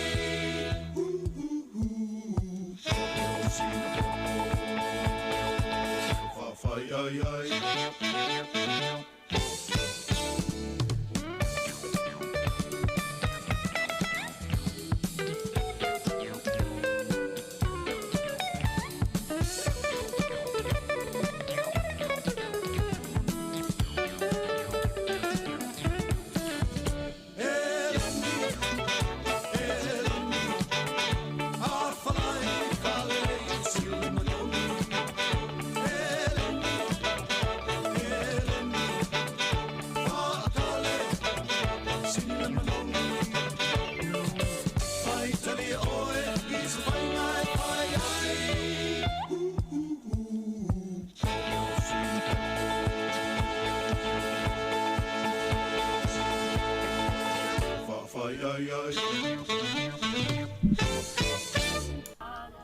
Ia, toe whaawa watu le tātou tananga nei tae au, peo nau tau silafia, o lo mātou lua ato male sunga ia se iwi pale ula fatia lofa, tal tanoa lava I vaenga I o le maisuka. O le ana e tala noa fo I iaunga matulanga pena e tatau una mata I tuwe le tangata. O isi tangata e mo le maisuka, tate wa ai e o lātou vai se I tulo a e pe e uli matulanga pena. I wala taimi te tealfa pe I te uang misia ta I tonu tawa ai tūlanga wha pēnā. E māsani fo ona ulua saunua isi poka la me sa lua iai masera ia tau sanga umawai. Tuloa e alue wha malu wa ai au vai tau mawhai e fufulu le lei ma tulitilo pe ini vai ngai e te ilo ai wa ini suinga a wai te le lopo o I ini vai nga wha pēnā e te loo la wa ini ma I ta o mai ati oi. O le wa afie ia ma I wha pēnā. E isa soani isi vaenga po la sau noanga fo I wha mamla mai isi vaenga ia. Ma isi aunga ia e tatele I o atu lava I toi wha manatu a tili le tu langa I whala au a fo I whala au e tau mo tau mawhaile tangata o le ua maua nei le maisuka. Ia, whaftai a Sabrina mor whafsiri ia tonu o mta alporo e tu ina mai e tu atu la ai se tatara no mo taimi mo e suailo suka fo mai ta watu mo lunga lo suka po wa e ma wo suka a wa ai fu ai lo ai wo diagnose o le suka o isi fu ai lo ai pe a mai lo test na o le test na ka o le HbA1c po le test e lo ai o le ale control o lo suka the last 3 months ia ona au mai de a fai e mai e vai atu o numera I o le whātasi a ngai le whaiva o ngā tonu le iai o winga like pre-diabetes e le diagnosinga o ua e maisuka a le taimi lea ia e no fouta ina ia le lei le vaainga o oe iau mea ai o lau exercise a wane e sopo atu I le 50 pe a koe diagnose, e le whapela e whai ma e anu ai le fō mai. Every 3 months or 6 months, e koe siaki. Po o tū mau pēlau pre-diabetes lea. A whaila wa e alu atu, wa sui, wa ova atu I lunga. O le wa po 50, po o 5 tasi, 5 lua, o nisi fu, o atua I lunga, le 50. Ia, o taimi lana e amata I loa, ona amata ona whai au treatments, e ala le I whala au, e te tau ona watu mua po le first line medication, so le diabetes, e masani, e fua lava lai le maua lunga lau HbA1c, a whai e lunga atu o le 50. E te tau ona tele atu la sesi, tu ai ngā treatment e wa tau ona e iai, pe whape atu fo mai. O le a mata o e le tui ai malesi fuala au lea pe o le metformin a wa le first line au le metformin pe a whape la le fatu a diagnose o e mawatu o le wa 5 tas a mata lola fuala au lea o le stul masina e alu toi wa ai toi fuala a whai rawa o lai maa nai a lava ia ona carry on a le lau metformin lea e tas pe whaalua I le aso na in. Ai a whai te alatua si I lunga. Ia e iei fo isi whala au po le second online. E whaopopo. E whaopopo atu. Ma o ne fo I vai tau. O le fo wai iei whala au fo. Pe on tatala noa fo isi taimi o tuanai. O le au ngā ma le lei o whala au. Ia awa o lo whai apso e su e ngā lātou iei. Taimi uma ma au mai I si futu ai ngā whala au. Ia pe o taimi o au treatments ia awane e toi whaatala le ai. Ia ma le su e inga lava leo lau suka ia e malama foi oil tangata le suka. O whea le iei lau suka I taimi leo le aso. A whai e te ala e loa su e lau suka le tae au.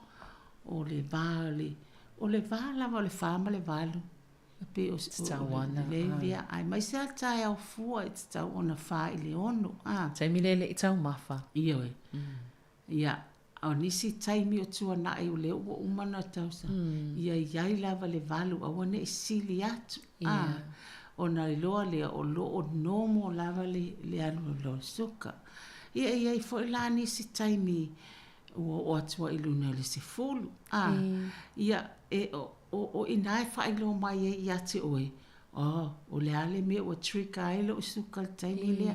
O pleala o mea aisa ai walai ona whaapea. Ona e o oe lea le tangata o lo e wawa ai ala vai oe. E taulana e fufua o le mea ai lea le tau ona o sona. E mo e taua e le whaape whaasa. Ai ia o ane iso so ona o tau mawhai. Ia pe o tūlanga ia Savelina e te tau lava e le o lo o suka. Iai lau mita, fua lau suka. Awa te musu e fua. Awa foi te musu e te tilo le amount lai whaali mai. Awa ole amount lai whaali mai. O e le lua se fulu. Ia ona e... O le fwai numero ana la wai o fua le nā oe. E tau ati ate oe. Whaise ngā luenga le mea le awane e toi o ilungai I. O lea ia iau whala o a whai ia ele o sanga tonu lava e te toe fo I lava le fo mai o la usuka ele o le leita luai ona o lea bla e iai isi tu a inga whala au e iai isi tonga fitinga e tu watu iato o ina I whapa ui fo ila lolo usuka o oe lea e fia tele le fo mai a e aluatu aluatu e te ta watu o usuka ia e ama ai le lo wale vai fo mai ai le titilo fo mai po fea I lau up I le record ai so bet sta fo ina ela tu mala mika le record ai so ka ia malama le fo mai e base fo I langa treating o lo suka ona o mai le I lau fa facility winga I vai te vai ai Iei discoloration fo ia nai vai o nisi o lo vai. E ma fo uma mai lava le mawalunga o lo suka. Te ia le ua oso lo alo ia aunga ia ua mu pe e tau e tātou ia soi o le mū, le ua oso I vai, ia po inflammation sena ia o cells o lo vai. A wā ua maualunga tele lau suka. Lea la ua mū ai o vai ia awatu ai. E te ngā ina tele, e le whaapea. O isi e puka fo I ngai ua sua. A o lai na pepe. Ia ona whape nā lea ona tu maule le lanu lea. E pe e longo fia ai tu langa ia ia. A whai lea we te wa ia. Ia o longo winga sa mo lunga kere suka tangata ne. Ia pe o tu langa ia o le tamo whai lava ia puipuia. Le mawalunga lau suka awange I consist o ngai lunga, awange I umi o ngā ku mau I lunga. A ia whai e mawhai ngā lunga, a ia mawhai fo e mkoe sa awange I ku mau se me, se kaimi umi. Ia iari kaimi pa uma iai mako se o lunga lelei. Kele fo ia o ngā whaukua, o natura tangata o fia le ai. E le whapea la o whapea atu. Awal toi ai ale mea lea, awal toi ai ale mea lea. Ai o oe lea le suka, e ia te oe lava le fuafua. E ia te oe le fuafuanga a whapea o lea ua le lei lava lau suka. Ua tu mau lava e te su e ama le lei fo ia. Ai ei se aso al vai aso whapea o ia. Na ave ia la le aso le tasi po le aso sale ke le whai e ko ngā. O le ai iso se me o te fia. Iai, e le whasaina. E le whapera, wai o le stasi nā me stress ai tangata. Mātili ai nā le lunga le suka. Ia whai tete fo I le tūlanga I o le stress ai tangata. Wai tasi lea alanga alu lunga o le suka po lo le lei lava le waainga. Ai iai se me o e popole ai ma whaale o le tasi nā ala nā mai ia te oe. Ia ona e fuafua lava I oe ma whai lau la oe o le aso leo le a o tos. E mo I la alu I lunga lau soka. Ai e te toe fo I lava I lau routine le nga whai. Ona toe fo I mai a fo I leo lau soka I lelelei ma Ia ona e fia le e le whapea a diagnose o le sukanga whapea lea. Ma le ai. A diagnose o e suka o I ngai o le ai se change o lo lifestyle I kaunga iai. O wanga sa whai fo I e fia lea mea mai sa o loko I. Ai pe I singa mea fo I ngā leo la fesu iai lau lifestyle. La fesu iai le mea te tau ona e ai me tu ai ngā ai tau ona e tau sami ai. Ai o tūlanga nā ma o onga nā e te tau ona iai mua le tangata o diagnose le soka. Ina ia whaititia. Awane a vea ma mea ma mafa pe a whapea o oe e maua le suka. Le ai. Ai maua le suka. O ke makea o suka o makaka ngena no langi pe a fuafoi. Ai lunga o oe. O ngā whasu ia e whai o ne vai tau I mea tau wafa ua ai o tele processed food. Ua ai tele takeaways. E a whai e manao I le loto o le tangata. O le mea ai. A o oe la lea. O te fia o lai lesi. Ma ai sia o whanau. Ua mātutua ma whai ngā luenga ma whanau ni ala tuanau. O manatu nā le tangata e maua le maisuka. Awane I whaavai vai ai. Awane I a vea le suka ma mea e te whaavai vai whape o e mai. De ai. O haunga. E tele I mai le taimi lea. O haunga ia e tau ona sui e lau lifestyle. I mea tā ua ia o le ai. O le tau sami. O treatments la ia e mawhai ona whaititia mai hei tūlanga e tau ona tutupu i atu e. O le amata ona ai au mea tau sami. Ia malau exercise. Whaingo fia le amatanga. pe atu mawel tangata. E mai so le fta amata nei tau sanga. O vaenga tā ua ia leo o maua mai lau saunonga nei tai au. A whai o le ua mau le suka. O wana imisi lo walu le fōma. Taimi lea tolu maasina. Ia watatau o na uma na whaatau langa le si taimi toi alu vai le fōma. Toi mai au whala uma vai po le atu langa o. Ia matui le toto wai. O lau mai le pepa e tui le toto a lau whaangalo ngalo ai. Ia mana a male e anu ai ia. A e fua i ele. Le fesu ia inga o whala au pea whaapea o mai o lae. O toi alu tele ilunga le toto. O ne fo vai taimi o whaingo fie lau vili fo mai. O au lea whae o usuka ia ia ma. E ma whai o na ave ia se blood test. Ia e online ana ave la tau. Tau al mea o le alu o le lab whai lau test. Ia pe o tūlanga ia le amata ia tata le noanga le nei taimi. Ia a o luma atu inisi taimi. Ia o taimi o treatments te tele ia wa iai ma whaale tonu o iai ia tatu tangata ele whapea fo ila ua ele whapea ua fisu iai ni tonga fitenga po le ai o lo tamu whai lava ina ia pāleni lava mawalunga lo suka ma me e tau whaititia mai ia ilalu. Le whapea fo ila o le tui po le insulin ni pei o na mumusu nisi e wawena o iai. Ai leilua. O le insulini na o loo fia mo o mia e lo tino. Pei o na o whai atu paule o le hormone. A whaila e le o le leile nga o sia mai e le atu pili. Ia o le lava le insulini na te whai le ngā luenga lea. A watu loa e le tui lea le insulini e fesoa soani ina ia wha lava le insulini lele o lava i lo tino. Ai leo se mea e te musu ai. E wha apea e mama e se tui. E se tui o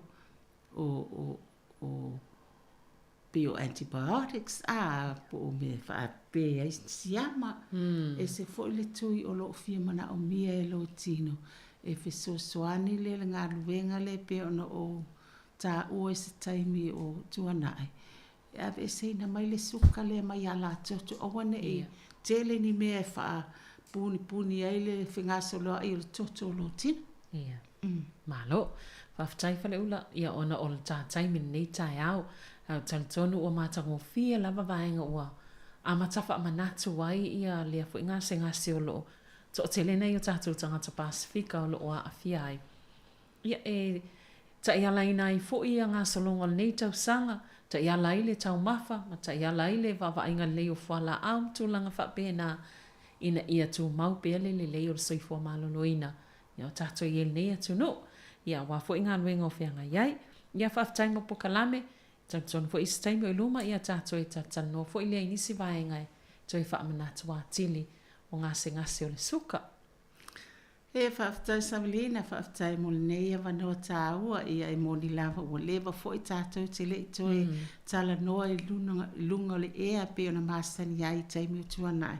Ia e whaftai o le ua mawhai fo i ona toi fiso tai ma toi maua a wanoa e ui lava ina te le fo i tuanai e tasi nei o a wanoa e mawhai lava ona mātou e lunga o mātou load so o le aso o le alava le taimi e mawhai lava o na whaava noa a wā o pōlenga fo ia maua e tātou tangata Pasifika ia le upo lea i le mawhai o na spread atu o a unga o le suka ma ia whaititia mai ai mai se lava tātou Pasifika ia wha malo lua te fo i le au whaafofonga a whai ua salavale fo i se upu i lau tau whaafofonga ia o lo i nāle ia te o tau e māngalo ai se upu ua le tu sai fo i mo lau tau whaafofonga ia ai whaasoifuaina mo le ne yaso whaftai. Malo whaftai ia. O le pokalame nā soifo maloloina, e mai se fo i o ngase o le suka pe no tau whaafonga mai ei i le nei tai au le songa ia se iuli wale ula whatia lofa. Toi mawhul whaapoponga o tātou pokalame le soifo maloloina le vai a sofo a mo le taimi nei whaasoifo ia.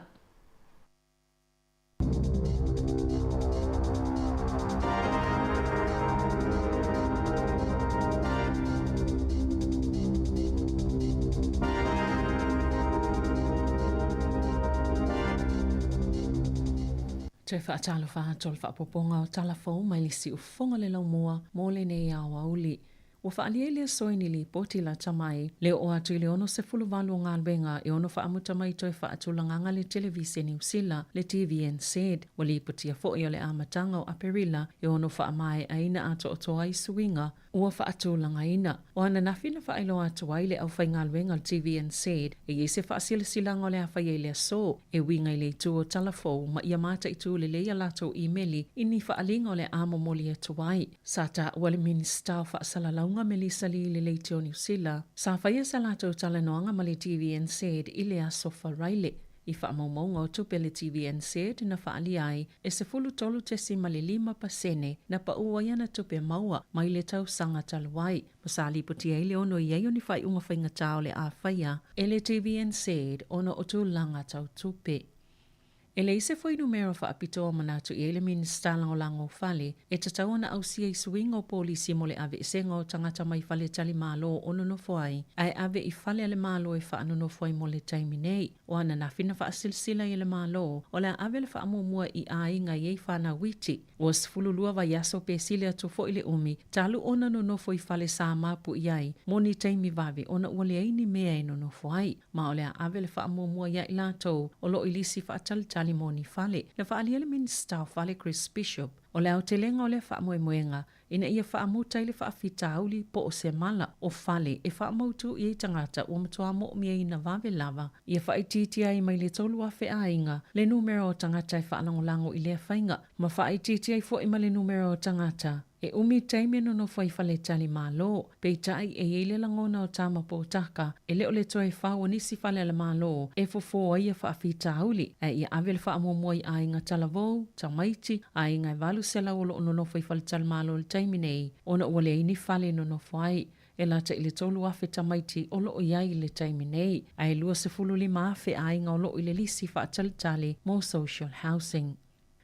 Sa whaasalala wina i se lo minga alvaya sonea le Lancet Medical Journal, se saililinga i tūlanga o lo iele mamafa o tino, ma le puputanga ele le lalolangi, ma o lo whailo mai lea li poti, e pito maa walunga tonga ma Amerika Samoa, ile numero o tinama tama itai e tino puputanga ele pe obese, e pito maa walunga numero li tupawa li i puputanga ele, ina auru ma Amerika Samoa, o lo o awhia i lea li poti sa ili linga mai lava le tausanga e a wheiv salau i vasefulu, ma le tausanga lua a whelua lua, ma ua maua fo i le whaafaina o le tino puputanga ele o tamaiti matupulanga mātutua. Na ta ua Sir Colin Tukui Tonga o le investor o Kilani mata uptau ya o unga whaafo mai, e matua whaapopole ina lava i la tau i le unga ua maua mo tamaiti, o le lua o vahe tolo tupulanga teine Pasifika e mamafa tino pe puputanga ele, overweight and obese, ma o lo ufaa wawana whaasolova ai a pele tino puputanga e leo tamaiti, o se mata upule ua leva telo na tau mawhai iai. Atu nu o le Pasifika, o le whaafita auli e whainga tā tele na tite e atu iai, o na o tātou tau mafa, ma le le whai o ngā yo inga sa masani ai, o lo tā ue le Lancet le mo mia vavio ni suinga titele, pe whaapewheo na tite e atu, i le tino putanga ele, o ia whaafita auli ma whai na vave mawel tanga tele tele o ni ma i o ngaonga, e au fie ngase o le fatu, ma isuka i tu ai ngalua, ma nisi o ka nesa. Sa si itia maa walunga le tau sanga talwai le numero tamaiti na le toi no foi whaia la tau lava o ngai tutono o la tau ainga. Mai tele ainga na whaamuta lava ia o ngai le atoa se tau sanga. Na whaaliei foi numero le mtanga luenga o onga e lua afe lua se lau valu sfulono tamaiti na le toi whaawa wina o na onga mai tutono o la tau ainga ile lua afe lua tolu ma o se foi numero pito maa walunga i whaamaumaunga e afe se lau fitu sfultolu na whaamuta ina ia o ngai le atoa le tau sanga. Ma le isi to lua se lau fast fuluono na atoa pe sile atu fo ima le tausanga o whaia pea lato wa ongai tutono lato ainga. I ono a whelua se lau ivas fulvalu ainga sa o ongai tamaiti i le tausanga taluai. I ono sfulfitu pasene o tamaiti papalangi ma le se fulu 5% po o le to a fe ono se lau se fulu iwa o tamaiti maori. E le o mai lopo le ale mafu anga o to o tele ai o to ua o onga i tutono lato ainga.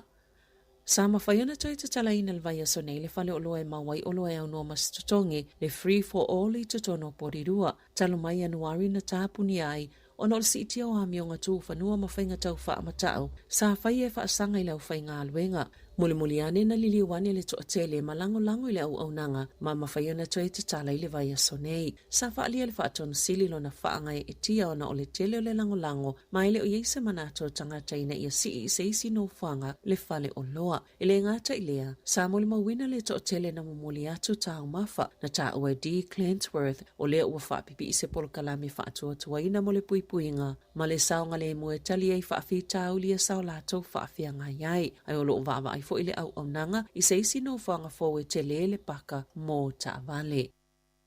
Sa whaalia le fifia o tangata e whaongaina le au nanga le whaltupel BNC li le asoana nafi o no whaale tonu le polkalame o teo ngā tupe i lunga o penga ta whailangi o cards whaapea mamasini tala tupe. Masale mawhaiona whaongana tau cards mo se taimi, sa whaalia nisi le mawhaiona tutongi o lātou penisini, le mawhaiona tutongi o lātou paka, i le malai waalele, o na e tu uato lātou pepa po cards, ai le talia ina e masini, na ta ue se pepa o whaamatalanga le BNC, sa i se whaale tonu le polkalame o ia au nanga peitai, sa le i se tūlanga i ono lamatia i teo ngā tupe, po o whaamatalanga patino o tangata, sa whaato e se fo i le whale tupe, ono ia whaale tonu. E o maile au aulia na nafi, ua silia mali se fulu tasi afe ni saini le talo sanga mo le malo. Ina ia whaawa upeo na whaasale toi ave ola o mea ola e pei o povi lunga o le sami fe whaatawa inga mātunu i whafo. E o iolo o fola le malo le ave e senga o le atapu. Na amataine Dr. John Hellstrom. O le taʻitaʻifono o le komiti faufautua mo le tausiga lelei o mea ola i le atunuu le atalosaga o ia foʻi le asaavea i le taimi ua tuanaʻi ma fo maʻi manu taʻiulu mo le matagaluega o faatoʻaga ma faiga faiva na ia faaalia lona faanoanoa ona o le umi o le taimi sa tau mafai mai e le finauga lea ua iai le taimi nei le taofiga o le toe avega o manu a o feola i luga o le sami ma e toʻaitiiti lava tagata e maua i le tele o latou tupe. A o lea ua amata talanoa e toe tatala. Wa vava ai mai fo ile lalolangi a niusila mafesili. Wa le ale mea o tupu, ona sata i mua niusila ile lalolangi. Ia tapu a o lea fo i o lea toe liliu. Ma o lona atunga lunga tele o mea o lao povi. E se fulu tolu ni povi mai le silia ma le lua sifulu valuafe na mamate. Mai se uta muli na ave i maasina e faa mua o le lua afe lua. A o le itao fia ia fe faatawa inga e tu sai ma faa maumaunga le matanga luenga. Mo Primary Industries. Peita ina ta uele national a toi te tala i fe whaatawa inga o le atu la i mai se whaatulanga ngā pito sili atu o na lelei. A wā o le a iei tu la fono e sili atu na tala whenga i puipui ei mea ola malo lato saonga le mu e pei o le whaunga ni wa a whaapitoa ma pūlenga mo pe mita a wā i lato e whaatawa atu i whafua lato mea ola. Peita ina saunoa Hellstrom e le sui ei le mawhatia ma le mamate o mea ola. Wailoe ni se utamaiti ia o loo ia o ngā maululunga i Peio University ni awalai olengi ai na ile polokalame o nono ngā tupe. Ina ia mawhai o na maua a launi i o atu ile ta itolu se lau tā lai le vai aso e ui o loo tele ni tupe mai o lato mātua pei o na tā ue nisi e e nisi mātua o loo li ipotia. Le whaau i o tupe i pisi nisi mani whaaputu ngā tupe wha ala putuputonga ina i fōlinga mai ai e lalo i fōlau wha inga whaatapula aina a lato tupe maua o a launi e le toe tutongia ma o le ala le ua wha aleo ini langona o tamaiti o loo te te lea lato ai tā lafu moa o ngā po student loans le le tala fia ngai o ia ngai uinga na whaamatala e se tamaiti te o le University of Canterbury. E maua umatamaiti e to o lua ia lātou te potu whaatasi le a launi e uia matua mau o lua lava o la mātua e le ngā lulu e tō mau fo i mātua o ana wō. Ma e maua la laloa ia lātou tupe maua nailo le tupe whaatapulaa e anga vaai i lea a launi. Peitai, matua tele lava lātou tupe ma lātou a seta. E tatau o nei lalo i forse laus fulwalu whawheta la tupe maua whaatasi a mātua o se tama po se teine a onga pe a whai ele o nofo i le ainga po le se lauluas fulwalu whawheta la pe a whai o nofo i le ainga ina ia mawhai o nanga waa i ia a launi.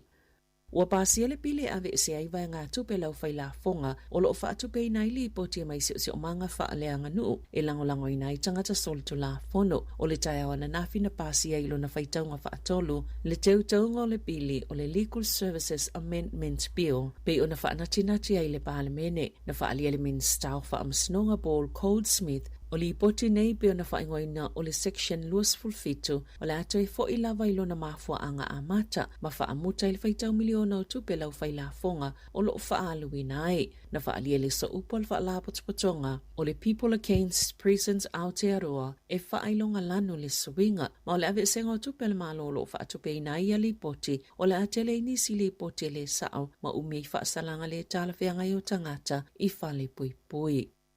I whawhata New Zealand, o tutoe nei na Donald Trump mai le vaenga whaopwhai ale Republicans e tau vama Joseph Biden e sa ili eile presidente o le United States o America ina ua whaase e tua ngalu Nikki Haley taluailu na whaia ina le palo taili Super Tuesday e le i whaaleo ina e Haley lo na langolango ina o Trump i sana saunoanga na whai South Carolina e sa ialu i tawina ina i ona maua le langolango ale Republicans ai mai se tangata palo tatuto o tasia sa langolango ina o ia na whaonga ina Haley le vaenga mulmuli o na whaatau sina e una i malo sela na maumalapta inga i tangata winga ia Trump ona o se tasi tele whaafita au li o lo whianga iai e whainga tai ona ia whaafaya ina Presidente Biden i le whainga balo te tele. I se tustu singa i upenga of sota inga sa wala awai Trump i tangata umana langolango ina Haley ina ia o lato awai whaatasi le mea sili o na tele leo le atupu i le tala whaasolopito le atunuu o Biden o le fili ma o lo o ia whaaleanga ina le atunuu.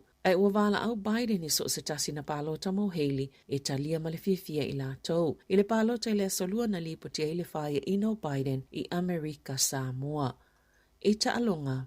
I tufanga whailonga le taalonga ni tipola New Zealand lua whelua tolu Samoa wainai al tamaitai o Kelly Jury Jackson le whailonga pito maawalunga o le Dame Lois Mia Supreme Award. Ma o le teine pito sili o nei longa lana taalo i taamrusanga uma o le lua whelua tolu o le Silver Fern o le tausanga Samoa Kate Heffernan teine taalo le tausanga le taamrusanga le Ian Said na maua Maddie Corden o le Paul Wellington o le Silver Ferns pito fia iei le au tāpua ai o le tamaitai o Karen Berger o le tamaitai o Beta Toe Ava Samoa whailonga foi i le ANC Premiership Players Award o le Silver Ferns Players Award na maua Amelia Ran Ekenasio o le tamata alo le tausanga o Thompson Matuku.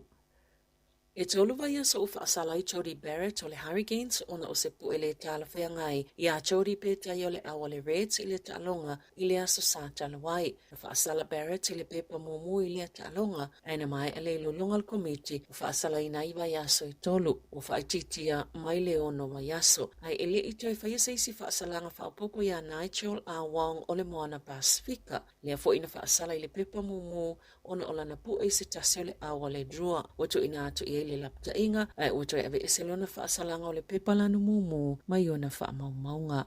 Tala fa wia malisi ufonga le laumua mo le nei vaenga o le awa uli.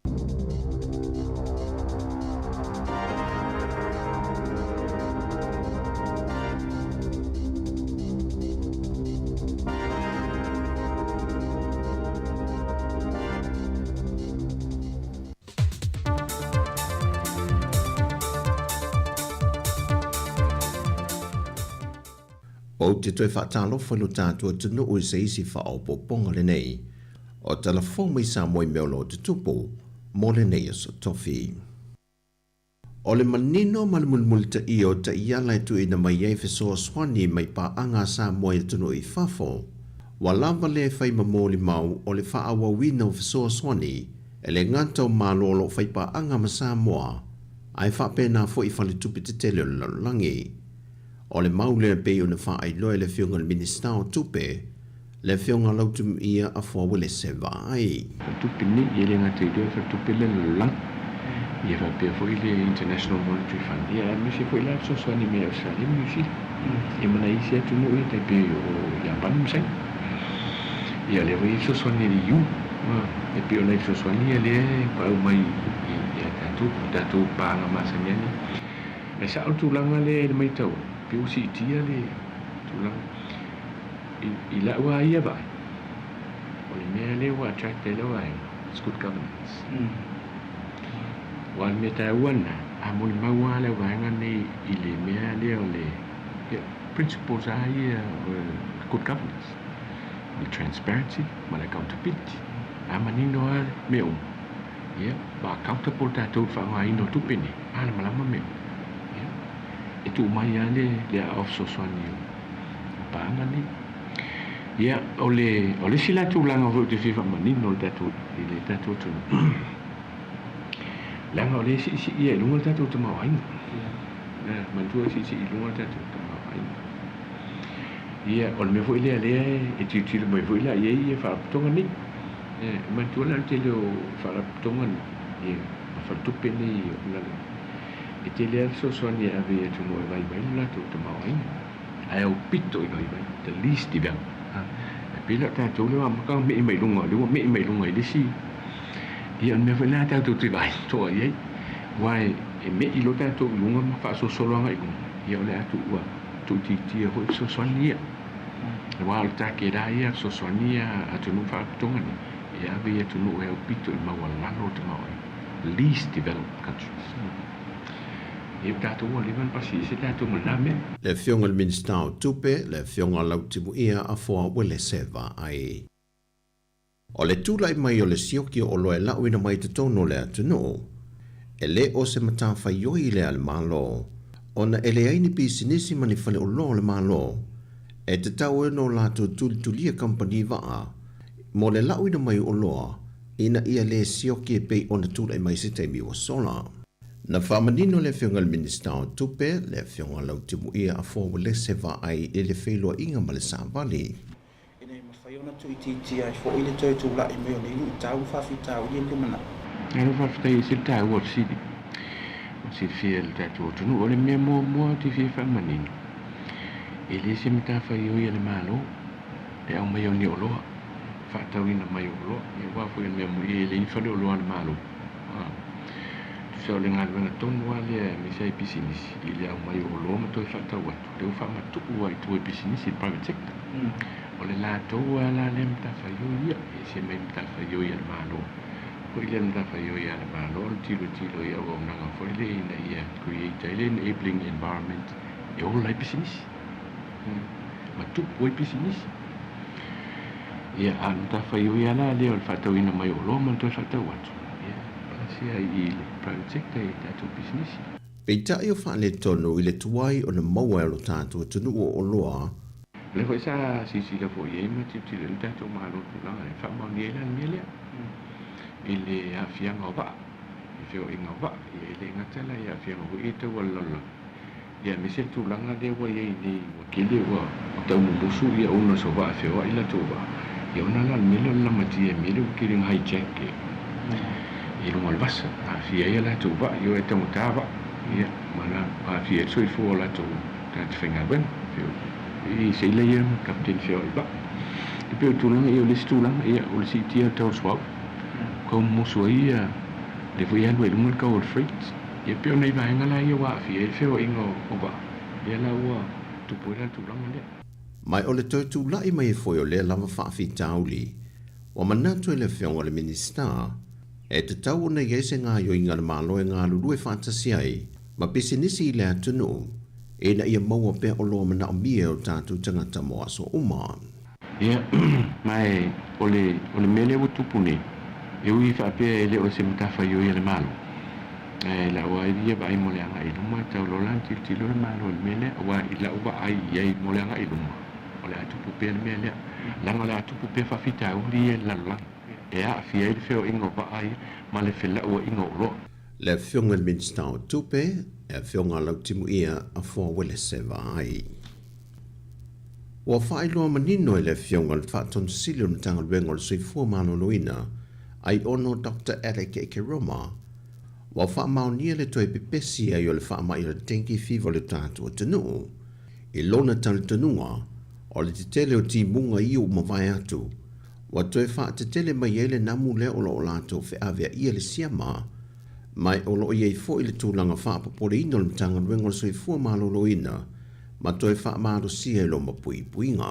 Na toe wha manatu le whionga ai ono, o le tausanga e dua fe se fulma le fetu, na wha te tele mai e fo i le pepesi o le wha mai le neo le tenki fiva, ma wha mawina i tangata a fie le afe lima se lau lua se fulma le lua.